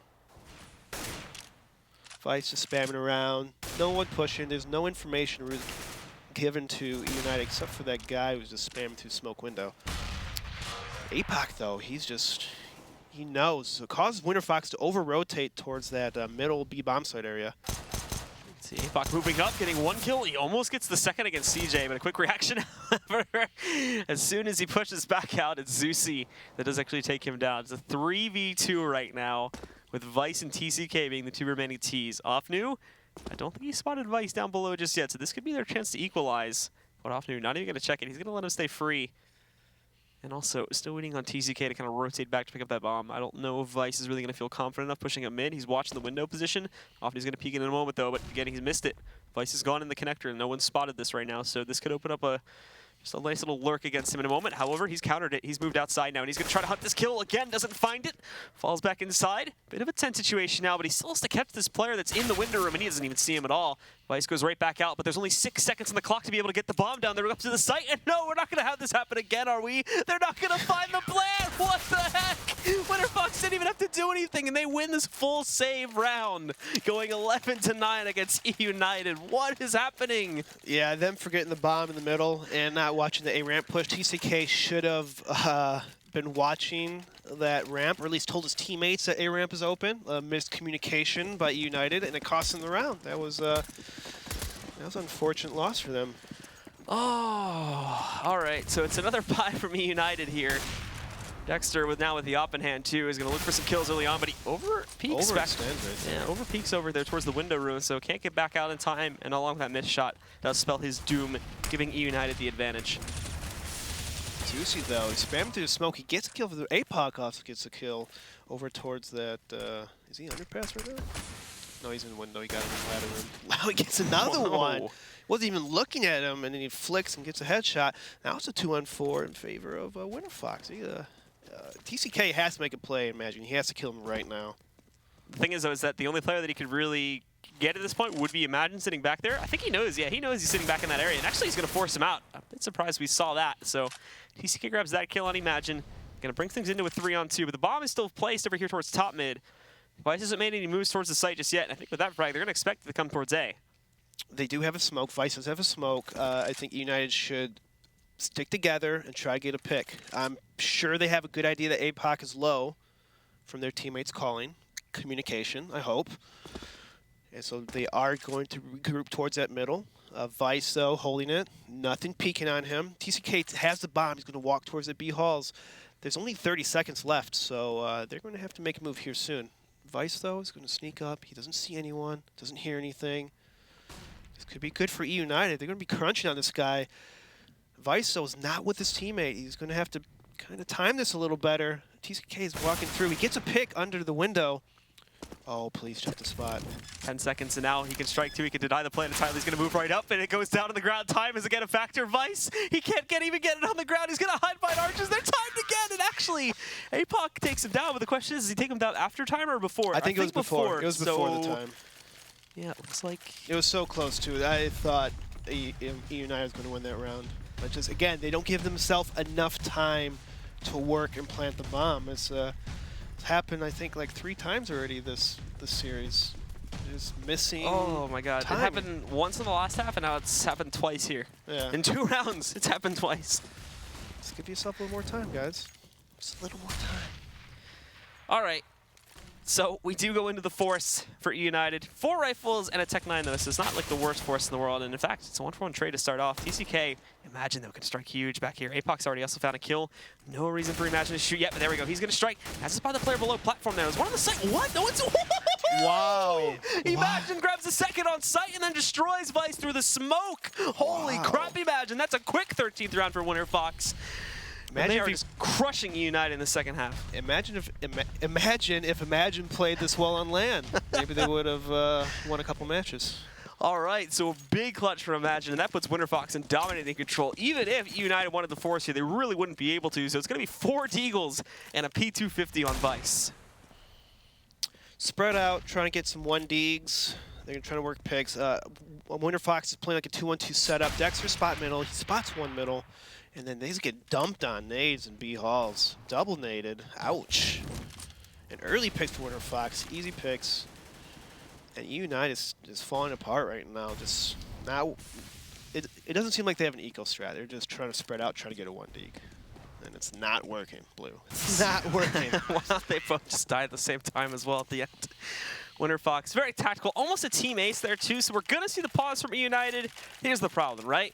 So this is really late again. So you're doing this, okay, even if you, like now is this like far too late, or do you still think this is like good timing to do a pause? I always like a good pause. Maybe a little late. I mean, at least they're not on the 15th round Winterfox would 15th round. So I mean, it is a little late for my taste. I like it maybe 2 rounds ago. I think 2 rounds ago would have been nice. I would have even said like just a round back after they didn't get the bomb to do the timer twice in a row. Yeah. Would have been like, okay, guys, we are clearly messing up on some huge fundamental level here. Let's just take a second and sort of reformat ourselves. But no, they tried to power through it, and now they're 9-14. They're going to buy on this round, and it should be a semi-decent buy, but still, they drop this one, it's all over, essentially. Well, as I say, it's better late than never, right? I mean, we've seen matches where teams do not pause at all, even though they're losing. And you'd say, hey, maybe a pause could have changed it, made a big difference. We'll see what they talk about this round. As for what to do, how to beat this Winterfox team, eUnited are getting the picks because they know that Dexter keeps peeking middle. Like, he's over peeking all the time, and they're having these picks. Now, after that, the problem starts is after they get the pick, they take too long to work a bomb site. As you saw in the previous rounds, they kept running out of time 2 rounds in a row.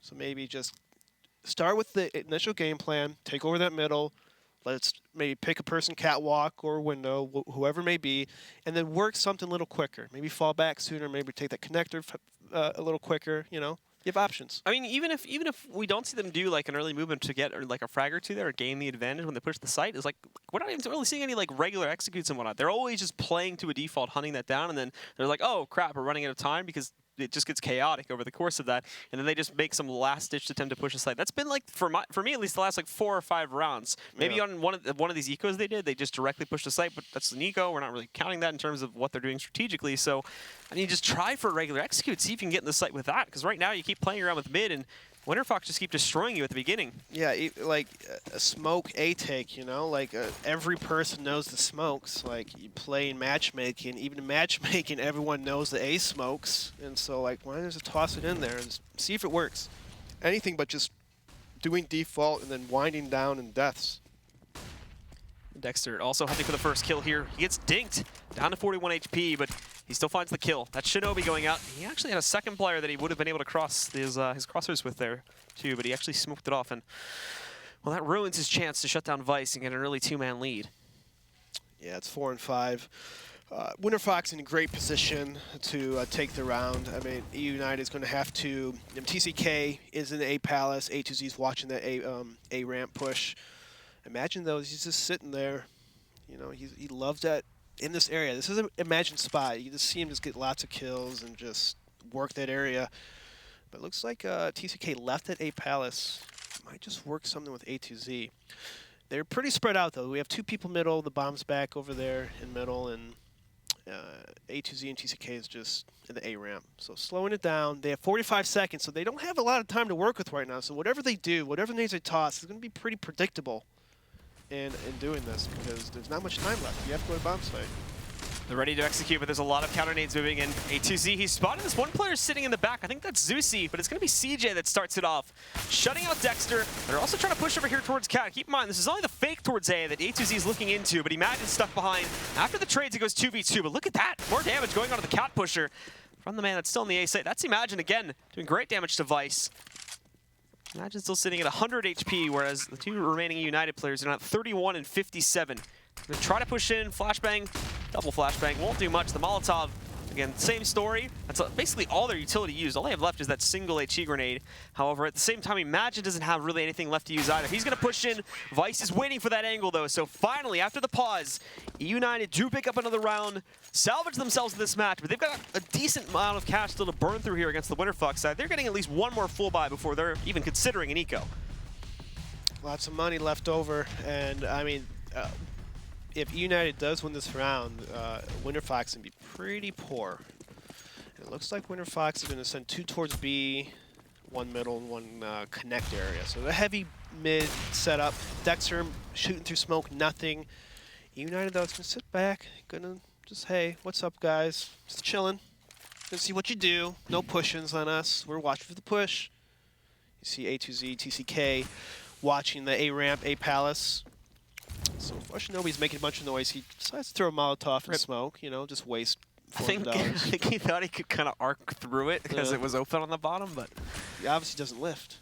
Clearly. Clearly doesn't lift. Doesn't trigonometry. You have to throw with more force, bro. Bit more arc on that one and you would have had it, maybe. That's true. Yeah, you're right. Or would have hit the ceiling. I don't know. I'd say more force. That's my thing. I think all of the T's are just clones, though. I think they all have the same type of muscle mass. I don't think there's a difference. That's what you think. That's why, you know, that's what separates you from a pro player, Blue.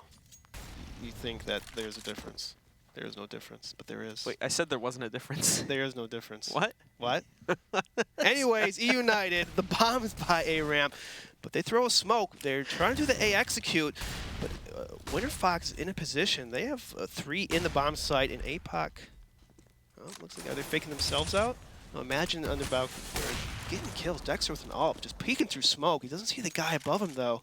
But I can't really find him either. The smoke's going to start to fade, though. This is where Dexter's going to get outmatched. He still doesn't even actually look up to check for him there. Trying to hunt down kills at least. But after we see A2C getting that kill, Opnu trades it. It's into a 4 versus 2. Opnu actually, because of that nade, gets brought down very low. Vice is going to find that frag.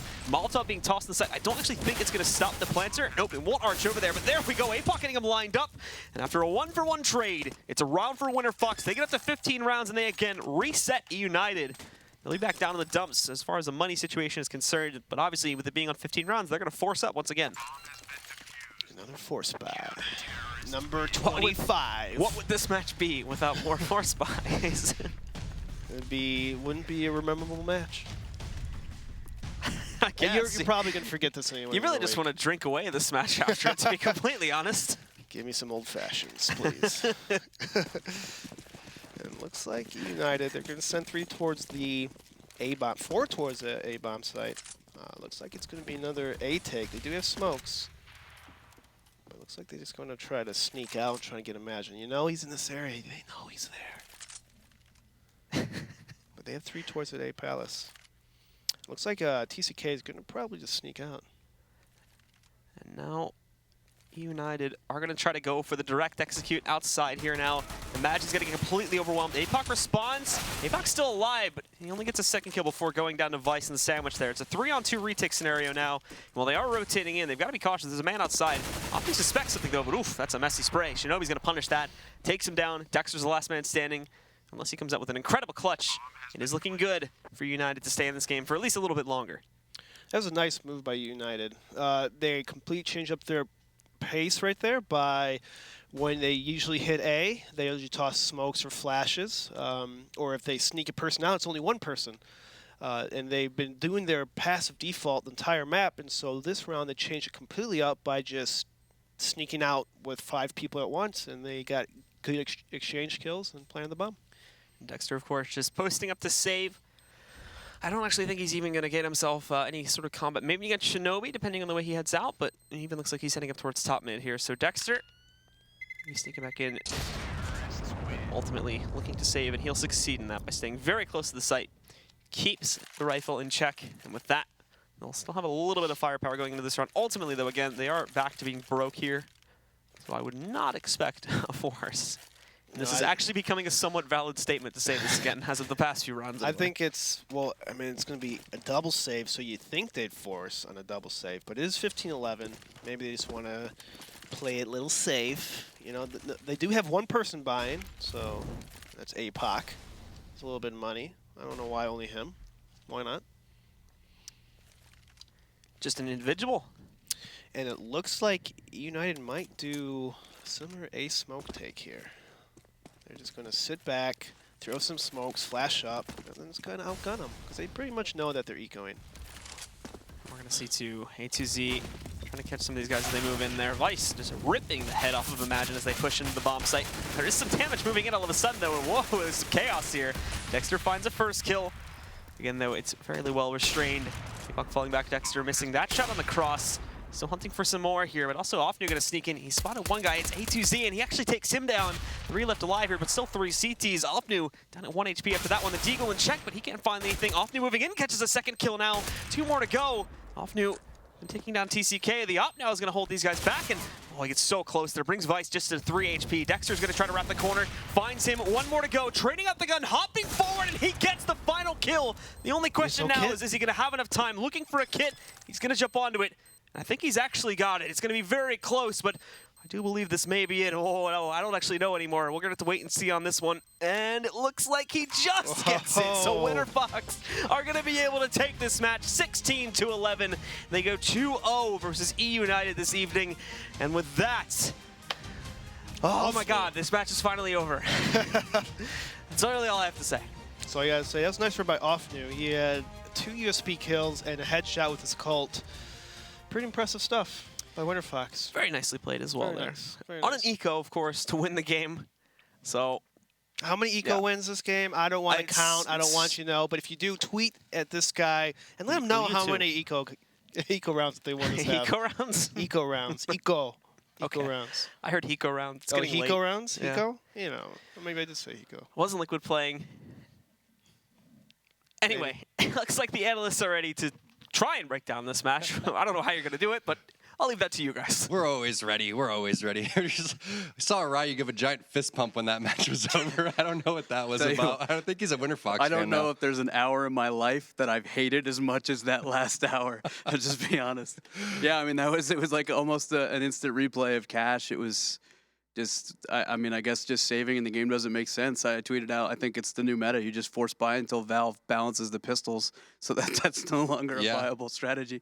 APOC played really well for Winterfox. He was the guy that really stood out, it seemed like. I mean, it was just, that was really, really sloppy, kind of crazy back and forth. It was literally just like Cash. Yeah, Dexter had a big clutch at the end, and he was actually the top fragger in the match. So what was he overall? 22 and 16. Again, you know, Winterfox individually, we're talking about how, you know, they need to really step up. So it's nice to see, you know, Imagine didn't have as strong of a performance as he did in Cash, and now Dexter's the one to follow through here and kind of carry these guys to victory. Yeah, I'm gonna have to check my Score Esports app because I'm pretty sure APOC was like in the 28, 29 range. But yeah, Dexter definitely kind of caught him there at the end. You know, just like there's so like the clock management is the worst I've seen since the New York Giants at the start of last season. And as a Giants fan, you'll know this. Trust me, the reference game is incredibly on point. It was like there was just rounds where, and that tends to fall on the in-game leader. I don't know if they just weren't making calls. There's run around. There's like 18 seconds left. The bomb is at top mid, and the guy had like literally walked past it up connector.